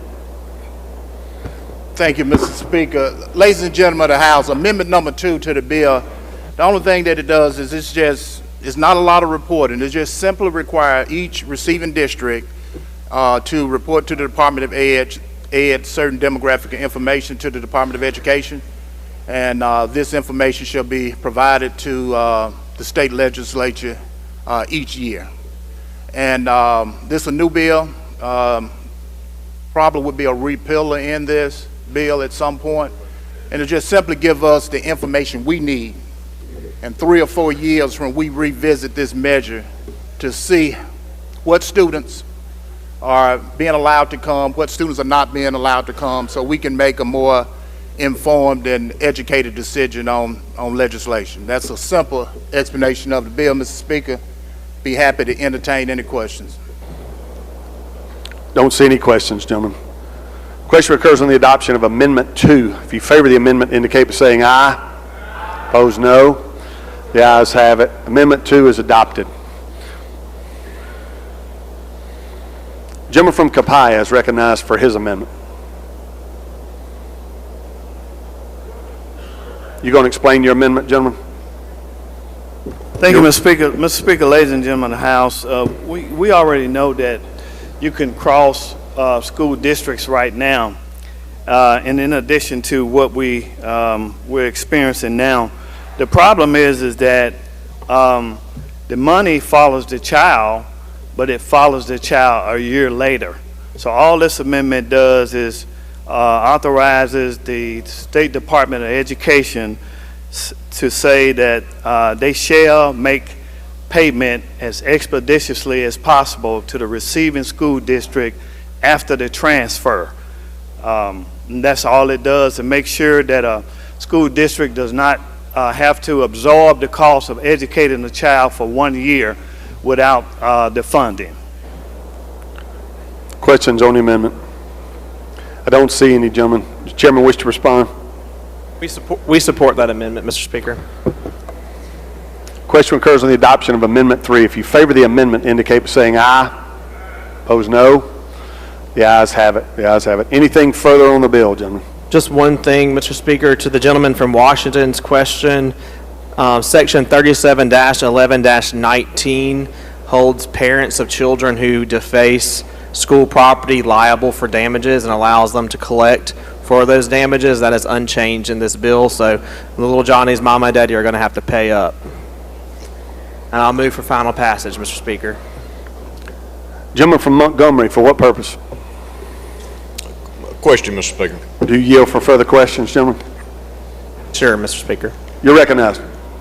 Thank you, Mr. Speaker. Gentlemen, you do yield? Yes, sir. Thank you so much. So the last amendment, my concern with that last amendment we passed and adding it to the bill, if the prior school district the child was attending had already received money, Now we've got money following that student immediately, or expeditiously, I think is the amendment was stated.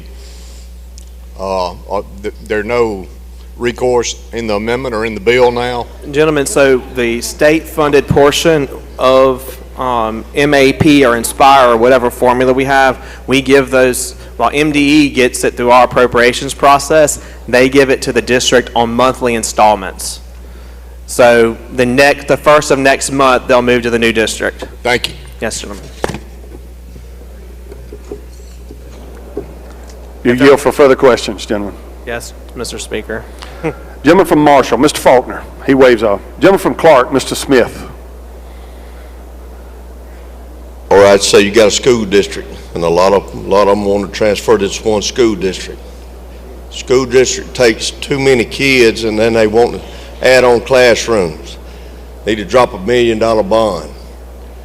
Is there anything against that in this bill?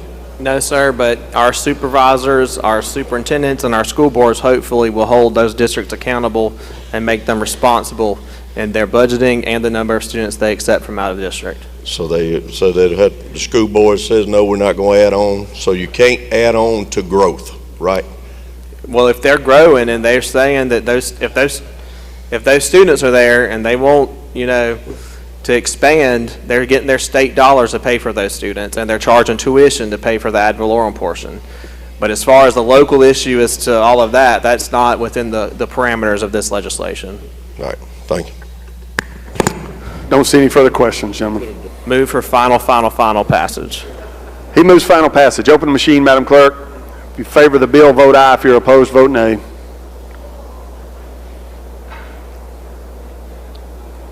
Has everyone voted? Has everyone voted?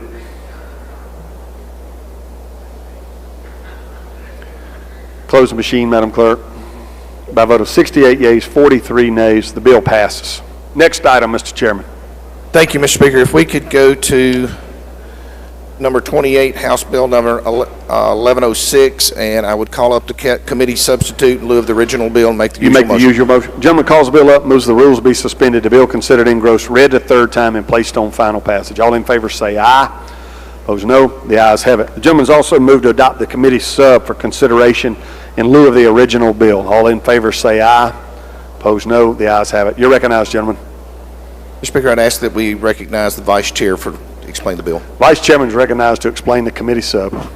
Thank you, Mr. Speaker. House Bill 1106 simply adds occupational therapists and school psychologists to those who get the National Board Supplement that we get for teachers and nurses, and we've added athletic trainers and a bunch of other professions to that, but this just includes them in that supplement.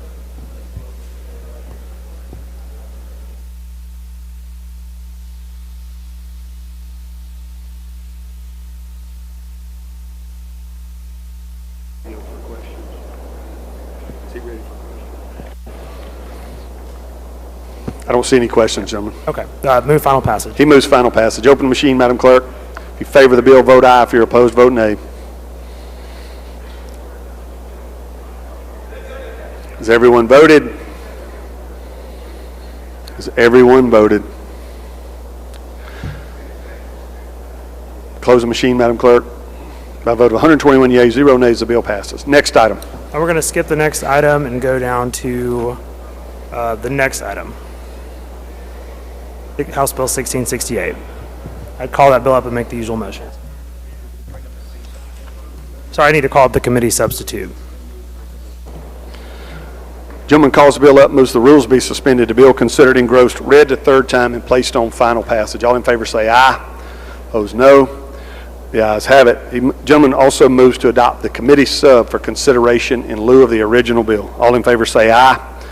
Opposed no. Gentlemen, you're recognized to explain the committee sub.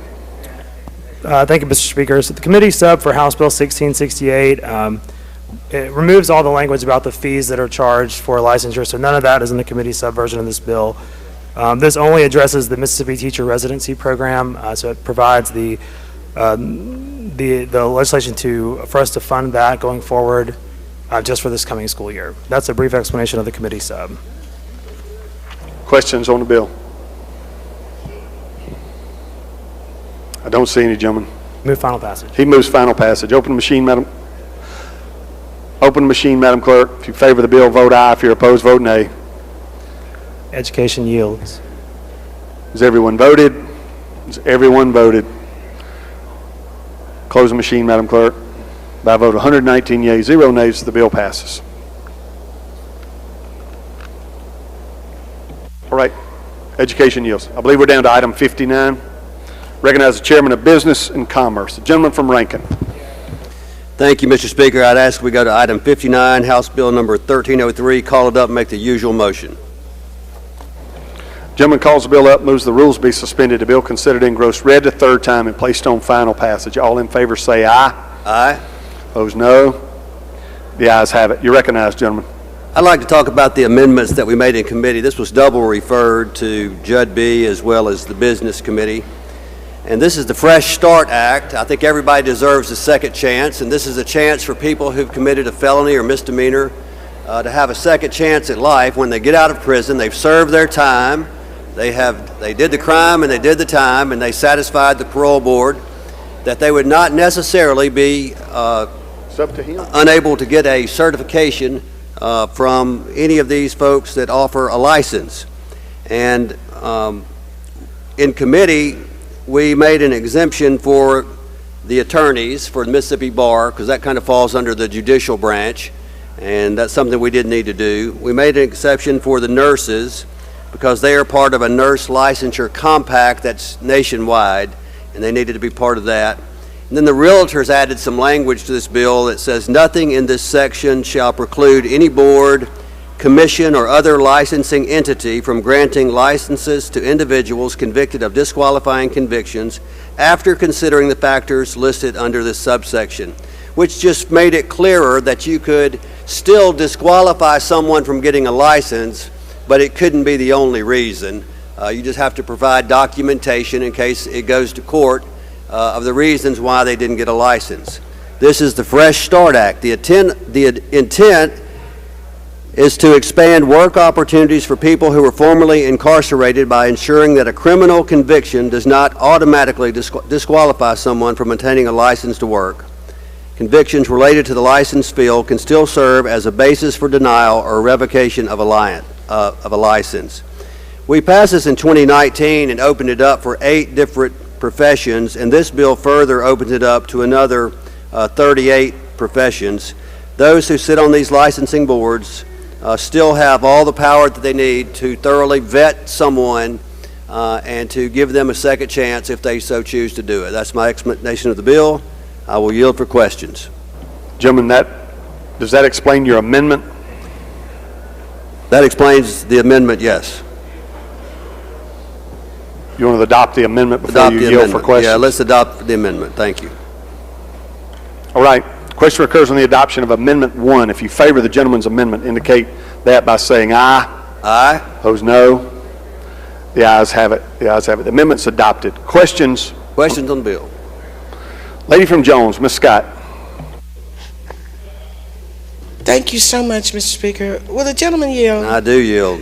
Gentlemen, I do think this is a good bill to give people a fresh start. Did the committee consider now what it is that we're doing now? We're going to give doctors, physical therapists, occupational therapists, teachers, administrators. We're giving people that, other than lawyers, a few tweaks for real estate people and nurses. We're going to give them all a fresh start under this bill, right? Yes, ma'am. We're giving them an opportunity to have a way to make a living and have hope in life and not have to go back to prison from a life of crime. And so my question to you is, could the committee have not also said that we would expunge records so that across the board, so that others who are not licensed but who need to work, who need to make a living, who need to pay taxes, would have a fresh start? Did the committee give that into consideration? Lady, I'm not certain if those are the correct code sections, but I think that's outside the scope of what we were trying to do. could be the correct code section, I don't know. No one offered an amendment. Well, let me ask you this then, gentlemen. Would you be amenable to an amendment that would allow for a fresh start for, well, let's just, as the gentleman from Rankin County told me, let's take baby steps. Can we allow for people that have non-violent felonies to be automatically expunged so that they can have a fresh start? Would you be amenable to an amendment? I agree with taking baby steps too, and I think that we should not amend this bill, but if that's a bill that should stand on its own merits. But you do believe that if a person is a doctor and has broken the law and they've served their time, that they ought to be able to get a fresh start and get their license back, right? I think that they should be given an opportunity to sit in front of a licensing board and display that they have served their time, that they have been approved by the parole board to be out of prison, and that they have moved on from their former life of crime. I think they should be given a second chance. And if you got a guy who has been 15 years without a traffic ticket, but he still has a felony, non-violent felony conviction in his record, you don't believe that he deserves a fresh start? I personally think expungement should happen on a case-by-case basis by some other process other than us blanket declaring that everyone should be expunged from their crime. What are we doing in this bill then, gentlemen? We are giving people a chance to get a license in order to practice certain professions. And by giving them an opportunity to get a license, then the licensing board is, by all areas of thought, they're expunging what they've done. They're excusing what they've done, right, if they give them their license back. Well, they're not expunging their record, but they are taking into account that these folks have served their time and are now applying for a license, and that their character and their the way they've lived their lives since they've been out of prison, that they're a changed person. They're being given a second chance. Has nothing to do with the legal expungement of records or anything of that nature. Well, on line 126, gentlemen, this bill does not say that the licensing authority can't do it, because on line 126, the bill says that the licensing authority shall promulgate the necessary rules and regulations. So they can promulgate to implement these provisions of fresh start. Could they not promulgate rules to say that, you know, that we're going to close this record and nobody will ever know anything about it going forward? What section are you in, lady? Line is that section 14? Because I have a different copy of the bill. I got this 3,000-page bill they gave me just then, and it's on section 5. Hang on, I've got that one too. And it's line 126. Let's see. So the licensing authority shall promulgate the necessary rules and regulations to implement the provisions of this section. Is that what you're referring to? Yes. Okay.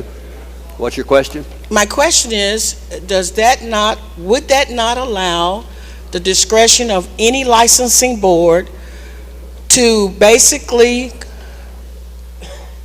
we won't use the word expunge.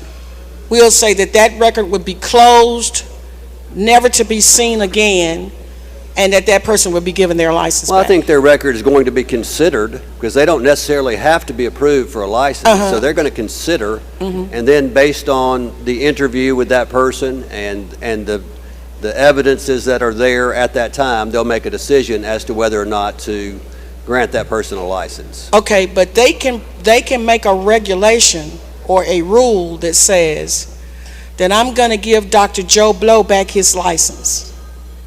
And we're going to put his whole record, like Christ does, into the sea of forgetfulness.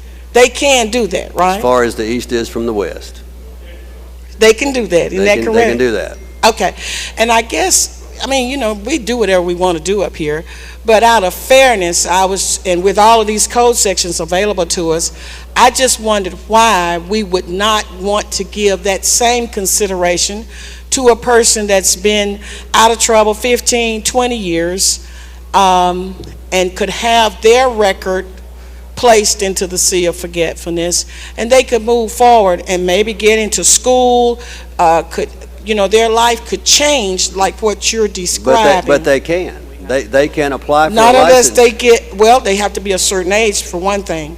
But let's just say they were 27 when they made their mistake. Why do they have to be a certain age? These lawyers, well, I don't know if you were here or not when we passed it, but there is a certain age that they can be expunged for certain crimes. Is that not correct, gentlemen from Pearl River?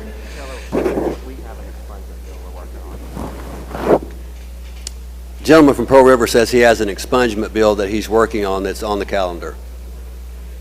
Well, praise the Lord then. We won't ask another question. We're hoping that it'll do just what we're trying. Thank you, Jesus. Thank you, gentlemen. All right, I don't see any further questions, gentlemen. I move final passage. Gentleman moves final passage. Open the machine, Madam Clerk. If you favor the bill, vote aye. If you're opposed, vote nay. Has everyone voted? Has everyone voted? Close the machine, Madam Clerk. By a vote of 111 yeas, 5 nays, the bill passes. Chairman of Insurance, I believe, is next. Thank you, Mr. Speaker. I'd like to go to item number 61, House Bill 1213. Call it up and make the usual motion. Gentleman calls the bill up, moves the rules be suspended. The bill considered engrossed read the third time and placed on final passage. All in favor say aye. Opposed no. The ayes have it. You're recognized, Mr. Chairman. Thank you, sir. I'd like to recognize the gentleman from Warren to explain the bill. Gentleman from Warren is recognized to explain the bill. Thank you, Mr. Chairman. Thank you, Mr. Speaker. Ladies and gentlemen, I have a bill here before us today that I think we can all get behind. I think I wouldn't have a lot of questions on this bill. I think we all can support this bill. This bill is not dealing with school. This bill is not dealing with prisons. This bill is dealing with people.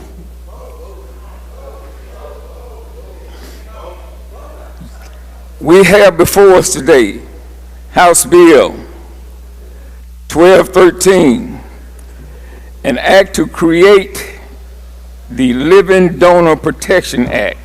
And what that does is protects a person that wants to provide a kidney, a piece of their liver, or any other part of their organs to help someone survive another day, another minute, another hour. This bill will ensure that the insurance companies will not hold that against that person. Now, I know everybody out there knows someone that is on a dialysis machine. Everybody out there knows somebody that needs a transplant.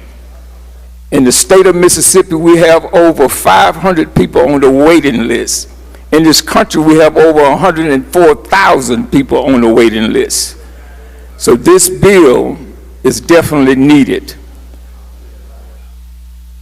Mr. Speaker, that's a brief explanation of this bill. I will yield for any question if there are any. Gentlemen, you describing that as a brief explanation is highly debatable. But I don't see anybody even wanting to question that, gentlemen. So you move final passage? I move for final passage. Open the machine, Madam Clerk. If you favor the bill, vote aye. If you're opposed, vote nay. Has everyone voted? Has everyone voted? Close the machine, Madam Clerk. By a vote of 119 yeas, 0 nays, the bill passes. Next item, Mr. Chairman. Item number 62, House Bill 1265. Call it up and make the usual motion. Gentleman calls the bill up, moves the rules be suspended. The bill considered engrossed read the third time and placed on final passage. All in favor say aye. Opposed no. The ayes have it. You're recognized, gentlemen. I believe we have a committee sub in lieu of the original bill. Yes, sir. Gentleman moves to adopt the committee sub for consideration in lieu of the original bill. All in favor say aye. Opposed no. The ayes have it. You're recognized to explain this committee sub. I'd like to recognize the gentleman from Rankin to explain the next two bills. Gentleman from Rankin is recognized. Thank you, Mr. Chairman. Thank you, Mr. Speaker. There is a right to reimbursal in the statute for optometrists, for children with disabilities, physical or mental. There's a right to reimbursal for dentists. There's a right to reimbursal for psychologists, a right to reimbursal for nurse practitioners, chiropractors, and OBGYNs. And this bill simply adds pharmacists to that list. That's my explanation of the bill.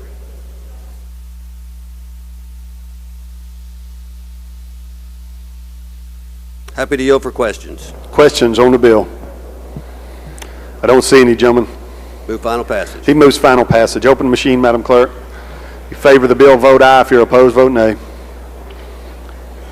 Has everyone voted? Has everyone voted? Close the machine, Madam Clerk. By a vote of 119 yeas, 0 nays, the bill passes. Next item, Mr. Chairman. I'd ask that we go to that item, number 63, House Bill 1410, and make the usual motion. Gentleman calls the bill up, moves the rules be suspended, the bill considered engrossed, read a third time, and placed on final passage. All in favor say aye. Aye. Opposed, no. The ayes have it. Move we adopt the committee substitute for consideration in lieu of the original bill. Gentleman moves to adopt the committee sub for consideration in lieu of the original bill. All in favor say aye. Aye. Opposed, no. The ayes have it. You're recognized to explain the committee sub. Have an amendment. You want to explain that amendment? I will. So this is an amendment to a bill that deals with health benefit policies issued in other states. This is a bill that we passed last year that was vetoed by the governor, and we've made some changes and worked with the insurance commissioner, and I've been in contact with the governor's staff and tried to hammer out a compromise. And so the amendment says we're amending line 23 by inserting the following language after the word state. And if the premium for such policy was based on certain benefits and provider network reimbursements in the issuing state, amend further on line 26 by inserting the following language after the word insure, policyholder protection, and amend further by inserting the following language after the period on line 27, ERISA and self-funded plans shall be exempt from this section, and amend further by striking section 2 in its entirety and renumbering the succeeding sections. What this bill does is says that if a person in this state is covered by a policy that was issued in another state, so someone here has a Blue Cross Blue Shield of Alabama plan, if their condition would have been covered under that plan and have a higher reimbursement benefit than in this state, then this state must accept the higher reimbursement from the issuing state. That's what it does, and the insurance commissioner will promulgate rules to adopt those necessary to ensure policyholder protection and compliance with this section. That's my explanation of the bill. Any further explanation on the Amendment 1, gentlemen, before we adopt the amendment? No further explanation. Question occurs on the adoption of Amendment 1 to House Bill 1410. If you favor the amendment, indicate by saying aye. Aye. Opposed, no. The ayes have it. Anything further on the bill, gentlemen? Move final passage. I don't see any questions. He moves final passage. Open machine, Madam Clerk. If you favor the bill, vote aye. If you're opposed, vote nay. Has everyone voted? Has everyone voted? Close the machine, Madam Clerk. By a vote of 120 yeas, 0 nays, the bill passes. Next item, Mr. Chairman. Mr. Speaker, due to the fact that we have some special guests that will be with us tomorrow who have a great interest in the next two bills, House Bill 1489, I'd like to pass over that item and let it retain its place on the calendar. Is there objection? Hearing none, we will follow that procedure, Mr. Chairman. Also, Mr. Speaker, I'd like to do that with House Bill 1629. All right, is there objection? We will do that, gentlemen. Thank you. And in addition, Mr. Speaker, I'd like to pass over item number 66, House Bill 1612, and let it hold its place. Is there objection on this one? Hearing none, we will follow that procedure, gentlemen. Thank you, sir.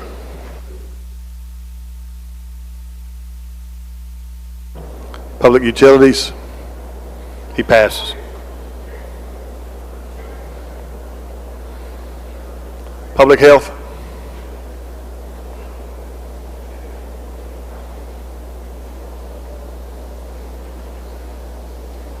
Chairman of Public Health, you're recognized. Thank you, Mr. Speaker. I'd like to call up item 68, House Bill 1376, and make the usual motions. Gentleman calls the bill up, moves the rules be suspended. The bill considered engrossed, read a third time, placed on final passage. All in favor say aye. Opposed, no. The ayes have it. You're recognized, Mr. Chairman. Thank you, Mr. Speaker.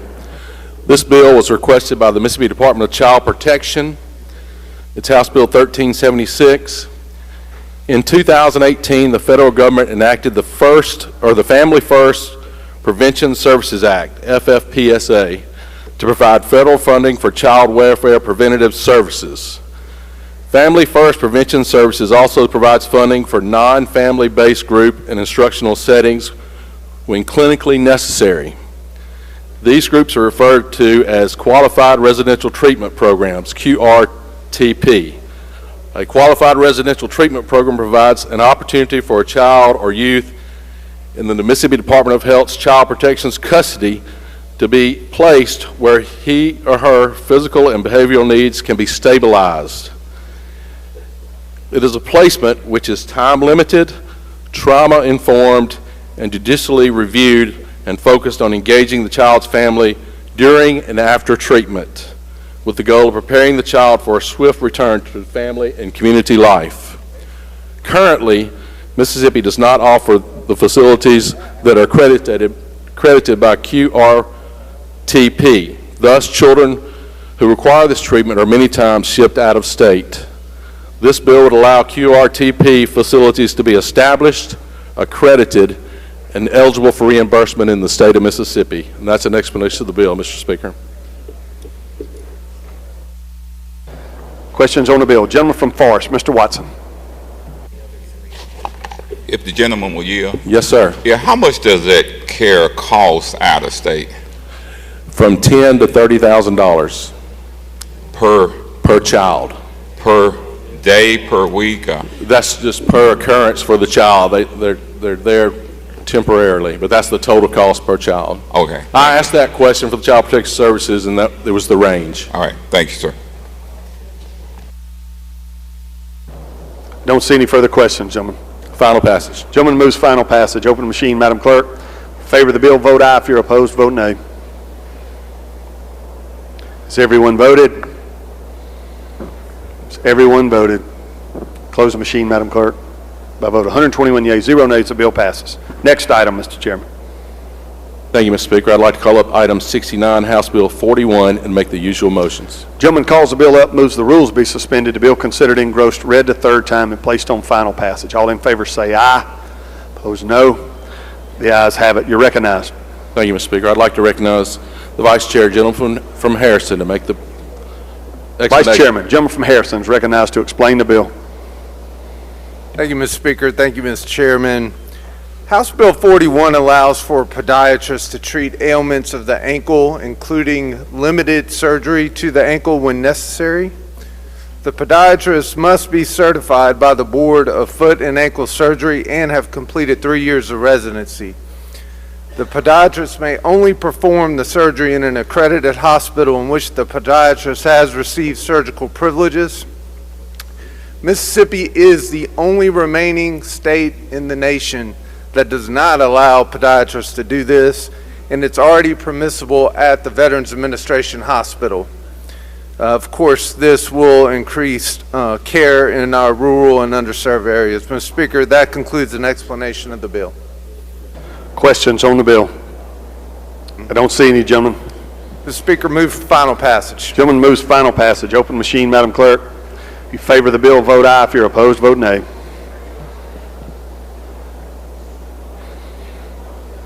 Has everyone voted? Has everyone voted?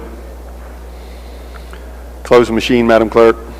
By a vote of 93 yeas, 23 nays, the bill passes. Next item, Mr. Chairman.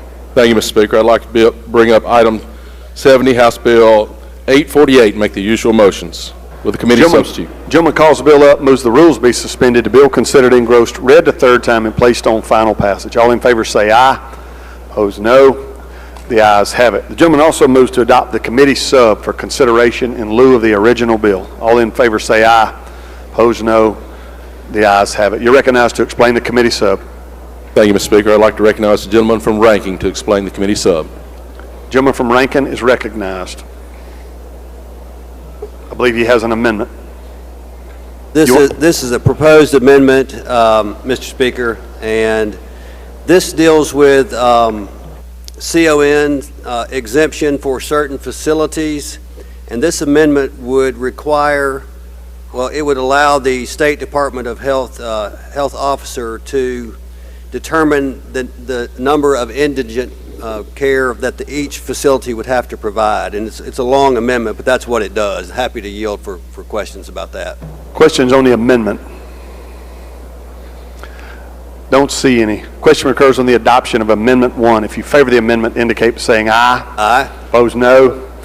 The ayes have it. Amendment 1 is adopted. Anything further on the bill now? So back on the bill, back in January, the Department of Health Certificate of Need Subcommittee met, and they made a determination, and they sent me a letter telling me that as a component of the department's legislative agenda, the board proposes amending the state code to statutorily exempt certain high statewide need areas from the CON process.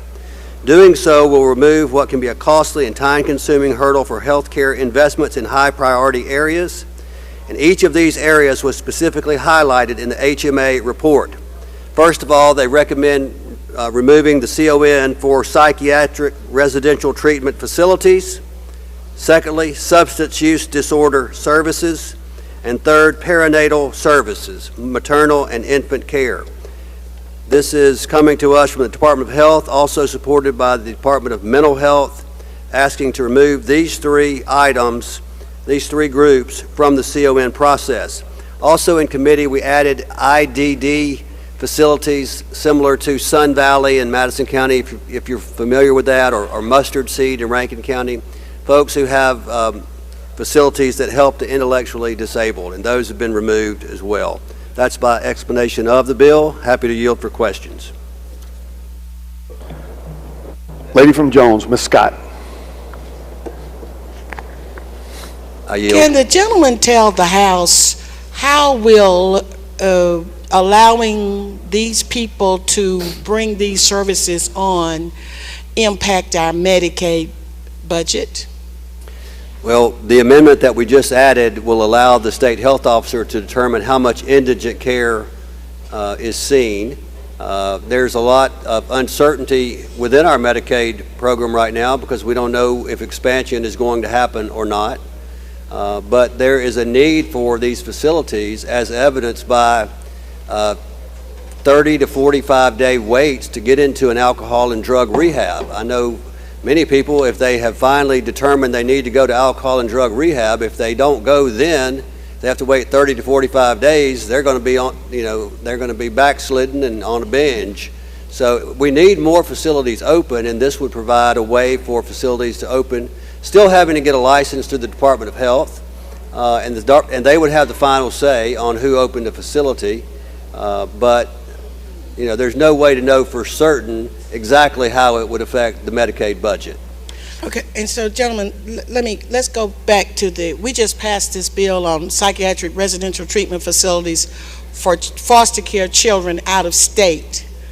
But now, this bill that we have before us now is not limited to children, is that not correct? That's right, it's for all psych residential treatment. And if you're talking about indigent care, generally when a person is indigent, they are generally, even right now, eligible for Medicaid if they are a child, because you can only be eligible if you're disabled or if you're a child, because a woman pregnant is only eligible when she's pregnant and then 12 months after she delivers, correct?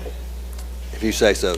Okay, so my question to you then is, did the Health Department give the committee any idea of what this would cost if we were to, and I'm for it, if we were to expand Medicaid and construct, so the House will understand, you will be constructing chemical dependency places, facilities, and you will be constructing psychiatric residential treatment facilities. Is that not correct? So in my view, the state will not be constructing, private business will be constructing. Private businesses would be. Yes. Okay, now gentlemen, so the House will know because they weren't in the committee when we had the testimony.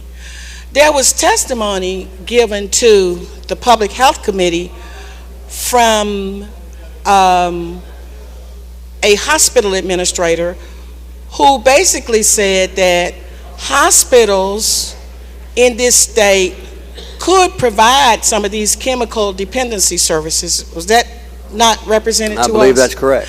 Okay, and so would it not make more sense, as opposed to having private businesses in the chemical dependency business, wouldn't it make better sense for our rural hospitals that could put 8 or 10 chemical dependency beds in these all over the state of Mississippi, and then our folks who are in jail could be tended to immediately, like what the chairman was talking about earlier today on the pre-screening bill?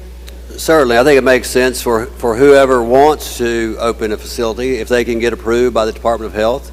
If it's private business, they're going to hire healthcare professionals. This is coming to us from healthcare professionals, Departments of Health, Department of Mental Health, who deal with these issues on a daily basis. And so they're recommending to us that we do this.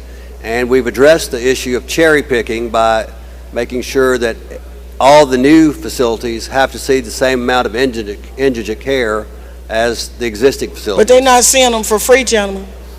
They would not be seeing them for free. Is that not correct? Indigent care? Well, well, gentlemen, you are aware that we consider indigent and charity care as the amount of monies that's not paid, that's not reimbursed by Medicaid and Medicare and any other insurance policy that allows for a provider to disregard that payment. You're aware of that, right? I'm aware that there is uncompensated care throughout our healthcare system. Okay, and indigent care is uncompensated, correct? It is. So if these private folks are in business, are they, because the House needs to know that the hospital said they're going to do their work regardless of whether they make money or not. Will these people have folks in these chemical dependency facilities, in these psychiatric treatment review facilities, residential treatment facilities, will they have them there if they don't have a dime to their name? Will they allow them to come in there and be treated? They will be required to see the same number of indigent care as any other facility. Is it in this bill that says that they don't have to have a dime, not indigent, but in the bill does it say they don't have to have a penny? I will reread the amendment to you that we have already passed. And it is a long amendment, and I'm happy to put it in your hand if you would like. Okay, I'd appreciate it. But it says that the State Department of Health, department shall disapprove any application for a certificate of need that does not substantially comply with the projected need or with applicable criteria and standards presented in the state health plan, fails to confirm that the applicant will provide a reasonable amount of indigent care, or if the applicant's admission policies deny or discourage access to care by indigent patients. They'll deny it if such approval would have significant adverse effect on the ability of an existing facility or service to provide indigent care. They will deny it if the department may use a variety of statistical methodologies, including but not limited to market share analysis or patient origin data to determine substantial compliance with projected need and with applicable criteria and standards in the state health plan. For the purposes of subsection 2 of this section, a reasonable amount of indigent care is an amount that is comparable to the amount of such care offered by other providers of the requested service within the same or proximate geographic area. The state health officer shall determine whether the amount of indigent care provided or proposed to be offered by an applicant is reasonable. And I don't, when you were reading it, in my mind, I know what that indigent means. So I just want to ask you one other question. On the psychiatric residential treatment facilities that are going to be put in place, gentlemen, are you familiar with the Mississippi Your Programs Around the Clock program, which is a residential outpatient treatment I'm not program? familiar with it. Okay. Mr. Speaker, I'd like to speak on the bill at the proper time. Lady, that time would be now. I see no further questions. You're recognized to speak on the bill.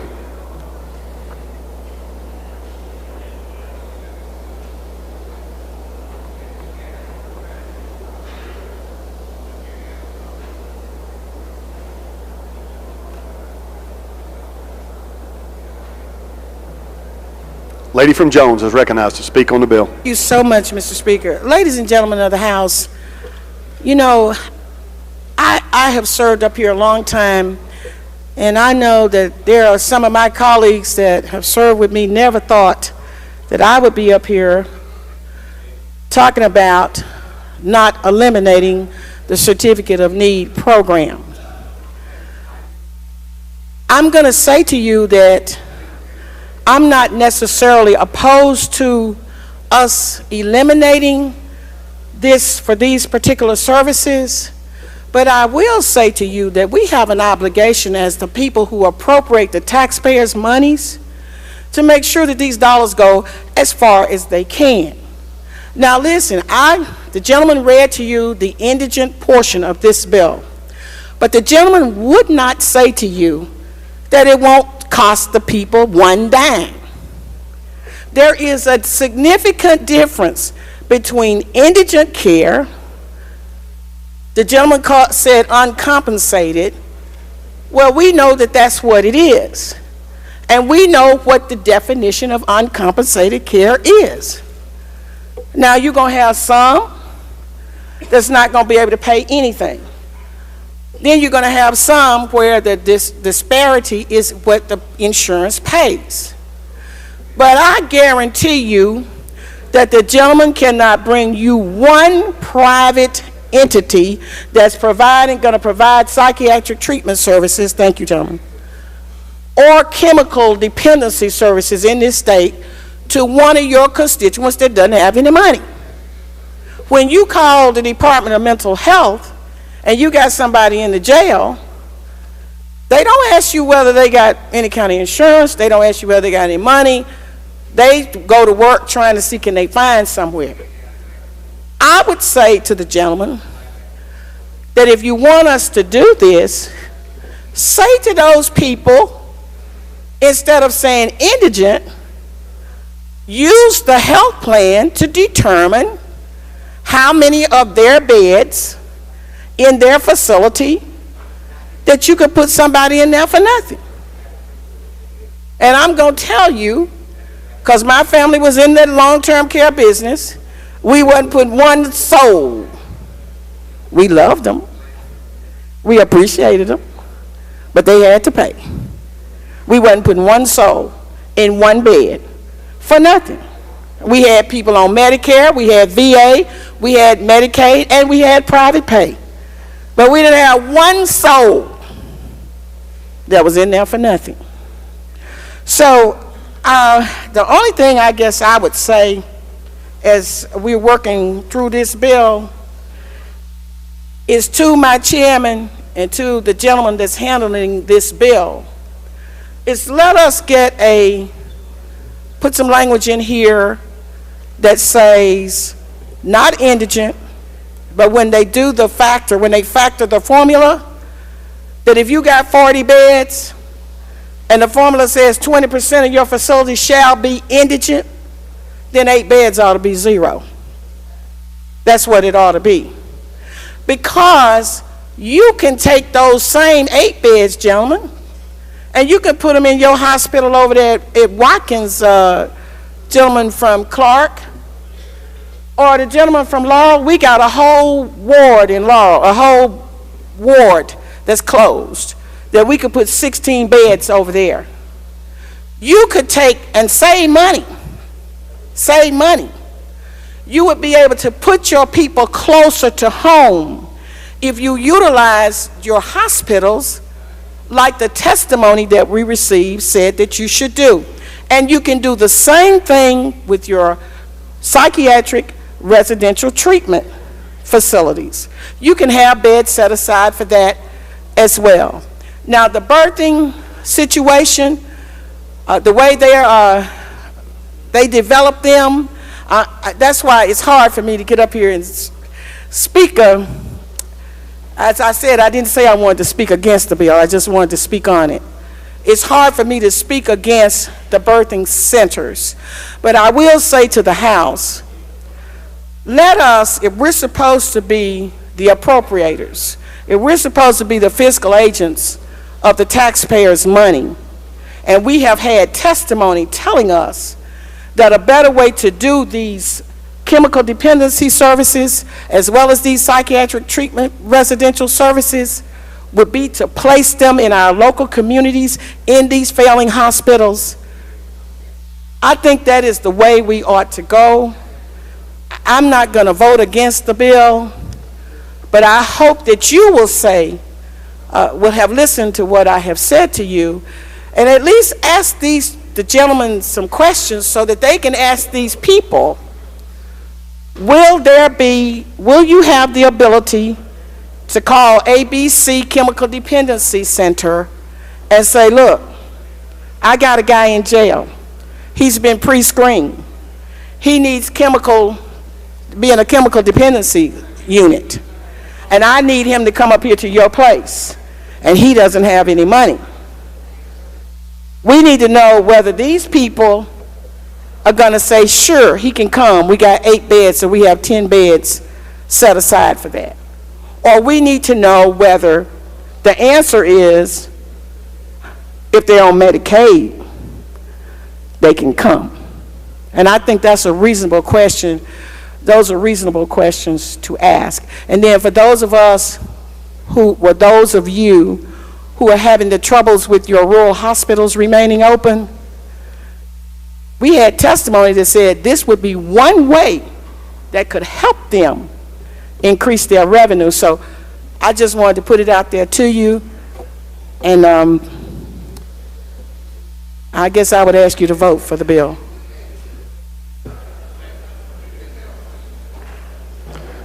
Does the gentleman wish to respond? I'm thankful for the gentlelady's comments. We talked earlier today in the hallway about this bill and about her concerns. She always raises good concerns, and I appreciate the input and the intelligence that you have put in and thought behind what you're saying. I'm trying to do something good here, genuinely trying to do something good. I believe people who are in prison for mental health issues will have a way out. And so I'll ask for your support on this and do what the experts, Department of Health, Department of Mental Health, have recommended and remove these 3 services from the CON process. And I move for final adoption. Gentleman moves final passage. Open the machine, Madam Clerk. If you favor the bill, vote aye. If you're opposed, vote nay. Has everyone voted? Has everyone voted? Close the machine, Madam Clerk. By a vote of 115 yeas, 1 nay, the bill passes. Next item, Mr. Chairman. Thank you, Mr. Speaker. I'd like to bring up item 71, House Bill 1639. I make the usual motions. Gentleman calls the bill up, moves the rules be suspended. The bill considered engrossed, read the 3rd time, and placed on final passage. All in favor say aye. Opposed, no. The ayes have it. Mr. Speaker, we have a committee substitute. Gentleman moves to adopt the committee sub for consideration in lieu of the original bill. All in favor say aye. Opposed, no. The ayes have it. You're recognized to explain the committee sub. Thank you, Mr. Speaker. I'd like to recognize the gentleman from Washington to explain the committee sub. Gentleman from Washington is recognized to explain the committee sub. Thank you, Mr. Speaker. We also have an amendment, Mr. Speaker. You want to offer that amendment now? Yes, sir. Madam Clerk, got a copy? Yes, sir. You're recognized to explain it. The amendment is that we add the Chief Executive Officer of the Community Health Center Association of Mississippi. Questions on the amendment? I don't see any. Question occurs on the adoption of Amendment 1. If you favor the amendment, indicate by saying aye. Opposed, no. The ayes have it. Anything further on the bill, gentlemen? Yes, sir, Mr. Speaker. You're recognized to further explain the bill. Ladies and gentlemen, House, this piece of legislation was brought to the Public Health Committee by an entity inside the Mississippi Delta about forming a regional healthcare committee. What happened is that they had no discussion with anybody that's involved with healthcare or any governing entity or any experts in regards of dealing with that piece of legislation. So the chairman was nice enough to have a conversation with us, and so we made some changes to the original legislation, which is the committee sub. And so what we did was we put experts, rural hospitals, small hospitals, federally qualified FQCs, insurance agents, independent pharmacists, people who worked in the educational realm. We took the nursing program from Mississippi Delta that's been rated as one of the best in the Southeast region. We took the allied health program for Kahoma Community College. We also took the business and marketing and healthcare program that Delta State University has, and we took the social work program that Mississippi Valley State had, and we all add them on test force. Now, the gentleman from Tallahatchie had some concerns, and we were working through those concerns, but they were small as we go through the conferencing process. But this is a piece of legislation. All it does is create a task force which has to make a recommendation by November 1st on how the legislation will be put forward for the regional authority. That's it, Mr. Speaker. Gentleman from Tallahatchie, he waves. All right, I don't see any questions on the bill. I'm sorry. Gentleman from Tunica seeks recognition. Mr. Burnett, you're recognized for a question. Thank you, Mr. Speaker. The gentleman here. I yield. I think I saw on one line that 2 members from the House of Representatives with at least 10 years experience? Yes, sir. All right. How many legislators within the Delta? So that was the concern that the gentleman from Tallahatchie had, and we're going to rectify that as we go through the process. Yeah. May I finish, please? Go ahead. We understand that that was a concern, so that's going to be removed as we move through the process.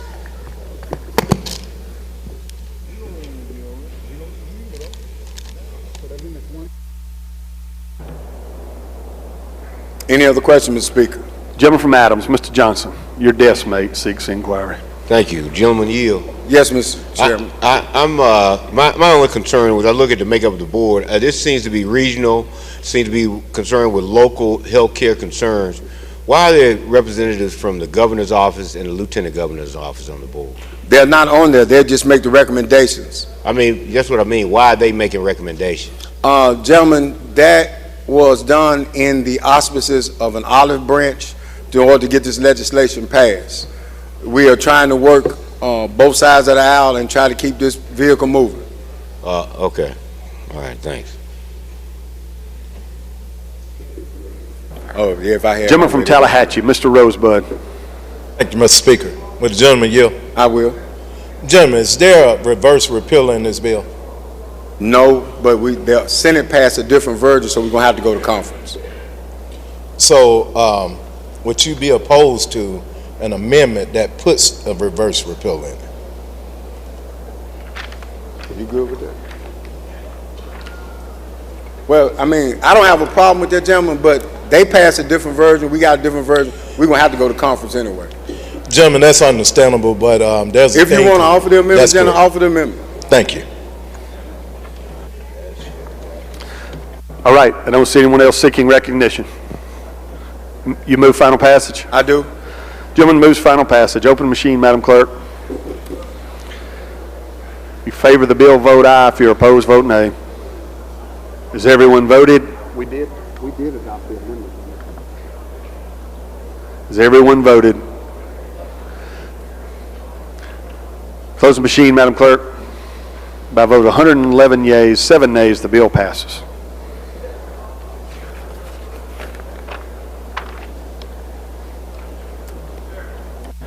That brings us to Medicaid.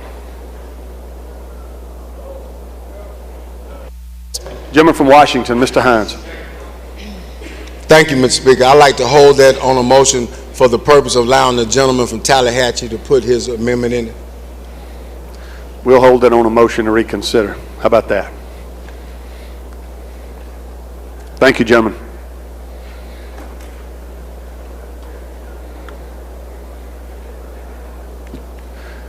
Chair Lady.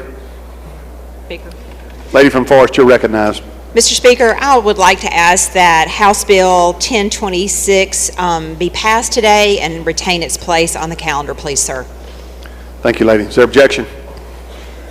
We will follow that procedure. County Affairs, he passes.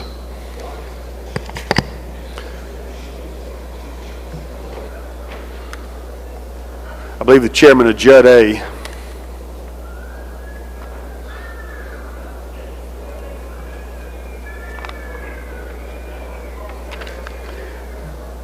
You going to request to go back, gentlemen? Yes, sir, Mr. Speaker. Let's see if you can get consent for that. Where do you want to go to? Item 21, House Bill 1271.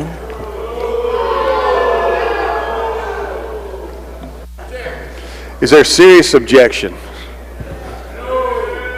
Y'all No, want there's no to work it serious all the way through the objection. calendar and bring it back, or? All right. House All right, Bill, gentlemen, you're recognized. I'd like Item 21. Item 21, House Bill 1271. I'd like to call it up, make the usual motion. Gentleman calls the bill up, moves the rules be suspended. The bill considered engrossed, read the third time, placed on final passage. All in favor say aye. Opposed no.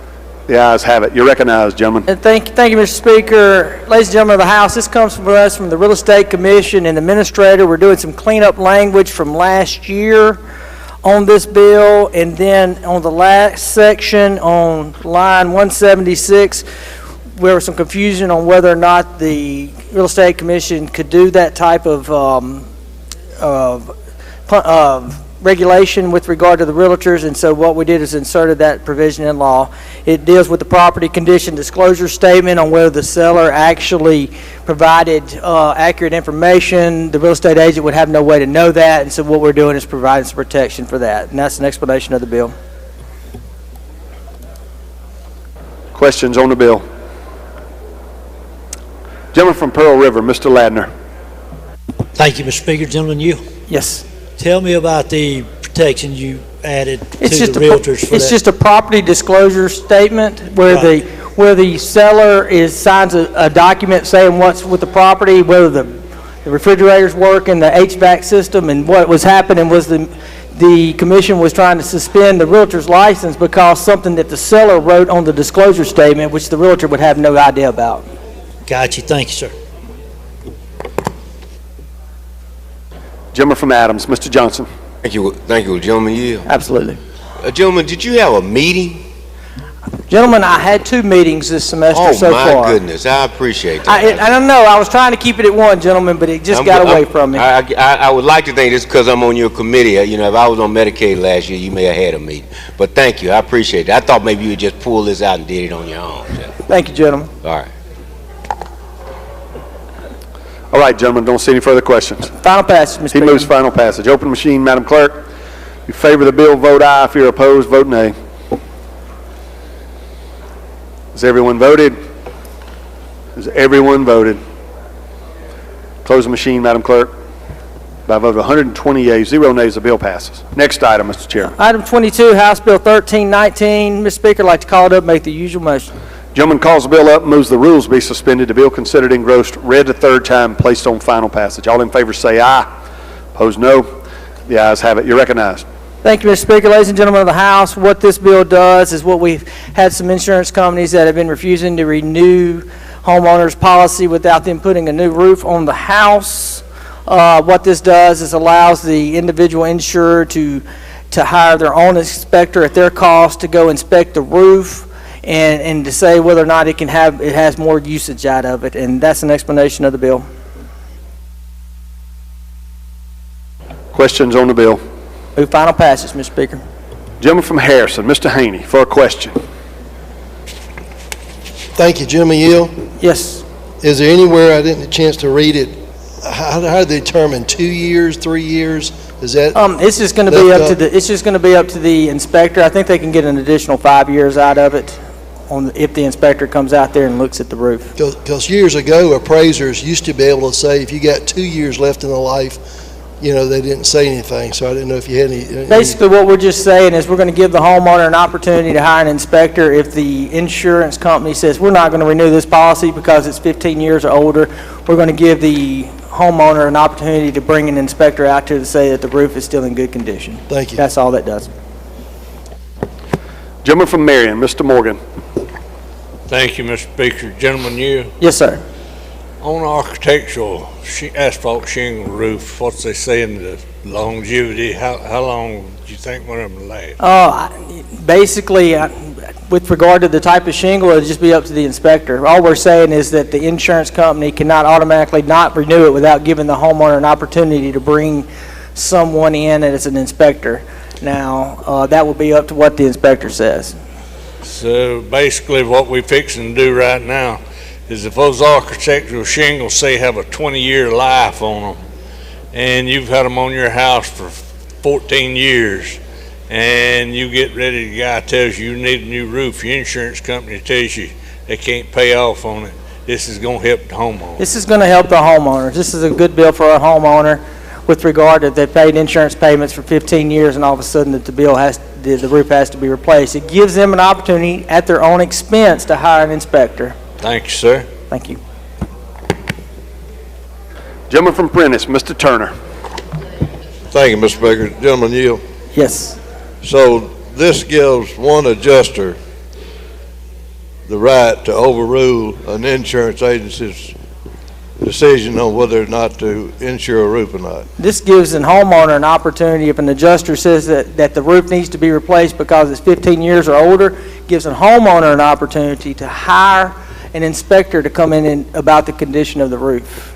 But the adjuster or the inspector is one that makes the decision whether or not the insurance agency insures the house or not, right? Are you saying the adjuster for the insurance company or the adjuster for an inspector? Well, whoever you're hiring there. Sir? Whoever you're hiring to do that. He would be the inspector, yes. Right. He would have to give a report to the insurance company. Okay. And so he has authority over the insurance company? What we're saying is has authority as a homeowner has an opportunity to hire an inspector because an insurance company is refusing to renew a policy after they paid something for 15 years. It gives them an opportunity to come forward and provide an inspector that looks at the condition of the roof. And of course, I'm assuming the insurance company could come back with their own inspector and say it's deteriorated even further. What we're saying is it can't be a non-renewal based upon that. Thank you. Thank you. Lady from Pearl River, Ms. Wilkes. Thank you, gentlemen. Will you yield? Definitely. So if the inspector says the roof is okay and the company declined to do it, so your inspector comes out and says the roof is okay, is there like a process between the two, or the inspector's decision goes, or how does that work? Well, basically what we're saying, let me look at the bill. In other words, if there's a difference in opinion in the two, who decides? Sure.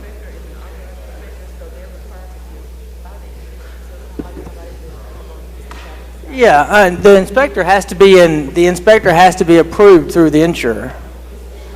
It's line 13 or 14 in the bill.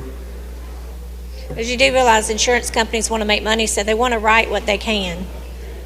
So I understand. Insurance companies are insurance Okay, companies. so I think we that- all so- have to have okay. insurance. All I'm saying is we're going to provide a homeowner an opportunity, if they're being non-renewed, that they can have an And I think inspector that's a that's good qualified. thing. I think that's a good thing, but you're saying, though, the inspector has the final say?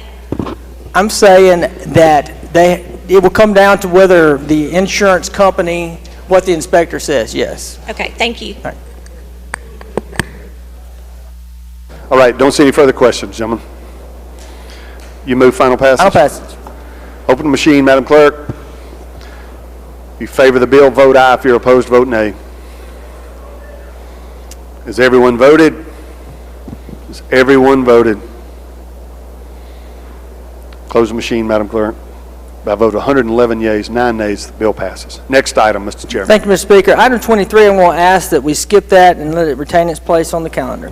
Is there objection? Hearing none, we'll follow that procedure, gentlemen. Thank you, Mr. Speaker. Item 24, House Bill 48. I'd like to call it up and make the usual motion. Gentleman calls the bill up, moves the rules be suspended, the bill considered engrossed, read a third time, and placed on final passage. All in favor say aye. Opposed, no. The ayes have it. I believe you got a committee sub there, gentlemen. I'd like to call the committee sub up in lieu of the original bill. He moves to adopt the committee sub for consideration in lieu of the original bill. All in favor say aye. Opposed, no. The ayes have it. You're recognized to explain that sub. Thank you, Mr. Speaker. I'd like to recognize the Vice Chair lady to handle this bill, the lady from Hines. Lady from Hines is recognized to explain the committee sub. Thank you, Mr. Speaker. House Bill 48 simply provides property owners in platted subdivisions with the ability to either create a homeowner association where one does not exist, or to go in and amend homeowners association rules that have expired.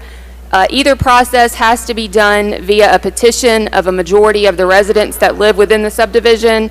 A hearing is required in front of a chancellor. Notice requirements are necessary, and those are laid out within the bill as well. That is a brief explanation of the bill, Mr. Speaker. Questions on the bill? I don't see any, lady. Final passage. She moves final passage. Open machine, Madam Clerk. If you favor the bill, vote aye. If you're opposed, vote nay. Has everyone voted? Has everyone voted? Close the machine, Madam Clerk. By vote 108 yeas, 8 nays, the bill passes. Next item, Mr. Chairman.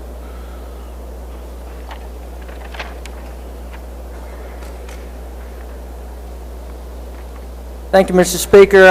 With unanimous consent, I would like to skip down to item 36, House Bill 1086, and recognize the gentleman for Covington. Hearing no objection, we will do that. Gentleman calls the bill up, moves the rules be suspended, the bill considered engrossed, read the third time, and placed on final passage. Opposed, no. The ayes have it. Gentleman from Covington is recognized to explain the bill. Thank you, Mr. Speaker. Thank you, Mr. Chairman. House Bill 1086 concerns partition of real estate and does two things. One, it would clarify that if there is a person residing in the property that is to be partitioned, that's going to be typically a home that's owned by multiple people, that the judge does have the authority to order them to be removed so that you can have a proper appraisal, proper real estate person come in there and list it, those type of things. And then it also would clarify that the partition law that we passed in 2020, there's two partition laws on the books. One's passed in 2020 and one is the partition law that's been on the books for probably 100 years or so. But a plaintiff can go under either route, and that is a description of the bill. Questions on the bill? Gentleman from Jackson, Mr. Zuber. Thank you, Mr. Speaker. Quick question. I just had this come up Monday. Gentlemen, are you saying that the chancellor within the partition lawsuit will also have the ability to evict the relative or spouse, whoever else is in the house that's being partitioned? That is the purpose. I think some chancellors are worried that they don't have that ability because it's not spelled out, and some just go ahead and do it anyway, but this just spells out that they have that authority. Had that exact same issue Monday morning. You have a good bill, gentlemen. Thank you. Thank you. Don't see any further questions, gentlemen. Final passage. He moves final passage. Open machine, Madam Clerk. If you favor the bill, vote aye. If you're opposed, vote nay. Has everyone voted?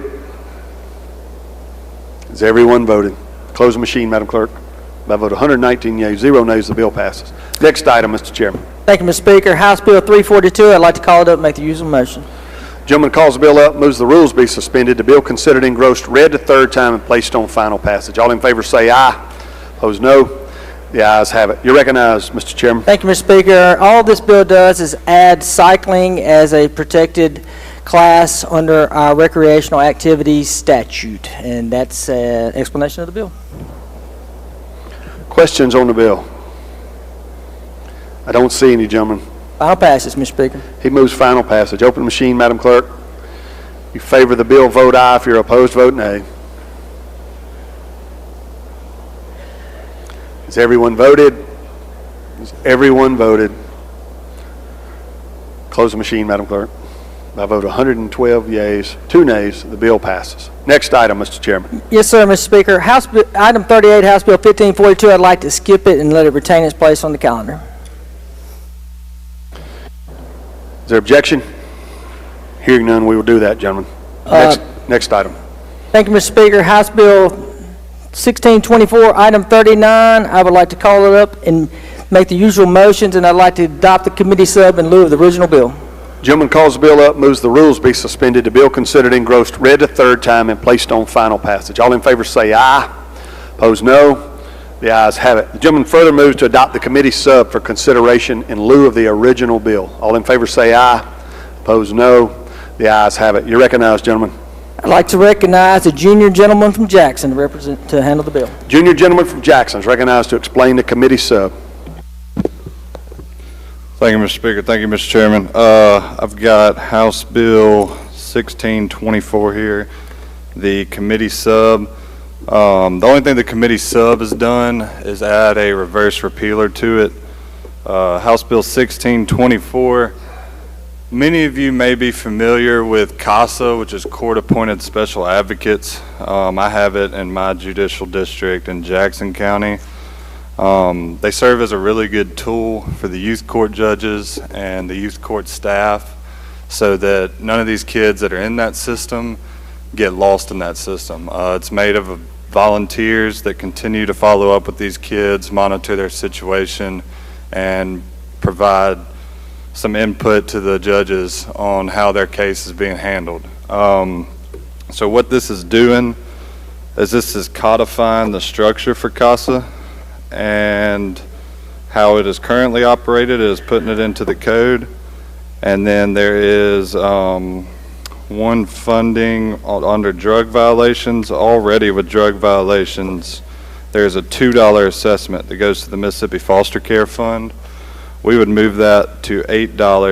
$4 would go to the fund, $4 would go to the CASA fund, and that's because with some discussions, people involved in CASA, about 3/4 of the cases they see are due to drug issues with the household. And that's an explanation of the committee sub and the bill, Mr. Speaker. Questions on the committee sub? And reverse repealer, I think I mentioned it, but it does have one in there. Don't see any questions, gentlemen. Move final passage. He moves final passage. Open the machine, Madam Clerk. If you favor the bill, vote aye. If you're opposed, vote nay. Has everyone voted? Has everyone voted? Close the machine, Madam Clerk. By a vote of 119 yeas, 0 nays, the bill passes. Next item, Mr. Chairman. Thank you, Mr. Speaker. Item 40, House Bill 1370. I'd like to call it up, make the usual motions, and adopt the committee sub in lieu of the original bill. Gentleman calls the bill up, moves the rules be suspended, the bill considered engrossed, read the third time, and placed on final passage. All in favor say aye. Opposed, no. The ayes have it. The gentleman further moves to adopt the committee sub for consideration in lieu of the original bill. All in favor say aye. Opposed, no. The ayes have it. You're recognized to explain the committee sub, gentlemen. Thank you, Mr. Speaker. Ladies and gentlemen of the House, the gentleman from Madison came to me with regard to this bill about some issues that he was having in his district. I think we've had issues going across the state, and this is with regard to drones and flying them over private property. What this does is allows an action, as a misdemeanor action, for flying a drone over someone's house. I did have the public utilities companies come to me. We inserted that where they could come in and work on their property if they wanted to. I brought this bill out because I know a lot of companies out there have drones and they use them in their business. And so that's why I put a reverse repealer in this bill, because I'm trying to balance the use of privacy on someone's private land with regard to a drone and legitimate business usage. So what I wanted to do was put this bill on the calendar, put a reverse repealer in it, and any business industry or anybody that has any concerns with regard to this bill could come up here and meet with me as we work this bill through the process. And that's what we're going to do. We're going to work it through the process. We're going to see what happens, and we're going to try to see if we can find out a way to protect individuals' private rights on their own property with regard to drones, but also protect legitimate business uses of drones at the same time. And that's an explanation of the bill. Questions on the bill? Gentleman from Jefferson, Mr. Harness. Thank you, Mr. Speaker. Would the gentleman yield? Yes. Gentlemen, would it be easier to throw a rock or something at the drone and knock it down versus calling the police and say, hey, there's a drone flying over my house?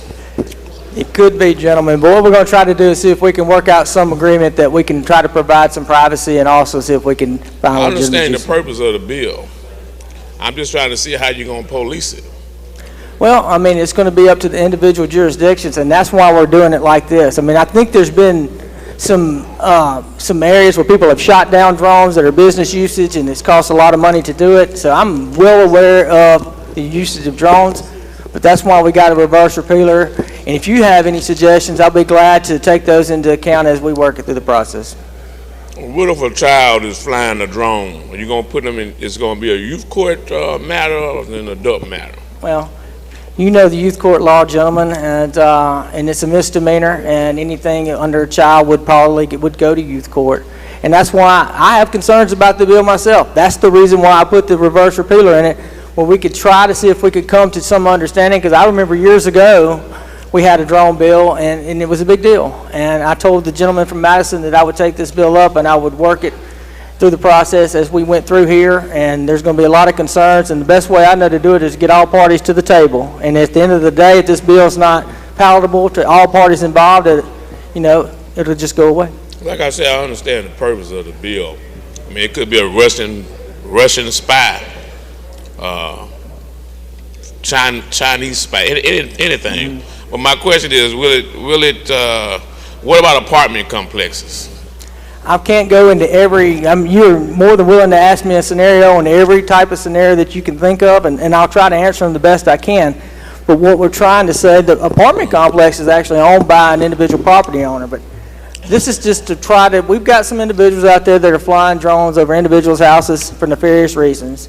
Okay, we're not talking about legitimate, non-intentional use of these drones or accidental, and so that's what we're trying to do. Are you speaking of property or the curtilage of the house?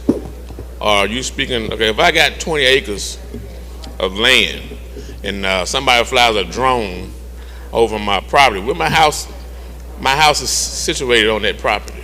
It's property, the property that you own. Not just the curtilage, it's any property? Property that you own. Okay. One more question. Will you yield? Yes. I appreciate you yielding to my questions, gentlemen. I just had some serious concerns about the bill. Hey, bring them to me. We'll be glad to keep working on it. That's the reason why I brought the bill out. I knew there were going to be a lot of questions about it. High. It's too high. Thank you, gentlemen. You're welcome, gentlemen. Gentleman from Madison, Mr. Blackman. Thank you, Mr. Speaker. Does the gentleman yield? Absolutely. Gentlemen, correct me if I'm wrong, but people already have a right to privacy. Am I right in that? They do. Okay, and so given that people already enjoy a right to privacy in this state, for what purpose are we being asked to codify this essentially prohibition on this type of technology? I think you're misinterpreting. Everybody has a right to privacy inside their own home, but drones can't see what's inside someone's home unless it has some type of technology that I'm not aware of. What we're doing is trying to protect individuals who have a right to privacy on their own land to have someone flying a drone over. And you may be for being able to fly your drone wherever you want to fly it, and if that's what you want to do, vote. I mean, it's your prerogative. This bill is not going to become law because I put the reverse repealer in it. You're bringing me very good questions. I appreciate the question. Well, I have one more. And I'll be glad to, as we go through it. And so what we would be doing is, because like you said, people already enjoy a right to privacy inside of their home, we would be prohibiting, if this law was passed, the flying of drones over people's personal property. And so I guess we would be giving then a right to privacy to the property itself. Like your house has a right to privacy, the structure? I think you're making more out of the bill than it is. The definition says the purposes of the term to go upon the enclosed land shall include the operation of an unmanned or uncrewed aircraft in the airspace of the enclosed land of another without his or her consent with the intent to conduct surveillance. Okay, the gentleman had some questions about innocent flying over, and I understand that as well, but that's sort of what we're doing. This is a misdemeanor offense for trespass. We're trying to give individuals a way that they can protect their right. Okay, now I missed the intent to surveillance part of your initial explanation. And I'm sorry, I did not explain that very well. Well, that's important for me personally in my note. Thank you so much. All right, you're welcome, gentlemen. Good question. I appreciate it.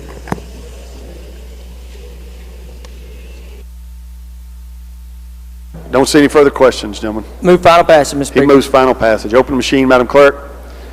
In favor of the bill, vote aye. If you're opposed, vote nay. Has everyone voted? Has everyone voted? Close the machine, Madam Clerk. By a vote of 108 yeas, 7 nays, the bill passes. Next item, Mr. Chairman. Mr. Speaker, I would like to pass over item 41, House Bill 1607, and ask it to retain its place on the calendar. Is there objection? We will follow that procedure, gentlemen. Mr. Speaker, item 34 and 35 I passed over initially. I would ask consent to allow those two bills to retain their place on the calendar as well. Is there objection? We will follow that procedure, gentlemen. Mr. Speaker, I would like to skip down to item 60, House Bill 1226, if there's no objection. Gentlemen, you have two items, 42, 43, and 44. While we're here, I ask that we skip over 42, 43, and 44, Mr. Speaker, and retain their place on the calendar. and retain their place on the calendar. Is there objection? We will do that, gentlemen. All right, next item. We'd like to skip to item 60, House Bill 1226, Mr. Speaker, and call it up, make the usual motions, and adopt the committee sub in lieu of the original bill.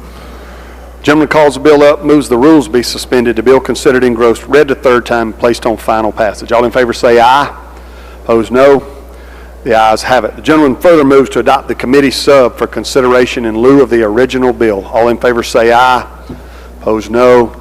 The ayes have it. You're recognized, gentlemen, to explain the committee sub. Mr. Speaker, I'd like to recognize the Vice Chair, Lady from Hines, to handle the bill. Vice Chair, Lady from Hines, is recognized to explain this committee sub. Thank you, Mr. Speaker. House Bill 1226 does a couple of things, and I will walk through those. First, it gives the Chief Justice of the Supreme... Vice Chair, Lady, Madam Clerk's indicating she does not have the committee sub.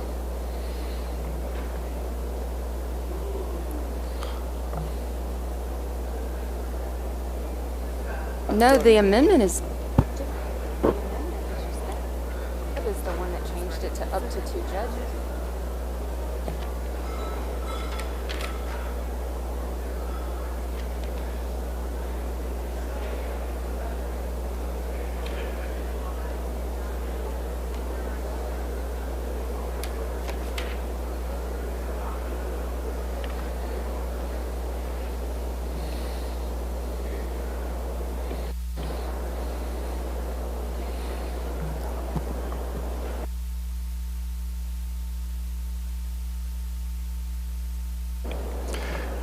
He's going to load the committee sub in the computer.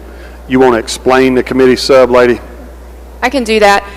The committee sub, I mean, if you have the original bill, you can follow along quite easily. In the original bill on lines 32, it allowed the Chief Justice of the Mississippi Supreme Court to appoint 2 judges to serve on the CCID Inferior Court.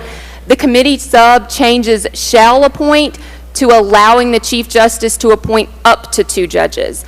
So it gives him the ability to appoint up to 2, but does not mandate the appointment of 2. That is what was in the committee sub. That is the only difference from the original, and I will keep explaining the bill while they're loading that in. The next thing that this bill does is, in the original language of House Bill 1020 that we passed, the compensation for these judges, we had a minimum compensation that was in the bill that was set at what municipal judges would be paid. There was no cap for those salaries, so the judges could be paid a minimum up to whatever we wanted. This bill that's before you today sets a cap on those salaries, and those salaries are capped at an amount not to exceed $10,000 less than the salary authorized by law for a county court judge. So if you look at what those salaries are under the proper statutory scheme, we would be looking at amount of roughly $147,000 as a cap. And again, there was no cap in the original language that we passed last session. That is an explanation of the committee sub, Mr. Speaker, and I do also have an amendment at the proper time.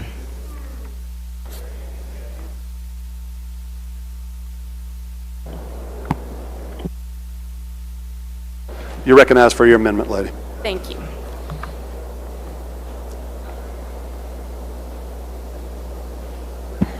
The amendment simply states that if one of these judges is paid $36,000 or more, the position shall be deemed a full-time position as a judge, and that the judge shall not be otherwise allowed to engage in the practice of law. This tracks the language that we use for our county court judges that we have in other portions of our statute. And that is an explanation of the amendment, Mr. Speaker. Questions on the amendment? Gentleman from Jefferson, Mr. Harness. Gentleman from Adams, Mr. Johnson.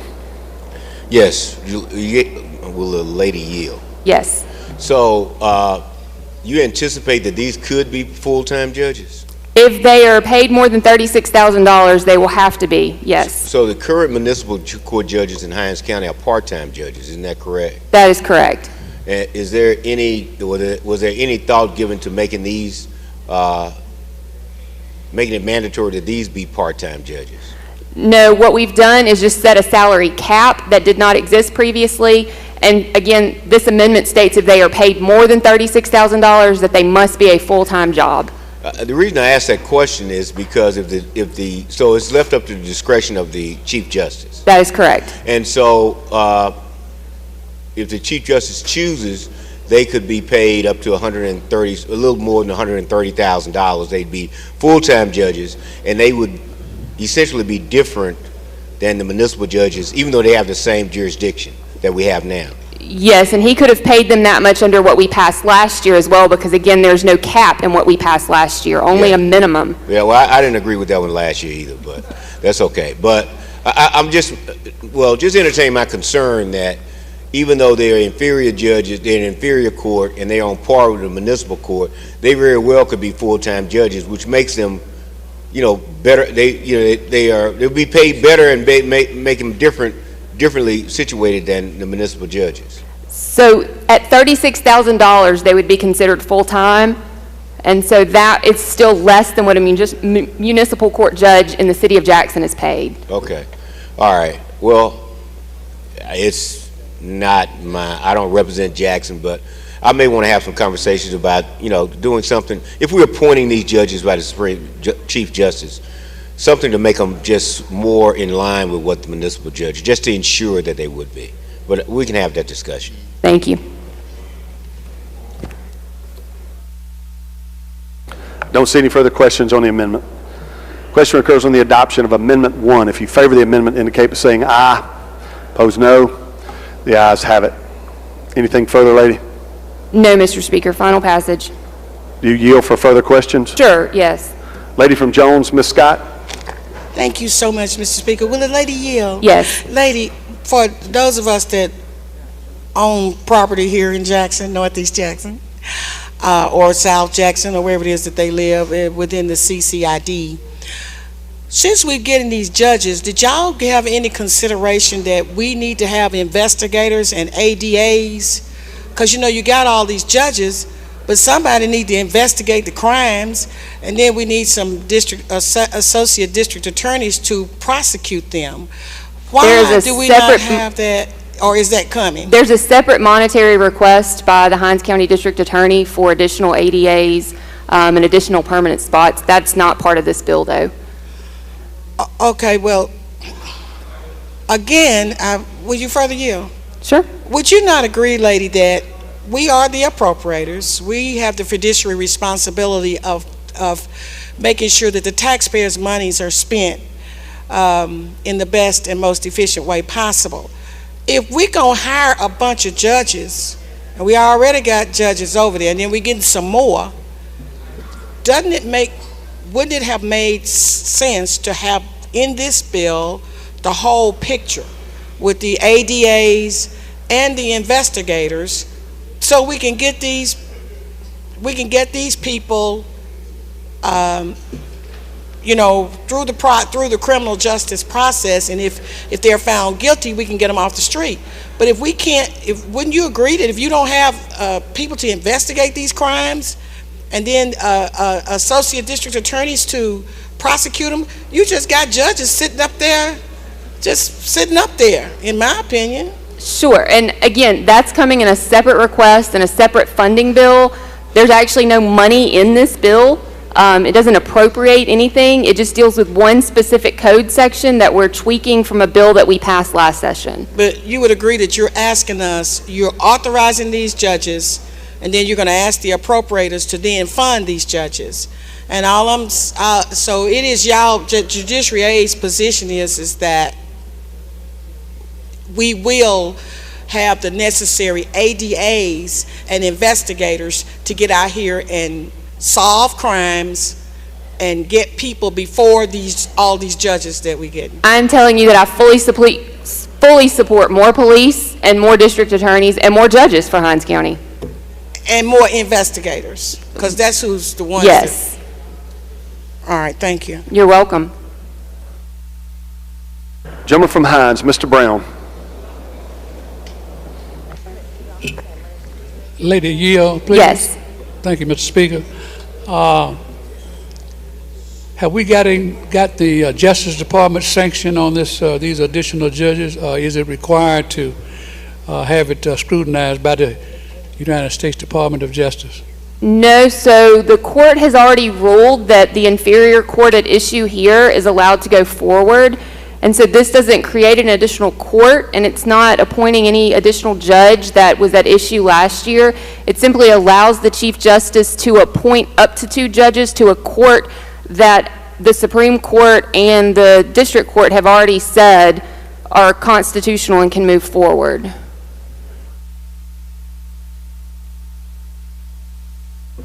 Lady from Hinds, Ms. Summers, for a question.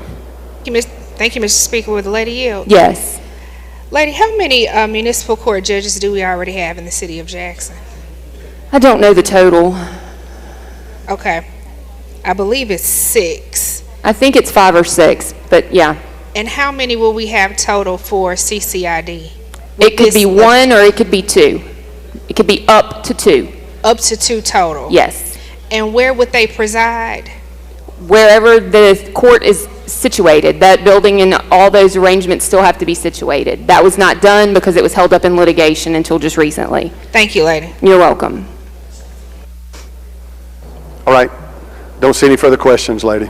Final passage, please. Lady moves final passage. Open machine, Madam Clerk. If you favor the bill, vote aye. If you're opposed, vote nay. Has everyone voted? Has everyone voted? Close the machine, Madam Clerk. By a vote of 79 yeas, 37 nays, the bill passes. Anything further, Mr. Chairman? Judge A yields, Mr. Speaker.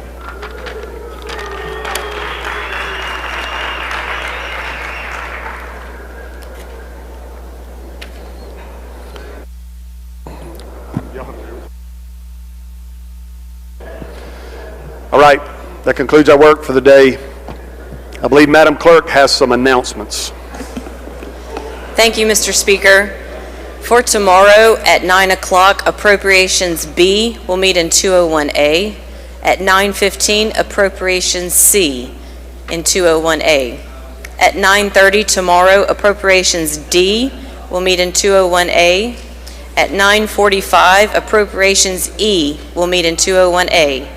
10 minutes after adjournment tomorrow, Appropriations A will meet in 201A. 9 o'clock tomorrow morning in room 204, Investigate State Offices will have a joint meeting with the Senate. Announcements by the members. Gentleman from Pearl River, Mr. Owen. Thank you, Mr. Speaker. I'd like to hold House Bill 867 on a motion to reconsider. You got an item on that, gentlemen? Helps our clerks if you've got an item. Oh, Lord. No, but I'll find it and come tell them. Thank you. Lady from Amit, Ms. Cockerham, or the gentleman from Tunica. That's right. Who's holding down the corner. Yeah, the lady from Amit stepped out to meet with a constituent, and she did not want to vote on item 70. She did not want to vote on item 70. Would like to change it to not voting. Thank you. We will do that, gentlemen. Gentleman from Holmes, Mr. Clark.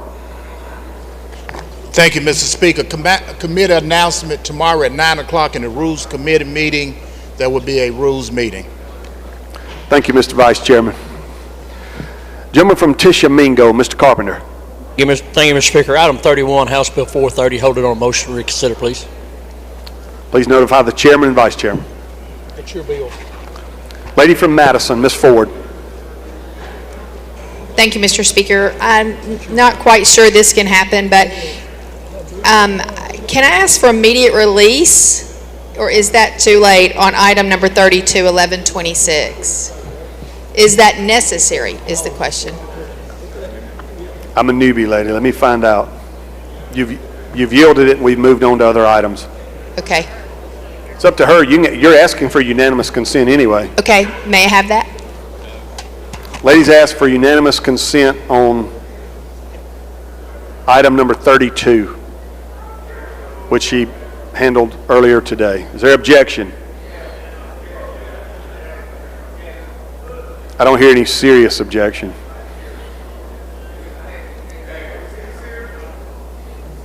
Gentleman from Adams objects.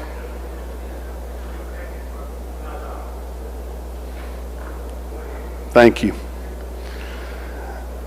Gentleman from Hines, Mr. Gibbs. Mr. Speaker, I would like to change my vote on item 7 from nay to present.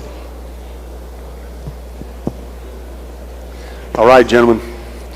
Does anybody object? I try to give you all lots of time today to vote.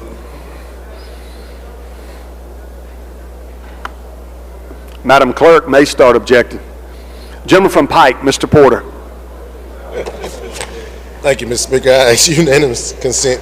Item 7, HCR number 23, change my vote from present to nay. Is there objection?